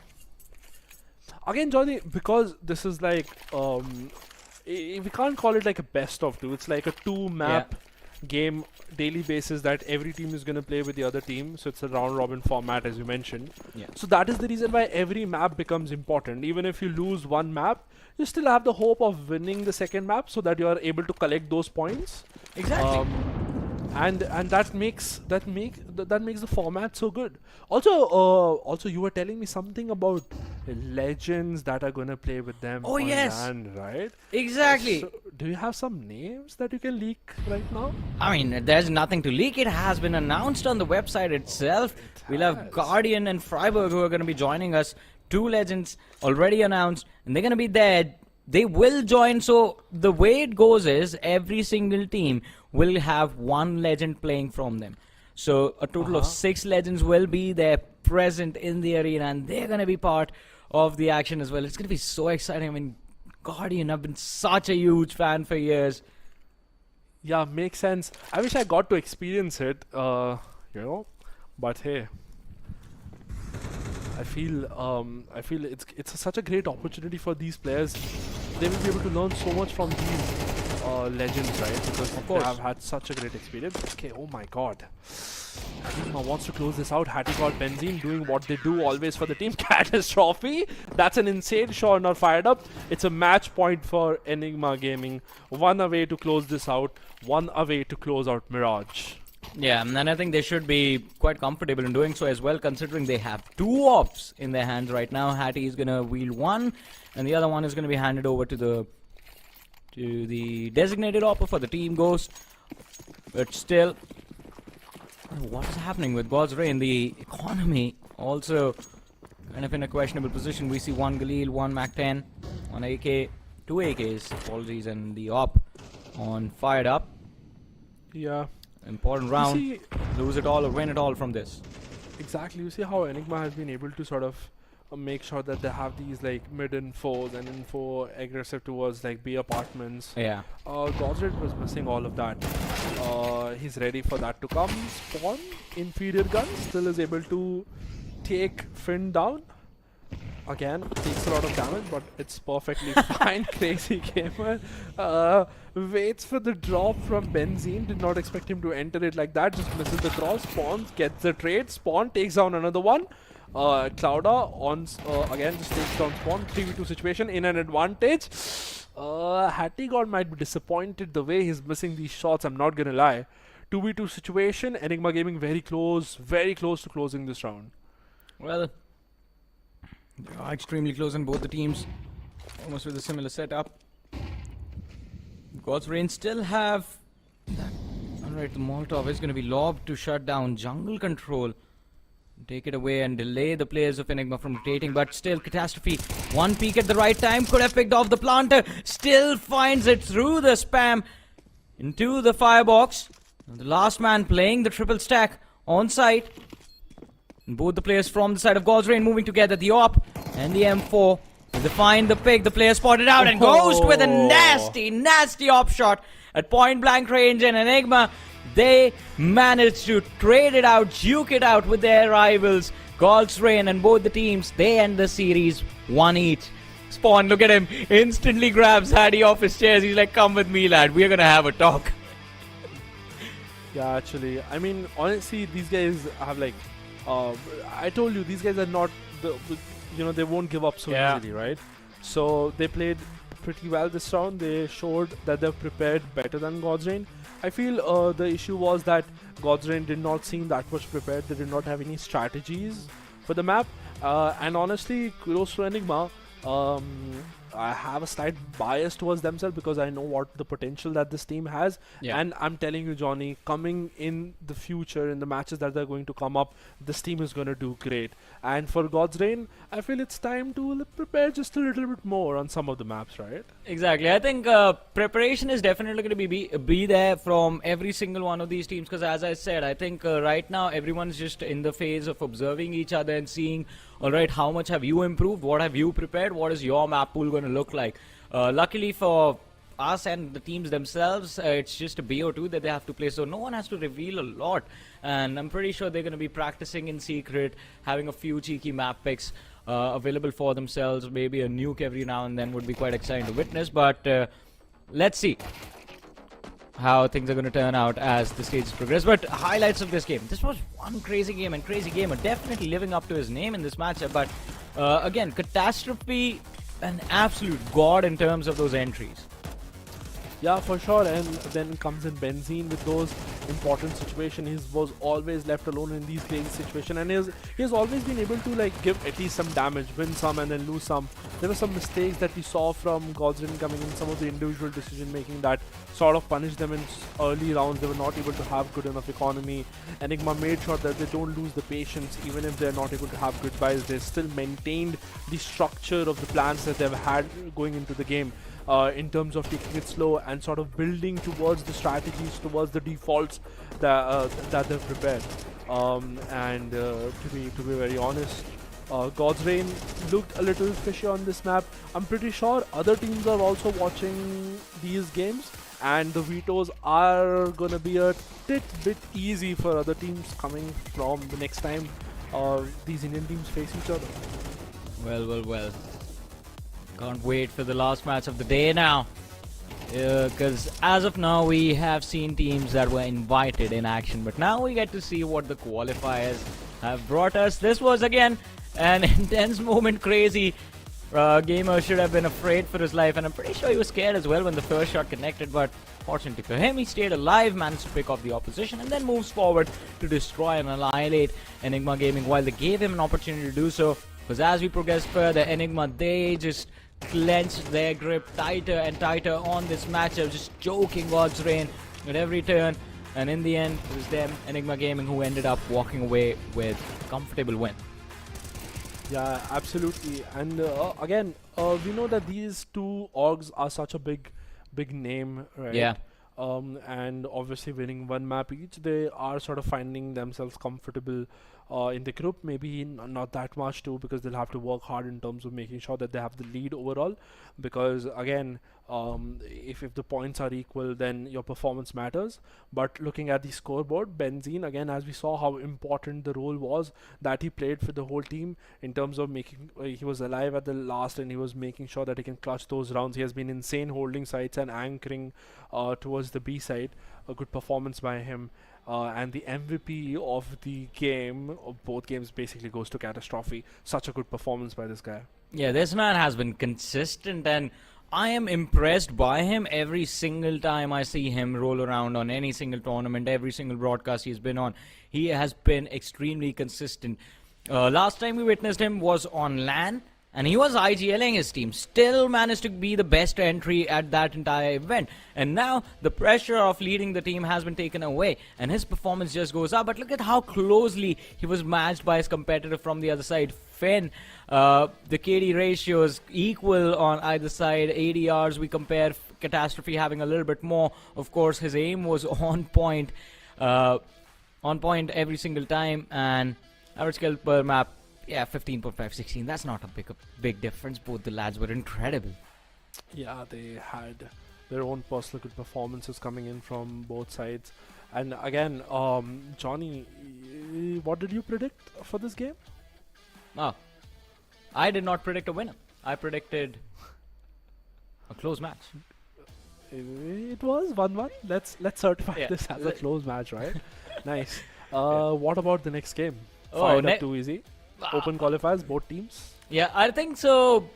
History has been in the favor of Fired Up, and Too Easy, I think they have had their own history in terms of being present in the Counter-Strike circuit in India. So I think there's a lot to talk about, but we're going to discuss about that matchup as well, ladies and gentlemen, but after this very short break. I'm hungry. Yeah.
Welcome back once again, ladies and gentlemen, to the draft brought to you guys by Blast and Nordwind Gaming. This is Super John, joined by Lakshay, and now it's finally time for us to head towards the last series of the day, where we have two teams that have made their way all the way through the open qualifiers and are finally here in the group stages. We get to witness them in action over here, and we get to enjoy what they have prepared for us for these group stages. I'm talking about the matchup of Fired Up and Too Easy Gaming. And Lakshay, let me tell you a little bit of history between these two teams. I mean, starting off with Fired Up, we discussed this earlier on the day when we were having a look at the recap of the open qualifiers.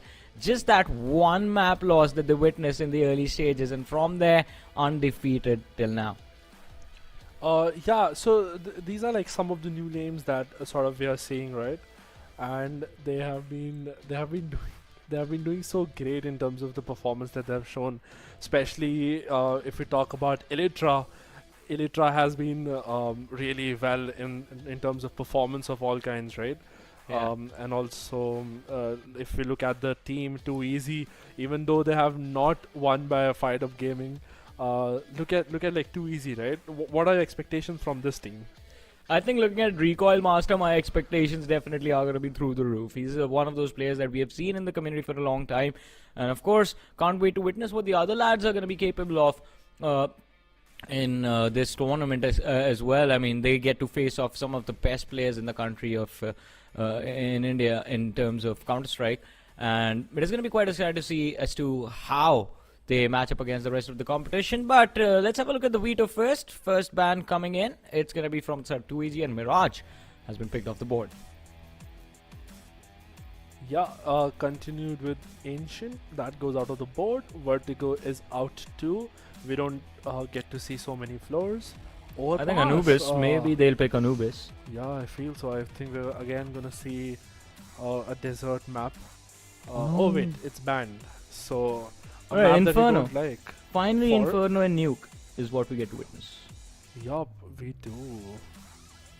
Again, Inferno, love that map. It's pretty old. And Nuke, Yeah. again, such a good map. Dynamic.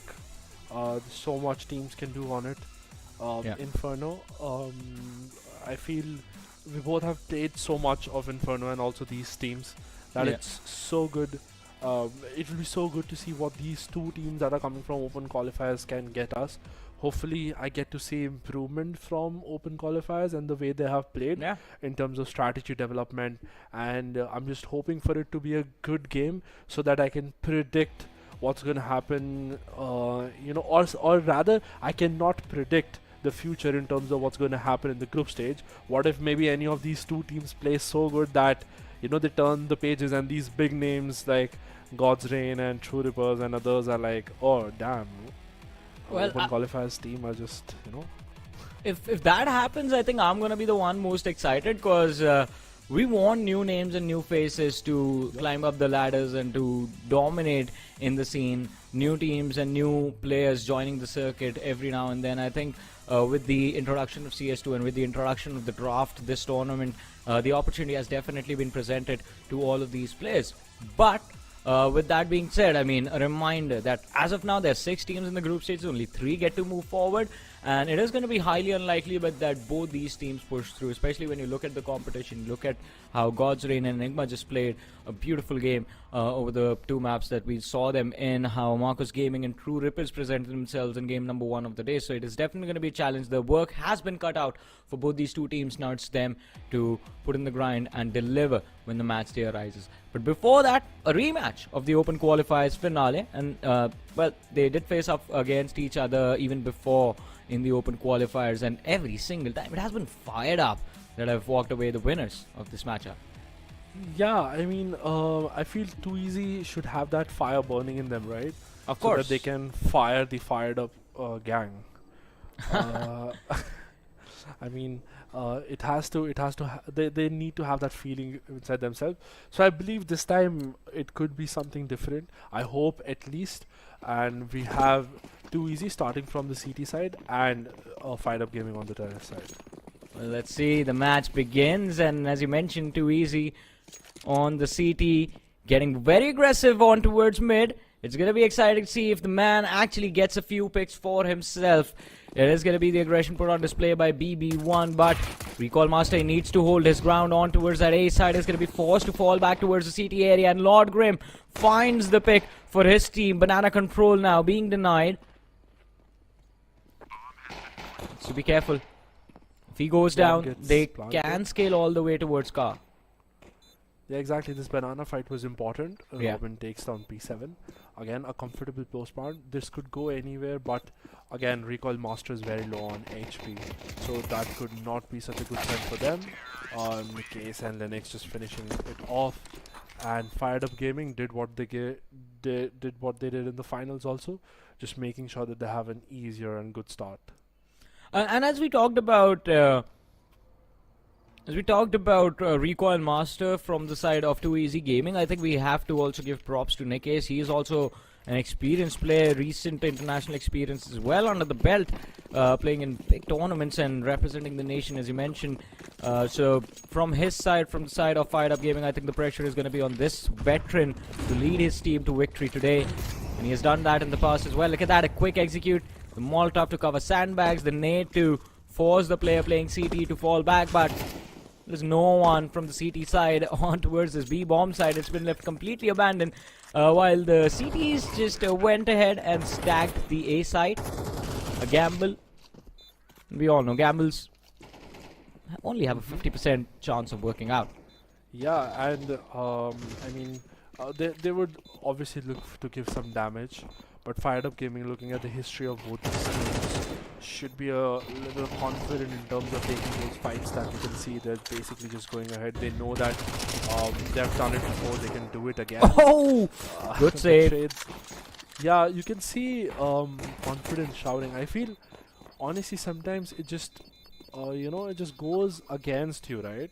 Yeah, Robin accepts his fate. And maybe Too Easy can use that for their own advantage and sort of break this overconfidence, Johnny, for sure. Yeah. Maybe, but they're going to have to be a little bit more patient themselves if they want to break this pace at which Fired Up Gaming are playing right now. Pistol round as well, they just ran it down Banana for that B hit. The anti-eco, they had the advantage of having the SMGs, while the other side was just sitting there with pistols. So again, they utilized that, the quick hit on B again, and now I think the real game begins, because we do have the rifles coming into play. 2 AKs, 1 on Robin, 1 on Lynx, 2 Galils on the Ts. If you talk about the CTs, they have 3 M4s, 1 S of course, but it's not going to matter. It's going to be the FAMAS in the hands of P7 that finds the opening. The instant trade comes in. iFerg is going to be forced back with the Molotov, but leaves the smoke behind to delay the T side players as well. Yeah, absolutely. Again, the weaponry is there for both teams, decent enough to be able to pull off anything here. The bomb has been stopped to enter from B with the utility that was being pushed up. Too Easy looks a little bit comfortable in this particular round, nothing too much to worry about. Again, if we talk about story building, Johnny, in terms of these teams that they have come up to this particular stage, we have known Fired Up Gaming, we have known Nikesh, Champ, Robin. These guys have been, trying to make their place at the top level of CS2 scene in India. So it has been a really long journey since this game has sort of relaunched as CS2, and they've been participating in most. So the performance is obviously expected from them, especially utilities of such kind, right? When they're perfect and they're able to sort of clear sight with just these utilities, which is obviously represented in the gameplay that they are being pursuing.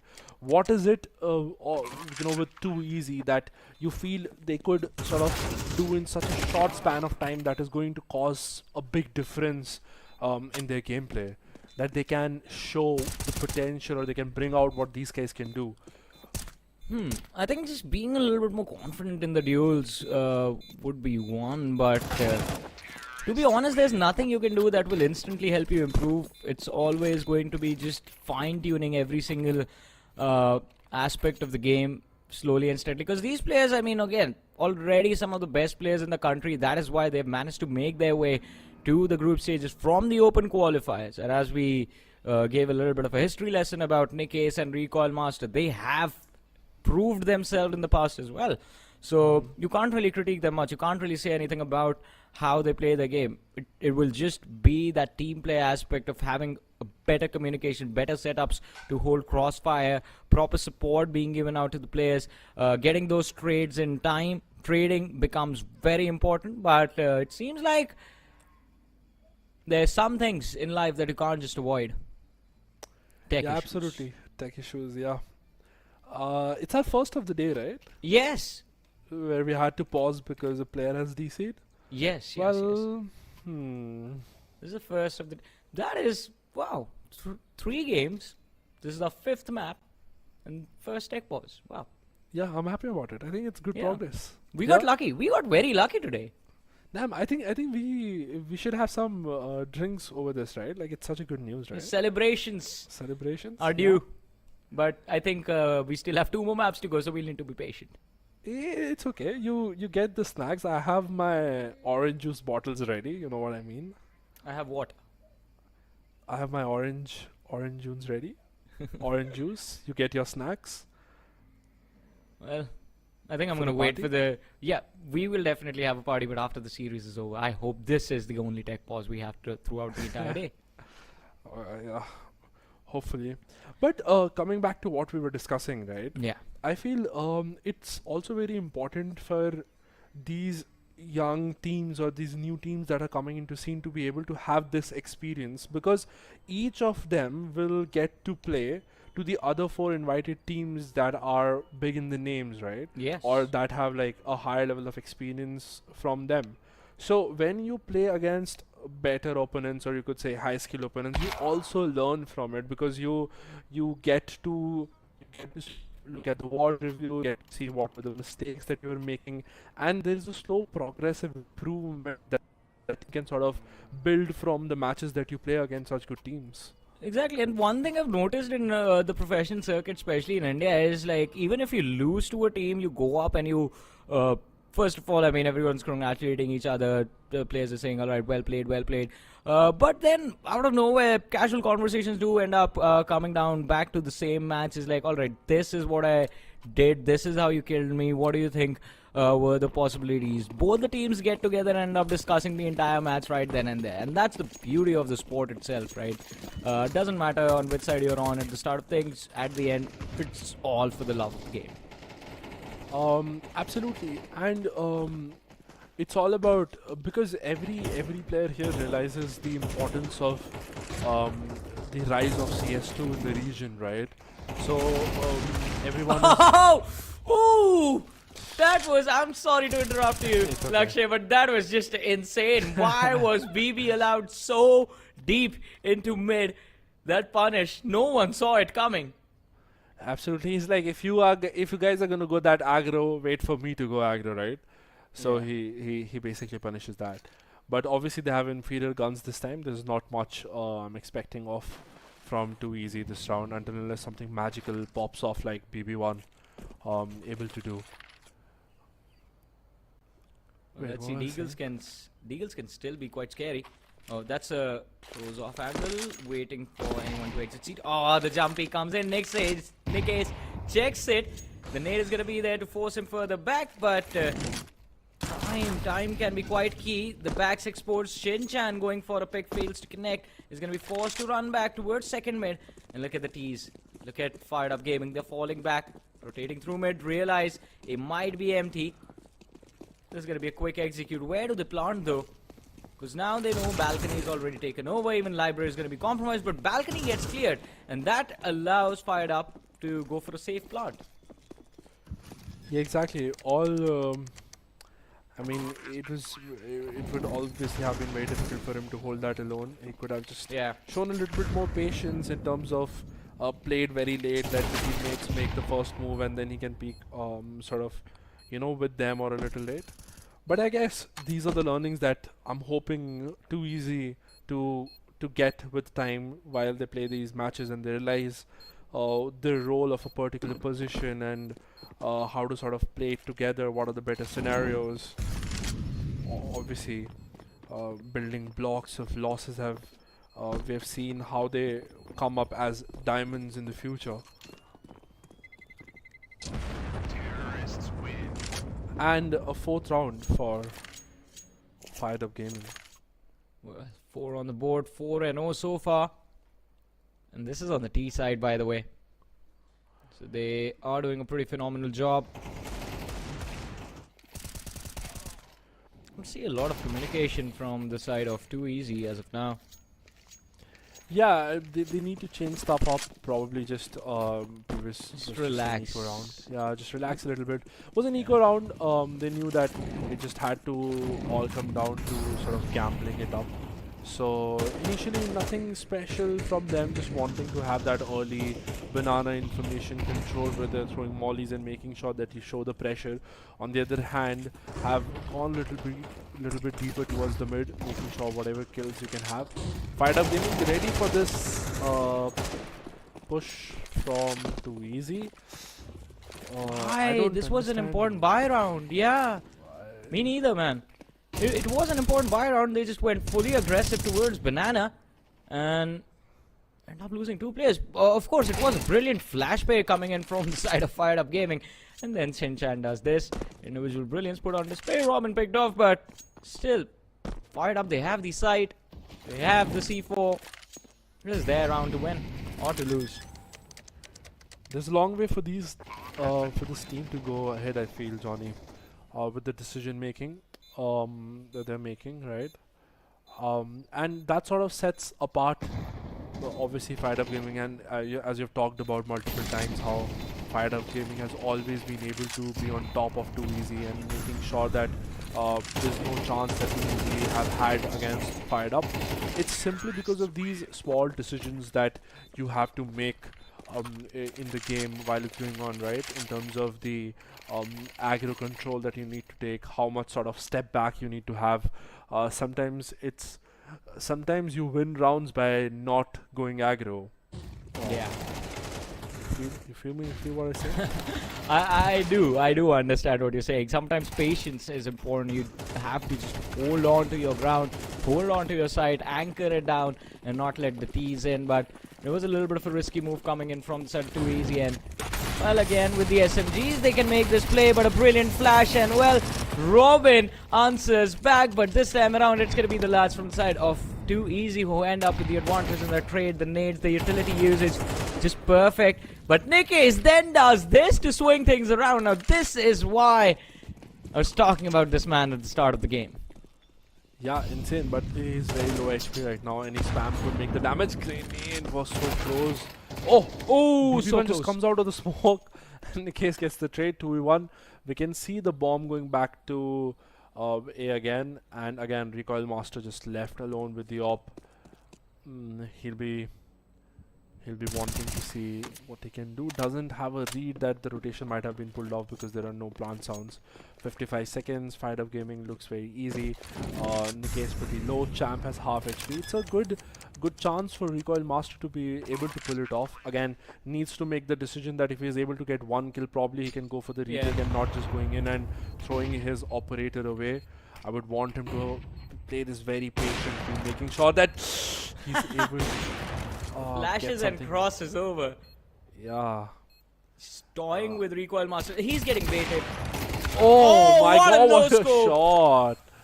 Nice shot, but we knew what was going to happen. As soon as he fired that bullet, he was going to be traded out. And as I said, he was going to be baited. Either he aimed for Nikkei and then died to the man playing Graveyard, or he took off the man playing Graveyard and died to Nikkei. It was one of the other two. There was no way he was going to get both of them unless... I don't know, maybe he just had some utility on him, was able to flush out the opposition and then found the pick, but that did not happen. Anyways, Fired Up still there with a massive advantage in their hands. And it looks like they might just run away with this map, number 1. Yeah, absolutely. Again, just a repetition of what happened in the finals though. By the way, whose map pick is this, Johnny? If you could, just use your magic to get the information out that you usually do. Let me use my magic. Yeah. It takes me a while. But I'm not gonna pay for the show, yeah? Yeah. No Free one. for your brother, yeah. So I think it was. I think it was too easy. Yeah, pick this map. Nikesh. Oh, it was too easy. Okay. Nikesh just getting some mollied, getting fried in there. Had to sort of go for the spam and through the smoke. Gets punished in banana. Finally, too easy. Show a little of limelight. Takes that banana control. Kills one person. Have fired up gaming locked towards the mid. Looking at how much pressure is Right. out from banana. My they have to go back. apologies. My Yeah. apologies. It was Fired Up who picked this map. Or would it matter though who picked it from? No. It's Inferno. It doesn't matter. It's like Mirage, a little bit more complicated. That is why people don't hate Inferno as much. But Inferno is still pretty hated, I believe. I think the sequence goes Dust 2, Mirage, Yeah. Inferno Yeah. of 3. As the most hated maps? Yes. Hey, Johnny, what if I just tell people like get good, like what I'm saying? No, I mean, see, people who are good play maps like Nuke. Yeah, true. I feel people are also bored of these maps, right? They've seen so much of similar They've been in the game for so long. Exactly, like it's like every round is similar, mostly, right? Or every second game that you see is going to have a set of philosophy of an half, which is going to again make it very difficult for us to sort of like differentiate between what's happening, and then the monotonicity of these games just makes it very, very boring, and that's why the hate comes from. I mean, earlier on it used to be there because of the fact that, as you mentioned, I mean, the maps have been there for too long, so every single strategy that was supposed to be found out was found out. And now things have changed a little bit because of the changes made from CSGO to CS2 with the way the skyboxes of the games work. And The with utility you, changes. exactly, you being allowed to line up utility for ages, basically. Now you can find new lineups. Now you can get a little bit more creative with the game. And I think that might allow the players in the community to find new ways to break into those sites, find better engagement angles, find better opportunities for your team. But it is going to take a while. And it is going to take a while for the players at the highest level to make it happen. But look at this. A good flash play comes in. P7 does manage to find a pick with a Molotov. The trade comes in, but still the numbers evened out instantly. And we see the players from Fired Up Gaming. This is a speed run right now. This is running towards Apps. Want to take control of B, but BB won. Present in balcony. Managed to find the play. The flash pops off. Lord Grim goes down as well. And finally, Too Easy Gaming get themselves on the board. The first round, 7-1 reads the score. Yeah, the comeback arc, Johnny. I feel it. I mean, it's good. First round on the clock would honestly gonna give them a bit of confidence in terms of maybe sort of bringing it a little bit closer, making sure that the mistakes that they're able to pull off, they're corrected. And also a quick message for Fired Up Gaming that, hey, if you can't be that loose, right? You can't just have whatever you want happen in this game. Again, a little bit of utility exchange towards the banana. We see both teams trying to sort of get towards that log position and sort of have that early control. Flashes goes in, grenades go in, and again P7 gets the kill on Nikesh, giving the advantage to his team. So finally banana control has started to go in the hands of Too Easy. Or do you feel that Fired Up Gaming boys are just being too desperate with these solo peaks? I don't think they're being desperate. I think at this point they are just getting a little too overconfident in themselves. Because, I mean, why not? They were up 7-0 in a game where they need 13 rounds to win. So their 50% job is already done. But that's where things change, right? You need to be a little bit more careful. Look at iFrag. He is Ready with the trying lineup? to ready with the smoke to try and delay. Just a quick little pop flash maybe to help his teammate from CT peek and get a few early picks from the side of Fired Up Gaming before they commit fully towards the side. But I want them to push a little bit more from the A side. They have Yeah. lack of information this Yeah. time. It's just because the clock is so down that you need that information from the CT side so that you can be in better positions. Finally, the execution comes up. It's a one-face. Okay, the trades are there for them. 19 seconds. As I told, CT will be very late to rotate. The bomb will be planted very safely until the other defenders reach the site. The post-plant crossfire positioning will already be taken from Fired Up Gaming, making it very, very difficult for Too Easy to be able to convert the round and do any sort of damage. Two players together, one is sort of there to bait, one hidden, one comes out of the smoke, jumps out, peeks, the trade comes in, crossfire is perfect, even though the trades are there, but still Fired Up Gaming able to just get that round for themselves, comfortably moving forward in this first half. Yeah. One thing we have to mention, and finally do realize it, my apologies, is the fact that there's a little bit of a change in Fired Up Gaming as well. We don't have Elytra, who's playing, and Lord Grim has joined in. But still, I would say nothing has changed. The result looks the same as the open qualifiers. It's 8-1, Fired Up leading the chart. And as you were mentioning, one thing that you mentioned a few seconds ago, and I completely agree with that, is that the lack of pushes from mid towards the A side, or maybe just for the control of archers, because this is also one of the... Why was there an op there? Just, you know, just. Oh god. Yeah, but what was I saying? Yeah, lack of pushes down mid. You get mid control, you take control of arches, and instantly the CT side feels so much pressure upon them, because now the T's have two options. They collapse on A from library area, from the short area. If they have controls of balcony, then you might as well say bye-bye to the A side. But taking control of arches allows you to collapse from two different directions on that B side as well. And that flank options, it's a high risk play that you're trying to make, but if you get that control, which I think Fired Up Gaming might actually be able to do, that they can open up a whole different world of possibilities for themselves. And Too Easy, they haven't even thought about it as of now. They're just playing back from side, or maybe just all committing from mid to get a little bit more aggressive, surprise the players of Fired Up Gaming, but none of that stuff has taken so far. Yeah, exactly. And again, hesitant to come out of things that have been put up and set up in terms of making sure that you can anchor pretty well. But Fired Up Gaming just looked very juicy with the utility. Big flash by Champ. Nick is making sure he gets the trade. They B7. B7 just comes out, tries to get the kill, but Nikes and Robin very confident in the execution that they're doing. The bomb has been planted, crossfires have been set up, and Sin Chan, being Sin Chan, hides away. Just don't want any chaos, you know, that he wants to have laid out. Fired Up Gaming moving on to the 9th round. Still, I mean, we can't sort of say that. I mean, the way it looks like, it feels like Fired Up Gaming might just take it home as quickly as possible and we get to go to the gym. But apart from that, we can still hope. Too Easy getting 9-3, probably just winning the pistol, making it 9-5, making Fired Up Gaming a little bit like panic, you know, Yeah. and then probably like do something.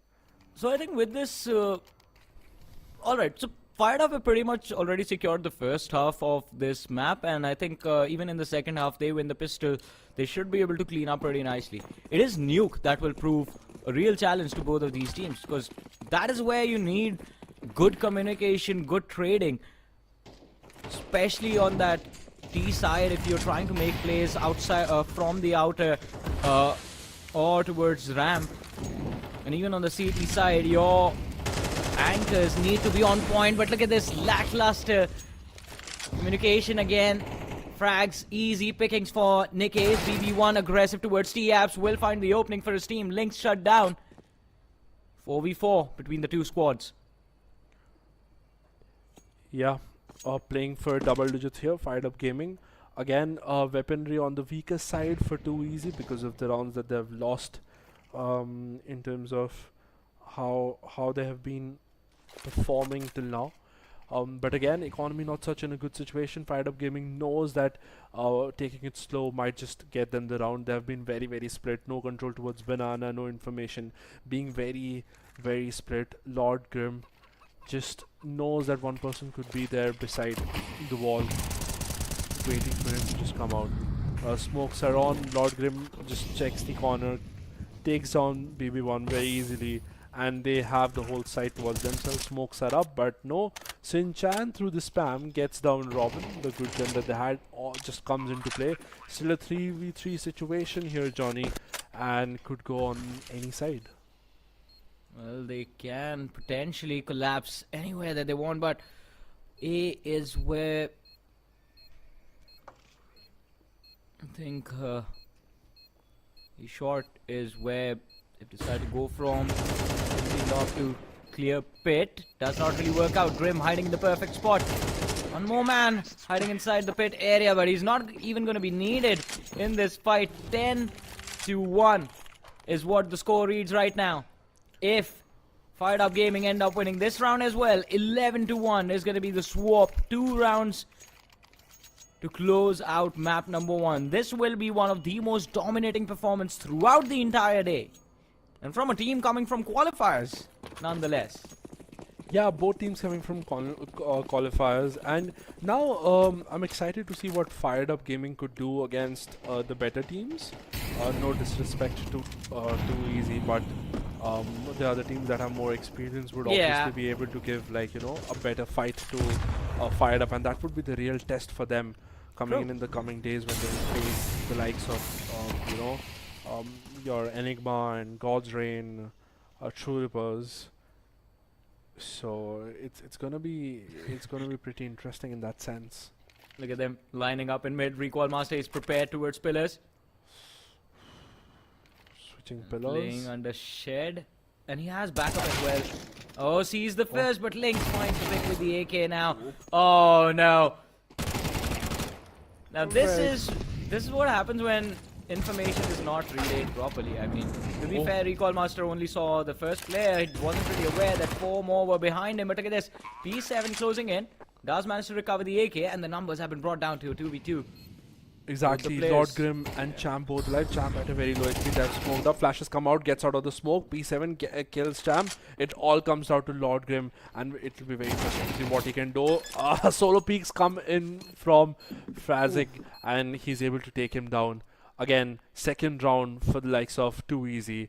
It's not closing anytime soon. They're still showing some of the rounds that they have the potential to sort of bring it their way, but the consistency lacking makes the score to be 10-2, double digits for Fired Up Gaming, and a comfortable half. Yeah, a comfortable, dominating half. And if they win the pistol, they might as well take this all the way to map point. I think that is what Fired Up are going to be looking for as well. Even in this round, things got extremely close. And way too close for comfort. It was that last run gun attempt with the SMG that got them the round. Otherwise, things definitely did slip out of Too Easy's hands. But let's see. Now it is Fired Up Gaming's time to play the CT side. Too Easy playing the T's. And this time, notice the difference. Fired Up, they were quite heavily focused in on that B side. Pushing banana every single time. Too Easy right at the bat. Start off by taking control of mid, second mid, and it is going to be a collapse from apps and short. Oh! Champ. Nasty. Good shot. Again, we'll have to handle so much here. The rotation has been pulled off. They're ready to help him. Recoil Master wanted to make some plays. He's able to get one, but Lord Grim is ready for the trade.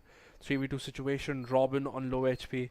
The bomb has been planted. Triumph will run out. Will Fired Up Gaming players will have to come out in a bit. Oh my god, what a shot on him. Sin Chan just gets punished. P7 wanted to peek from balcony and takes taken down.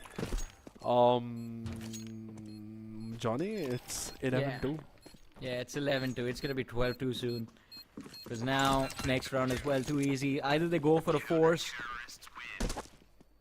Yeah. Either they go for a force buy and try their level best to fight back. Hold their ground right now and do not let Fired Up Gaming take a single step forward. Or they save. Go for a full buy when Fired Up is at map point. And hope for a comeback? Losing it all. Yeah, hope for a comeback. Hope for a miracle, in fact. It's going to be like... It's basically like Superman taking a flight.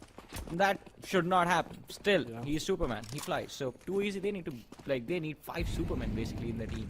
to come Honestly, back if now. I'm the IGL, I might go for the third option, which is like to surrender. I'm just kidding. No, you can't. I'm just kidding. Obviously, you won't. You'll fight till the end, Yeah.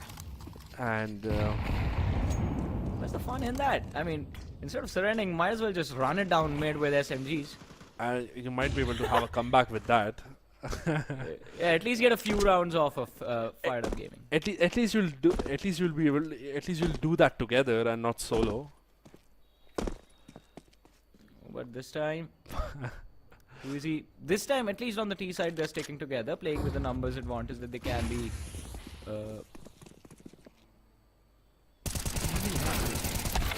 Robin takes on one. Was not able to just get the other one. 4v4 situation right now. Lord dodges Grim the flag. Yeah, he's perfect position. Support there for him.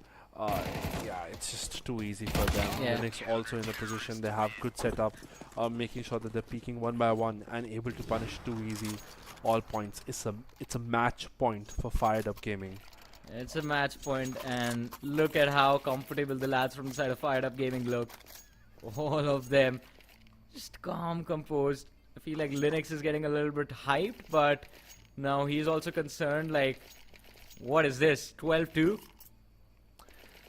Yeah, probably just like, just want to take rest for the upcoming matches. Finish it up early. Yeah, they have one more map. It's not over after this. They have one more map to play. Yeah. And as I said, I'm waiting for Nuke because Inferno. I don't know. I mean, I did not expect this one-sided fight, but still fired up. Good for them. Nuke, for a fact, I believe, is going to be a back and forth. Yeah, that's what I'm hoping. I'm gonna stay here longer, watch these matches. But again, could be the last round. Looking at the buy that is coming from Too Easy. Have taken some damage. Recoil Master in terms of to take control. Banana, they have showed some pressure. Robin's take one down, is fighting for the other one. Observer changes it. Sinchan takes the trade. Linux on balcony up. Oh my god, he's ready. Lord Grim is always for the support. He just has to stay alive because Nikes has already come for him to help. Yeah. 1 And minute there's one more 15 man. seconds. One more person closing in from the arches area, so. Well, it is going to be interesting. Alright. Now, finally, the pit player goes down. Last man left alive. P7 on the side. Collapse upon by the players of Fired Up Gaming. And ladies and gentlemen, Fired Up Gaming fired up after this match. What a dominating run. What a quick game. 13-2 reads the score. And Too Easy. Had they made it too easy for Fired Up to win. They did make it look like very, very easy. I mean, honestly, well deserved. The Yeah. plays were good. They were playing together, and just a good level of gameplay coming by them. They showed that even though both teams come from open qualifiers, but there is a big difference in terms of the decision making that they have to sort of show, because again we saw Too Easy struggle going solo, and a lot of decisions that were not up to the mark of a team that we would expect, who would just come to the stage.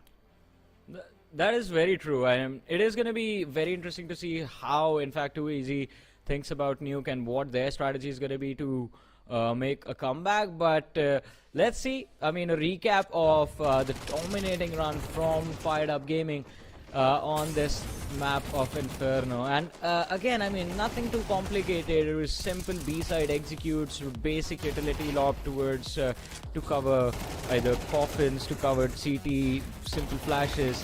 Nothing too complex coming in from the side of Fired Up Gaming. One thing that made the game too complex was their communication and their team play. Because look at what was happening every single time. Too Easy, even whenever they found the first pick, Fired Up was ready for those trades. The second lad would instantly come out, peek out perfectly in sync, and the trades would come in without any delay. And that is what made it very challenging in the first half for Too Easy to even retain or anchor any side.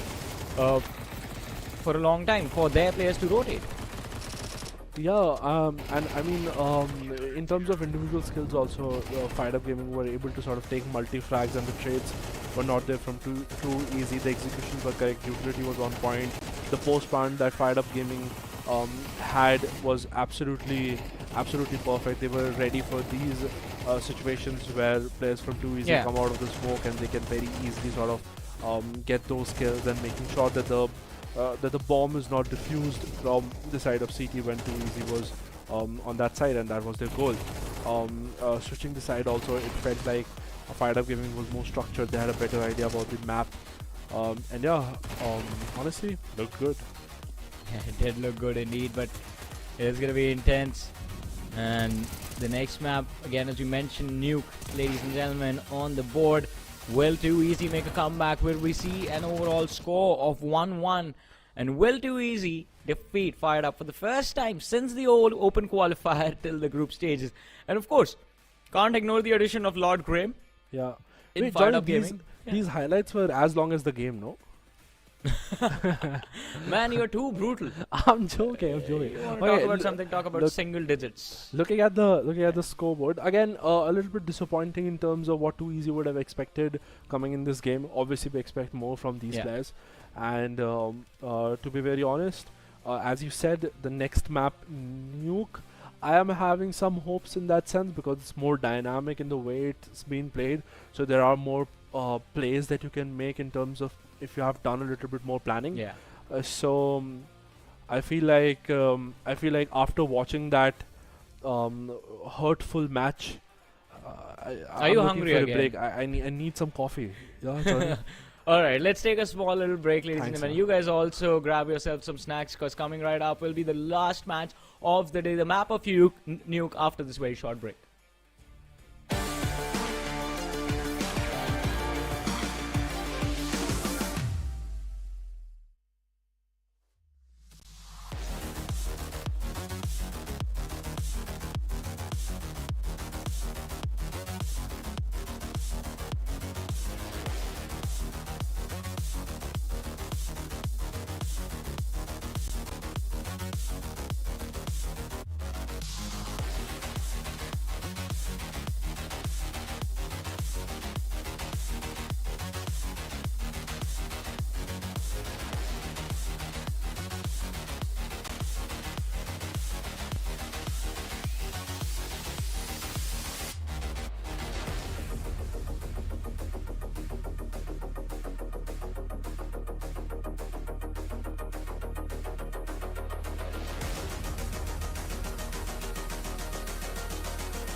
Once again, welcome ladies and gentlemen to The Draft, brought to you guys by Blast and Nordwind Gaming. This is Super Johnny John by Lakshya alongside with me, and finally it is time for us to head towards the last map of the day. Lakshya, it's been a long day today. It has been, and we have seen some exciting games, some of the boring games, some of the very early finishing games. But I feel I have high hopes for the second map. Nuke is a map where Too Easy may be able to show us something that we have been missing out from them. Maybe the last map was just not their map. It's like, who cares, right? I mean, that is what they are going to be hoping for as well. But let's see. Too Easy, can they make a comeback? Can they bounce back after this tough defeat at the hands of Fired Up? Or will Fired Up just continue to dominate and steamroll against Too Easy? And it's been a while since we have seen Too Easy take things close against Fired Up Gaming as well. Exactly. So, but just considering it is Nuke, things can get extremely complicated extremely quickly on Nuke. So give me a prediction, Johnny. Just tell me what are you predicting? I would say a 13-9 in the favor of Fired Up. 13-9. Yeah. Damn. Okay, so you're going for Fired Up. Okay, let's make this interesting. Okay, Johnny, let's make this interesting. If Too Easy wins this map, right?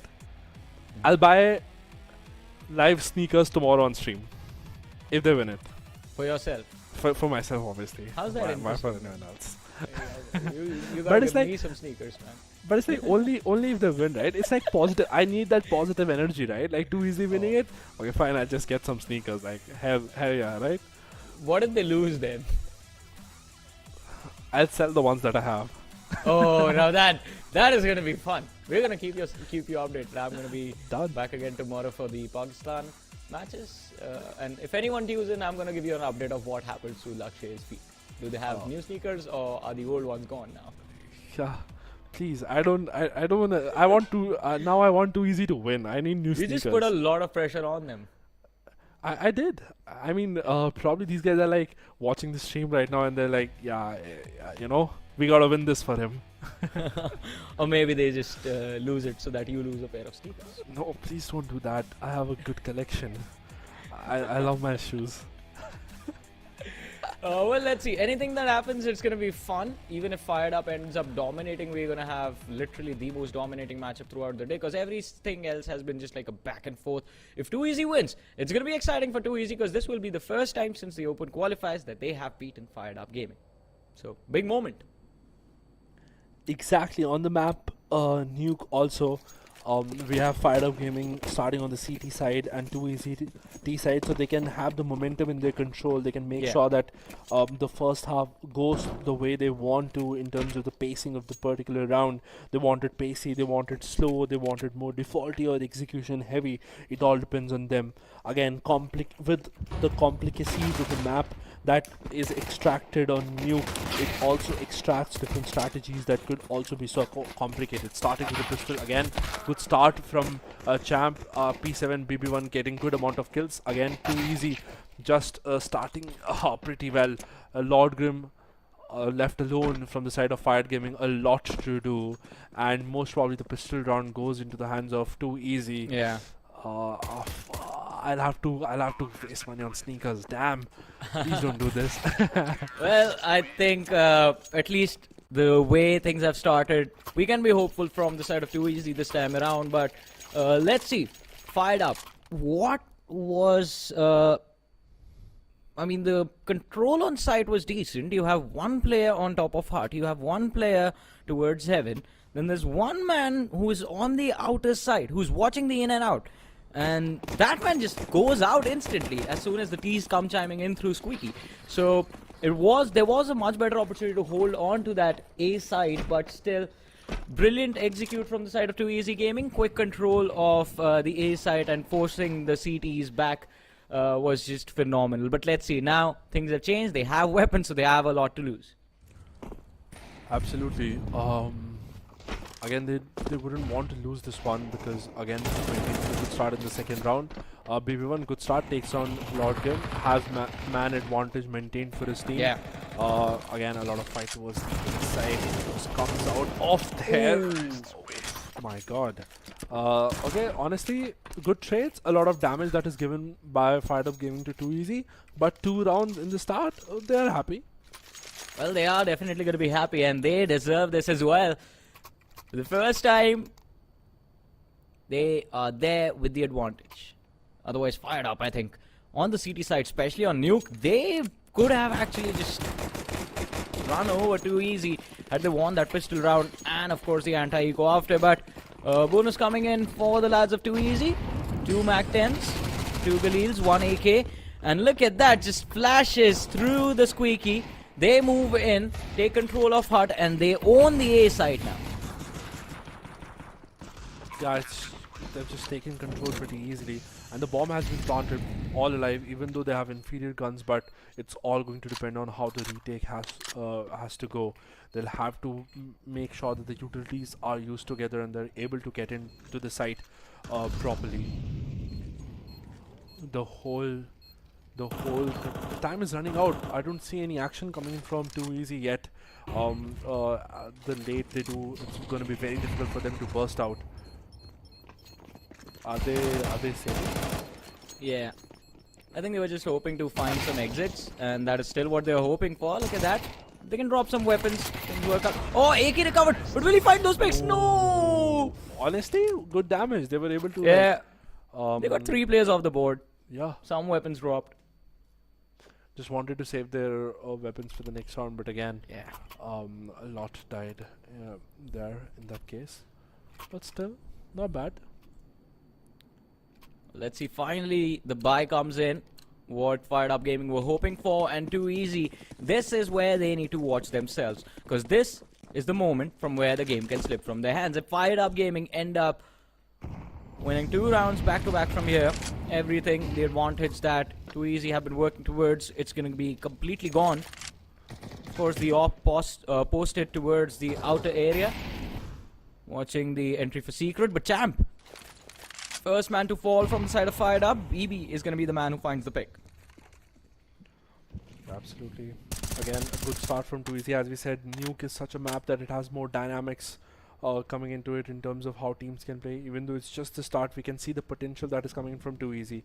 They're able to again take down Champ, having man advantage in this particular round, just making sure that whatever Fired Up Gaming has cooked, they're able to not let it succeed by not letting it fully cook.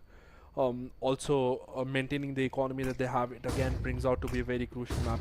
Flash comes in, Lord Grim doesn't want someone to go in, he has to drop down.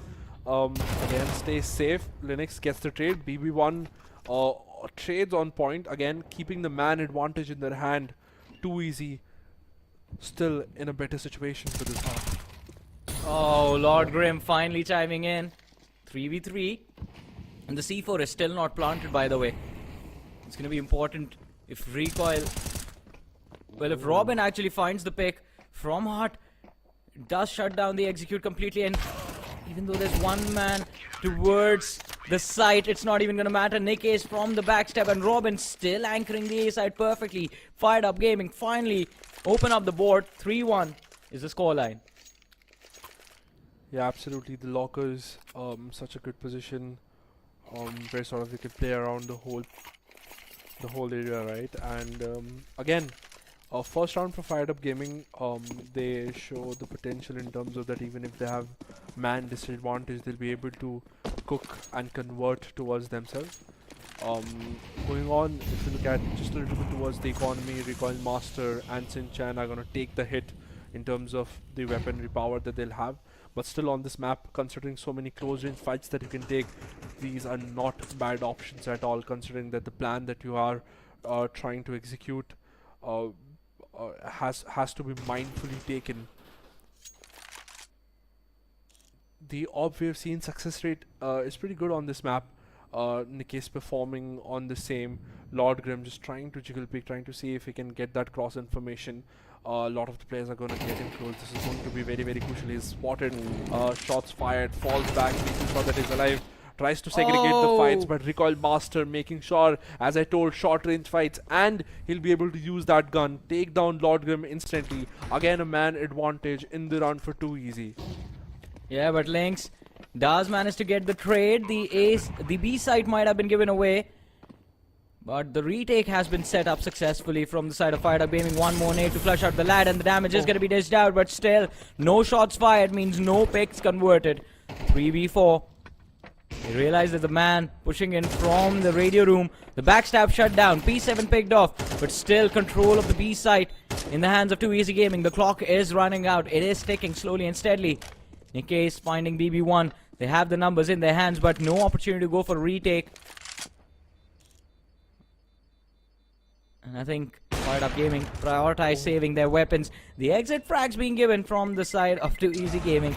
That might just be a little too much risk more risk than they can afford to take at this point. It's still the early stages of the map. Yeah, absolutely. Well, 4 rounds. And I feel it's suddenly I'm watching like a new team. They're playing this together, right? They're not playing it too solo. I don't see them over pushing something which they don't really need to. Whereas Fired Up Gaming needs to rethink the philosophy that they're going in with the one that they were previously playing. I don't think so that's gonna work out anytime soon on this particular map, because Too Easy shows the potential of that execution. Op in place. Nikke misses the shot somehow. P7 just punishes him for that missed shot. The rotation have been pulled off again. Better start for Too Easy. Fired Up Gaming always ending up losing a player before the clock runs down to 1 minute. A concern for them, Johnny. Yeah, it is definitely going to be concerning, but as of now, I think Lord Grim has the prime spot to shut down any execute towards that B side. But Shinchan, if he gains control for Secret, even Lord Grim can't do anything oddly about it. Chan smoke lob, deny the vision, and Robin already gets picked off. I think this round is already gone out of hands. Linux, can he find the pick? Gets baited, does find the trade though. Now he's the last survivor for his team. The B side in control of the lads of Too Easy. Well, they almost had it, but he drops the C4. He gets them to drop the C4. Yeah. Exactly. The damage has been dished out. Lynx, can you save your team? Just being down in the ditch. Needs to be careful. There's an op in play in the hands of Recoil Master. Flash lob. He doesn't know that the person is pushing, but he still kills. Still gets him. Wow. Oh my god. Recoil Master low on HP. He has op in his hands though. Oh my god, the timing. What is this, Linux? What a round of 4K. What coming is this? In. Just beautiful performance. Wow, he looks hyped. Yeah. Wait, what's his age? He looks young, no? He's very young, I think. Prodigy in the making, I guess. Yeah, I mean, that's such a good round. But again, this shows the issues that Too Easy have, right? In terms of communication issues, in terms of when you need to show yourself, when you don't. Obviously a clutch cannot be crafted unless the opponents are not playing perfectly, and any small mistake is enough for a player to be able to convert the round towards themselves and snatch it from their own hands, right? It was like Too Easy was hugging the round, but Linux was right, hey, that's my girl, you know, just stay away. Beautiful round from him, honestly. Young guy from India, showing you know, just what he can do. Now economy completely shattered from the side of Too Easy Gaming. Fired up, at least for the few this round. They're going to be in the driving seat. SMG posted for Sweeky. Linux again taking his spot, watching. Ramp gets flashed. The spray is going to be good. Recall Master picked off. The crossfire setup. Robin chimes in. iFrag easy goes down. Champ, look at him. He gets a little too confident and snaps upon the players of Too Easy Gaming. Shinchan P7 picked off. Last man surviving. Tries desperately to stay alive, but even BB goes down. And a flawless round coming in from Fired Up Gaming. Not losing a single player. 3-4 is the score. Yeah, again, had a very good start, but Fired Up Gaming is able to close that out. Just the weak weaponry showing you know that it's like multifold effects of not being able to convert Yeah. the round. You'll have to pull off something magical if you want it to be your side. But on the other hand, Too Easy just proving that it could also be a map that they were not able to perform that well, because they have shown the potential that they can have in terms of playing together, but at the same time Fired Up Gaming looks to be back. Yeah. Seems like they've regained the momentum again. And Too Easy still in the ditch in this round as well. Equalizer opportunity for Fired Up Gaming. But this one, as we mentioned and as we expected, is going to be a tough fight between these two sides.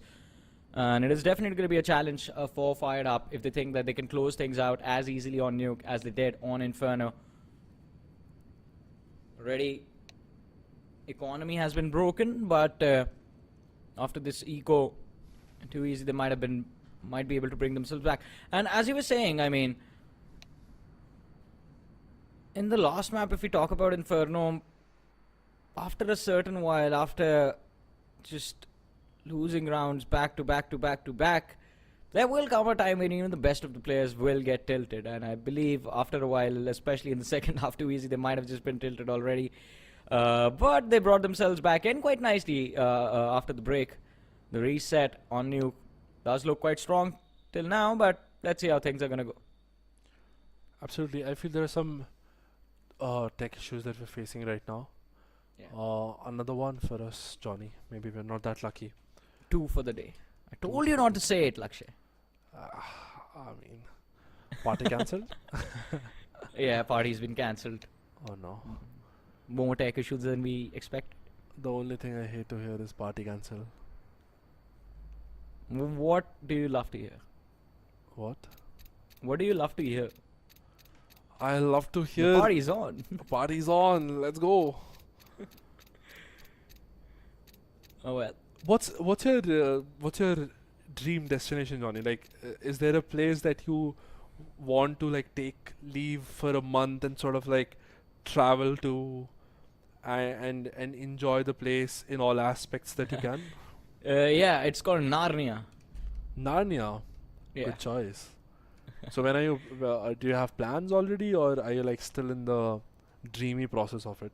I think I'm always going to dream about it. So to be honest, I don't like to travel much. I just like to stay in my own city and stay in my own home. Yeah, I know you're a workaholic, no? Yeah. I wish these Too Easy guys were also workaholic. I'm sorry. I know for a fact Nick Ace is. The says, yeah, I Yeah. can see for sure. He has been I mean, performing. He's been grinding for a while, and this man has just taken the scene by storm in the last few months. And I think he will definitely be one of the players to watch out for in the CS2 scene in India. Mm-hmm. Yeah, agreed. I feel he has more to come. Yeah. For sure, he has a lot of potential, and maybe we're gonna see that in this tournament, right?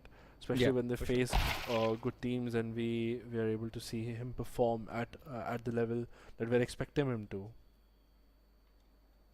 Who is struggling? Everyone seems to be just like, Yeah, everyone is off. Everyone is like, let's take a break. just a breather that they need. Yeah, Is it from the side of Too Easy? I think it so. I is. think so. They 'Cause seem BB1 to be together somewhere, right? Yeah. Yeah. A cafe. So, Too Easy Gaming, if I'm not wrong, is a team that represents a cafe. I'm forgetting where they are from. They've been in the scene for a while, and it's my fault. I stepped away from the world of Counter-Strike for the last few years, and now I'm back with CS2.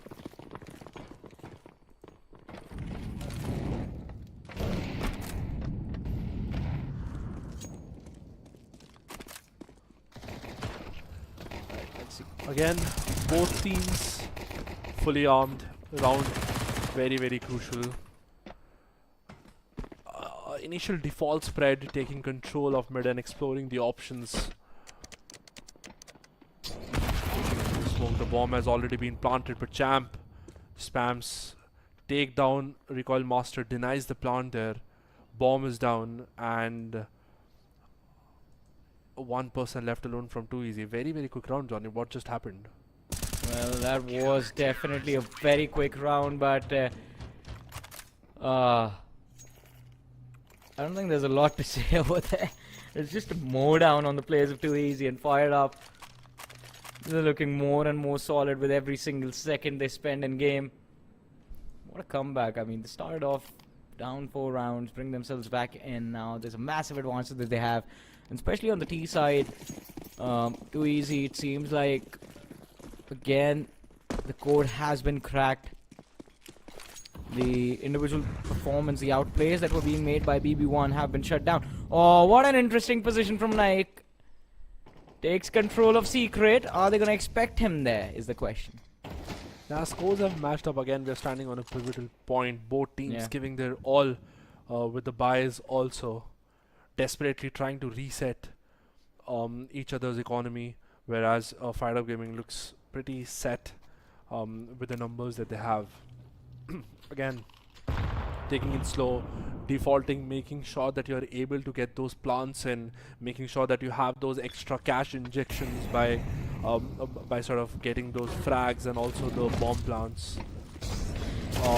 Solid bank, solid comfortable bank. Fired Up Gaming, the push comes in, Molly's in place, but Rabin, Chab, Lord Grim just making sure that they all are together. The setup is so good that only Sin Chan is left, and Too Easy struggling it all. The reset has come in. Again, the pivotal round just basically won by Fired Up Gaming. It's a stunning play. They both, again, these players have the talent to single-handedly turn the tide with all these crucial plays that these can make in terms of utility positioning. If Fired Up Gaming just pretty much sure they can have all of us on their feet and pull back any game that they're losing right back at it. This is the magic of CS2, Johnny. This is the magic of CS2. Yeah, this is the magic of CS2 indeed, and we get to witness how these magicians perform. 5-4.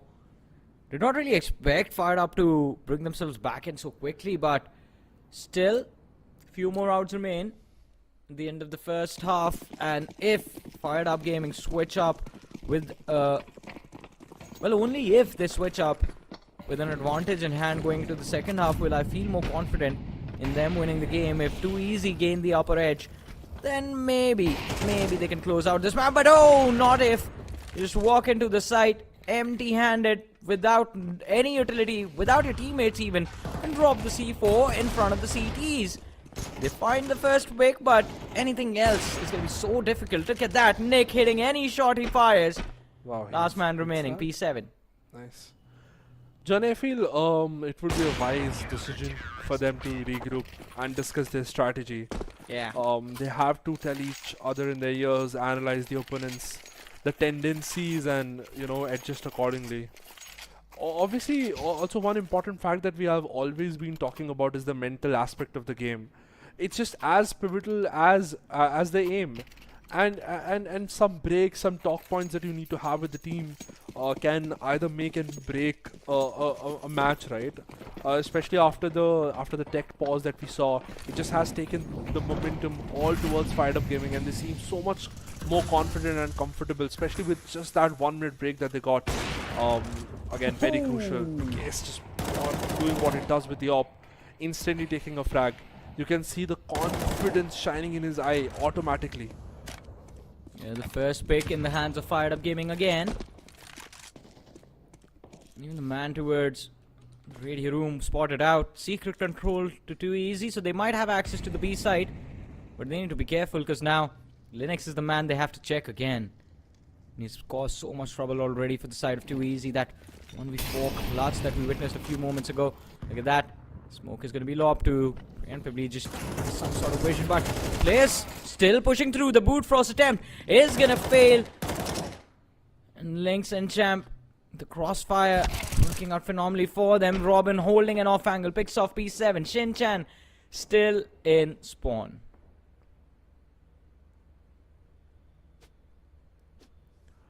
Why? Left alone, has the bomb in his hand. Teams dies too quickly. They're trying to sort of like go ahead and make sure they can pull off something. It was a very good start from Too Easy, but just shattering as they can. Doesn't really work out for them. Yeah. Again, incredible resilience shown from Fired Up Gaming, Johnny. Be it the force by coming in situation, even though they were so down, the resilience has just made them turn the whole game towards themselves, the whole half towards themselves. We are already 10 rounds in, and after a disadvantage in the early rounds, Fired Up Gaming forging their half together and just giving them the 7th round of the half. Let him keep the AK, lads. Like, why was there the push from the entire CT side from esports? Yeah, you know, just So brutal. see, I know that you're scratching your head. I'm also scratching my head, and I'm pretty sure the viewers that we have are also scratching their heads. I'm scratching my head, just asking for a little bit of mercy from the side of Fired Up Gaming for too easy Shin-chan, in fact, specifically. You know, there's no mercy in war and love. That is true. Yeah. But yeah, For every single thing that he has, he has thrown out already. Just one smoke remaining on AKs. Still blocking the outer. yeah. You see, it's very important to let the terrorists know that the CT is here with all the sirens and all the things that you have. So he's just following the basic rules, right? You need to let the terrorists know that we're coming. So he's throwing Yeah. all the utils. Plus, I think in reaction of the T's force feed utility, they'll opt something that they might need for the later stages of the round. Things can definitely take an interesting turn, but the Molotov is going to force Shin-chan. Backup secret. Oh, this spray needs to connect, but no, he ends up whiffing. The trades do come in, but instantly from in and out, Champ chimes in. 2 picks, important picks secured. 3 versus 2, BB1 versus and Shin-chan against Robin, Linux, and Champ. And Linux again with an important shutdown, and Shin-chan, the last surviving player, scales up through the ladder, heads towards heaven, is going to be able to see at least 2 players in front of him, sees the first, takes him down. The second one towards Squeaky, the third is going to exit the hut soon. Yeah, it's very low, and Linux also very low in a situation, so there's still possibility for him to win the round. 18 seconds on the clock, the smoke comes out, he's waiting for the swing, he might not realize the reposition, and he's trying to swing out of the smoke, has timing himself, picks up the bomb, 7 seconds on the clock, Linux already on site. Shin-chan cannot do anything in that particular situation. Yeah, look at how happy Linux is. He knows what he has done. He has been the hero for his team in this match. That 1v4 to secure the clutch round, and of course this round as well, finding those lurkers, finding the last pick of the round. Important plays being made, but now the sides have literally changed because we have Fired Up going on the T side and Too Easy on the CT side. Things can get very interesting from here on out as well, because CT is where you have a lot of playmaking potential on Nuke, and Too Easy, if they take advantage of it, maybe Yeah. they can bring themselves back in this game. Exactly, I feel we are witnessing a masterclass from Fired Up Gaming. They've been Yeah. absolutely relentless in their approach, precise in their executions, and after the first few rounds, and nearly like literally flawless in their decision making. And it's not just me saying it. The scoreline reflects the commanding lead Yeah. from them. It's showing us why they are considered to be one of the best teams that could come from open qualifiers, and we all expected them to be here, right? From the very beginning, they like to set up the pace. Their economy management had been superb even after losing so many rounds, and every player seems to be just hitting their shots after the first few rounds. After that break, they have had the confident back, and they've been particularly outstanding, making a huge impact round by round. Some of the players like Nikes we have seen dominating with his performance so far. That is very true, but along with that, I think it's one of the key differences I've noticed, because I'm constantly watching the player cams as well, is communication between the players. You see the players from Fired Up Gaming constantly talking to each other. On the other side, you see the lads from the side Too Easy. A little too relaxed, I would say. Absolutely. 5-man stack. It's a 1 second round, Johnny. Yeah, last man is left. He's on that A side. Bevan is like, what the F? Where is everyone? just left alone. So again, if you look at the flip side, Too Easy, even though they had a good start, is like currently finding them in a very tough spot. The relentless pressure from Fired Up Gaming has left them struggling to find openings. The economy is in shambles. It's a very difficult situation. But Johnny, as we know, CS2 momentum can shift very quickly. Fired Up Gaming will need to dig deep and find a way to disrupt the rhythm. Absolutely. And Too Easy, I believe, even though what we have seen in the first few rounds, they've shown that potential, and they'll be able to do that. I mean, you'll have to feel for Too Easy, right? This is challenging position to be in, but sometimes it's during these moments that we see incredible comebacks happening. CS2 is a game of momentum, and if Too Easy can string a few rounds together, we might be in for a very competitive upcoming remaining half of this game. Oh, nice smoke on the outer, but the player gets spotted before the smoke pops. Will allow the opportunity for Shinchan to line up that nade, and he does find an important pick. Linux shut down. Now this is the moment. This buy round is where everything can change. Either Too Easy, they bring themselves back, or Fired Up Gaming, they run away and they walk away with the win. Because after this, it's going to be 11-4, and 11-4. Too Easy will be forced on another eco. That means Fired Up Gaming easily get themselves to that map point. Oh, Nikes needs to be careful. There's one more man who's about to peek him from the red. Oh. And well, he just goes down. He was lining up that Molotov for another position. BB1. This man has been responsible for keeping Too Easy in the fight for a long time. Look at that. Goes for the third pick, but finally gets shut down. Yeah, exactly. It's again a difficult situation for Lord Grim, as he's in a very low health situation. Gets killed. Robin again will have a lot of responsibility to do if he wants to take his team to 11 round, 1 round closest to the match point.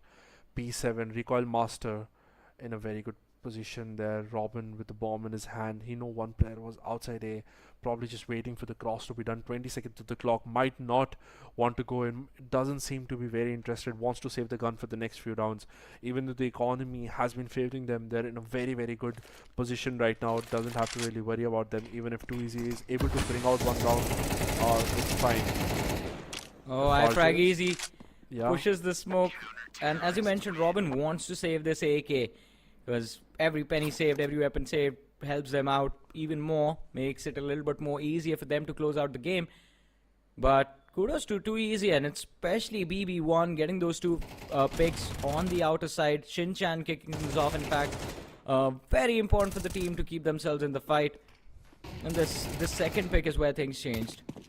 But then again, Fired Up Gaming, big advantage. 5 rounds still in hand.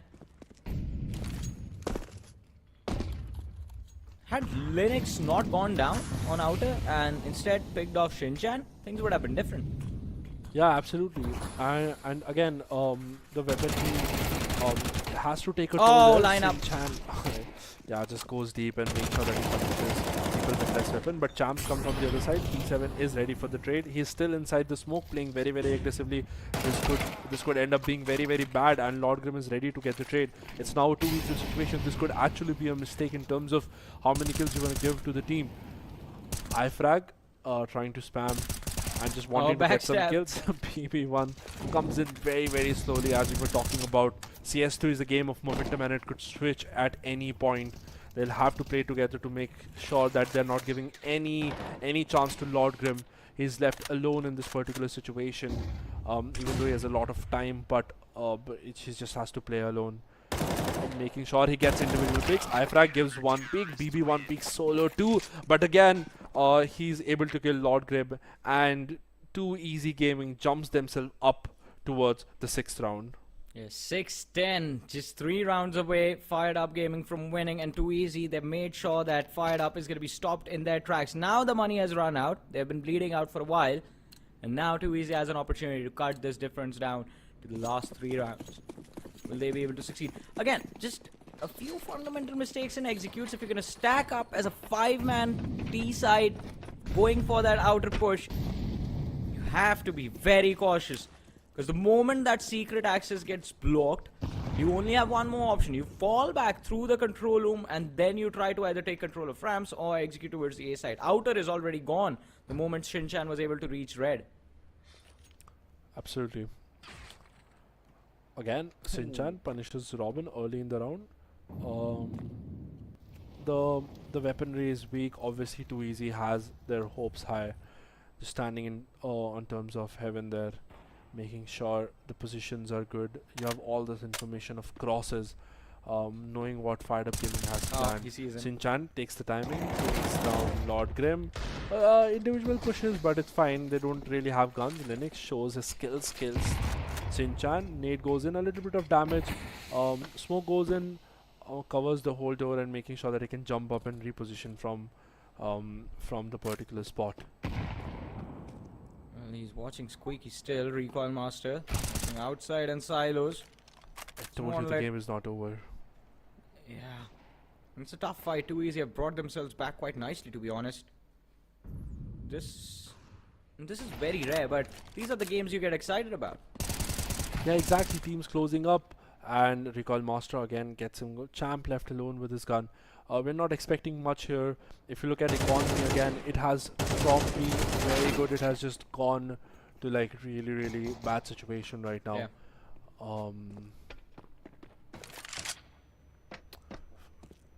You gotta make sure that the hope still stays alive. And how has he been able to convert this so close? But iFrag is able to just make sure that he's winning the round for his team. 7th round on the board for Too Easy. It's not ending anymore. Soon Too Easy is back in the game.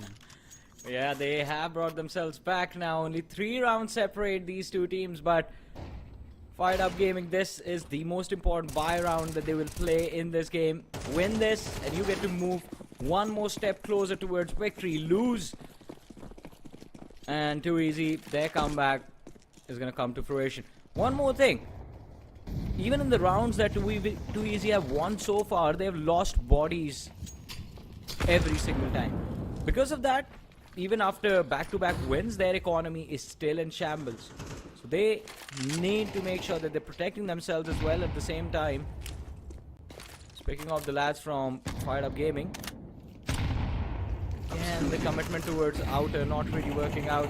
The trade does come in, and another advantage being taken by Fired Up, but instantly gets shut down.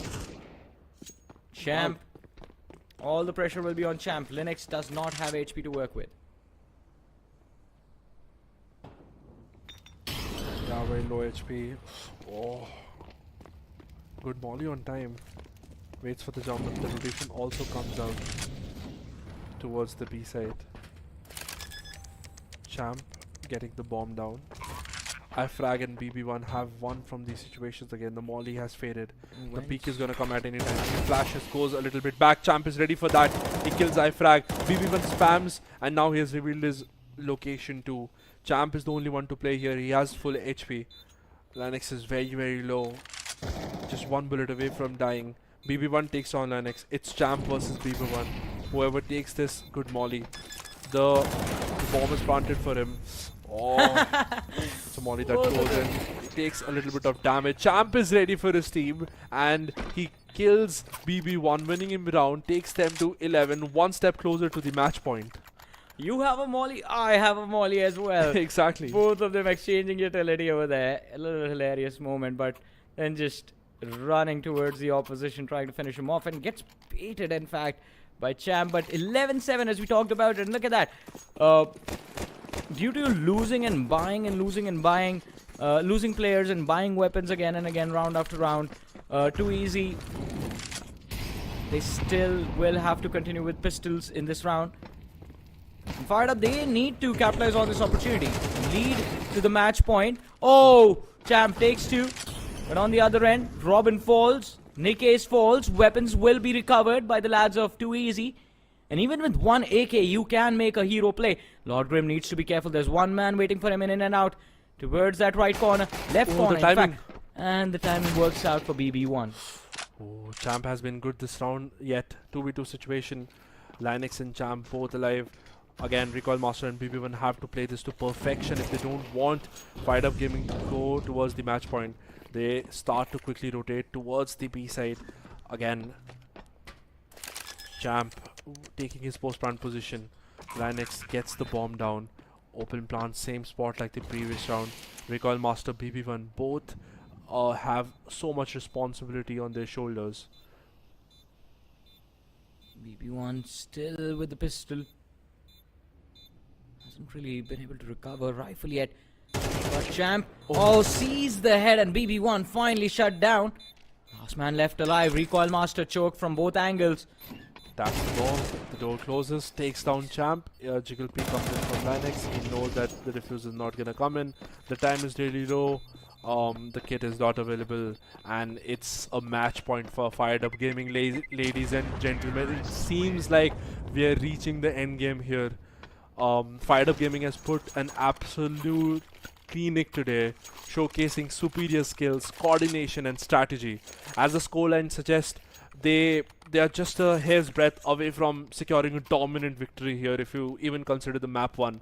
And again, what a performance it has been from Fired Up Gaming. Just one away from winning the match point. Even though Too Easy will be able to pull off a buy round this time, but the motivation is going to be very, very low. The rounds from Fired Up Gaming, considering the previous map, also have been very, very decisive.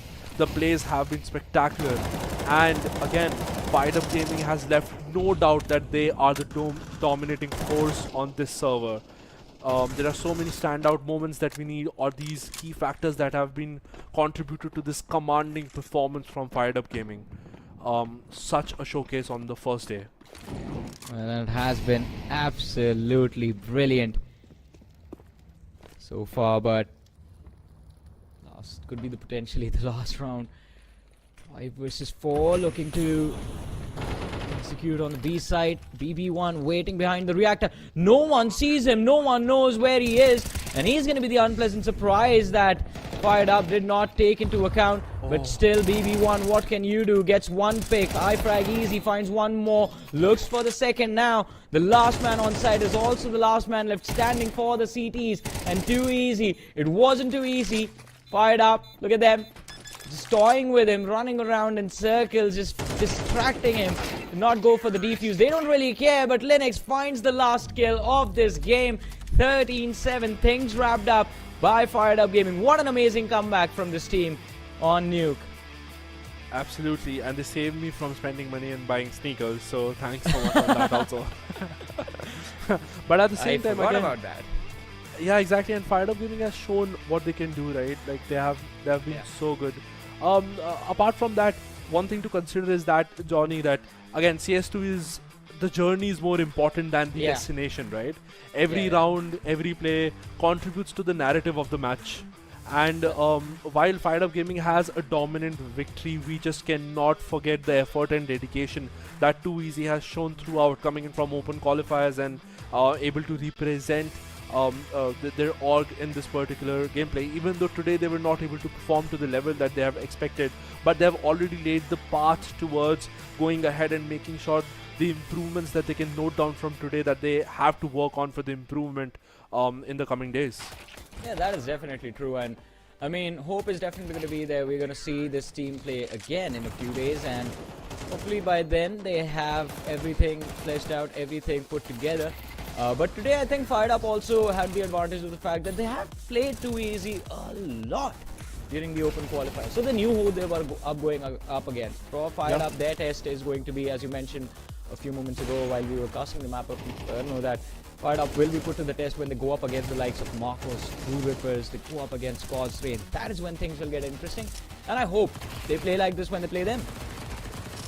Yeah, exactly. And I feel even if you're like a Prodigy fan, a very, very old fan, a seasoned CSGO fan, CS2 fan, or a newcomer, I feel today's all the matches show us the diversity that this game can bring in terms of the dynamics that team brings on different layers of the maps, with strategies, with callouts, with the way they play, the philosophical implementation of the gameplay that every team just is proud to prosper and believe in, and which shows us the different scoring potential of different maps. On one team, a map seems on one map, team seems like, oh, where they are not that good, but as soon as we switch up, it just feels like a whole another team. which we saw in this game, the previous game, and the previous game before that. And I feel that's the beauty of this unforgettable game. And it's such a good start for the Indian community with such a big tournament coming in, where you get an opportunity to showcase the skills that you have and to bring layers on layers and layers of efforts and strategies that still teams have to learn and approach to be able to get to the stage where we all want them to see at. Exactly, but I think, as we mentioned, I mean, day one for the group stages of the Draft India group stages was quite exciting to witness. The map of Nuke, an interesting fight between 2Easy and Fired Up Gaming, but in the end, the result still remains the same. Fired Up still unbeaten at the hands of 2Easy Gaming. Yeah, absolutely. And again, let's just take a moment to acknowledge the players of Fired Up Gaming, right? Champ has been really good, Nikes has been really good. In this game, BB1 has been really, really strong, right?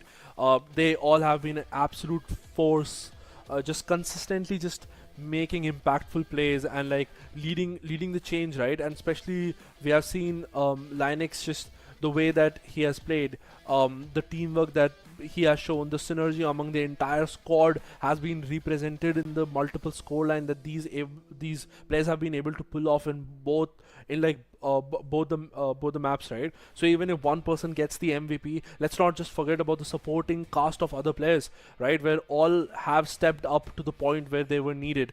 BP1 has stepped up for his team a lot in this game. He was able to make those multi-frag situation possible for him, and in that particular effort, his team was able to step up. This is what's important, as we just were discussing. The steps are important than the destination. The destination is going to be reached, but these are the moments which are going to give you confidence and learnings to be able to just go ahead. And after today's game, Johnny, we can see that Fired Up Gaming topping the table because of the round difference that they were able to achieve. True Rippers winning both the games again, just having a good amount of points with him. And Enigma Gaming lost one. Again, a lot of things happened today. Marcos Gaming and 2Easy just a little off. Yeah, and I mean, Marcos Gaming, definitely they gave a tough fight. That is why we see that round difference just barely there with a -6. And God's Reign, I think, are going to be the ones with the most regrets, because they won one game, they lost one game, and yet they have to be there in the bottom 3. And ladies and gentlemen, as he said, only 3 teams will get to move from the group stages to the Super 6 and play on that stage in Malaysia. But our day today comes to an end. Laksham, I hope you had a lot of fun, and I hope you're happy about the fact that he saved your money from buying sneakers. Yeah, I did, and thank God I wouldn't have to spend money, but I had to sell my sneakers, so it's fine. Oh yeah. But I forgot about that. Yeah, we're not gonna make it the video out soon. But the thing is, actually, I had a lot of fun, and thank you everyone for joining in, who haven't tuned in. Just making sure that you're supporting the region, and trust me, we are far away from the level that we all want our teams to be, our players to be, but every day passes by with the gameplay that we see. We just hope one thing, that this gap of game style, of strategy differentiation will close out very soon, and soon in the coming years with CS2 coming into the scene, the region is going to grow big, and we're going to see some of the teams at a very big stage, starting with this tournament, Draft by Nordwin and Blast. Exactly. And with that being said, thank you guys so much for tuning in. Thank you, Lakshay, being our commentator today, ladies and gentlemen. The man took out his precious time to join us for this inaugural day of the group stages. But with that being said, we're going to be back again. Tomorrow is when the action for the group stage for Pakistan begins. So make sure you guys tune in for that. Until tomorrow, take care. Good night.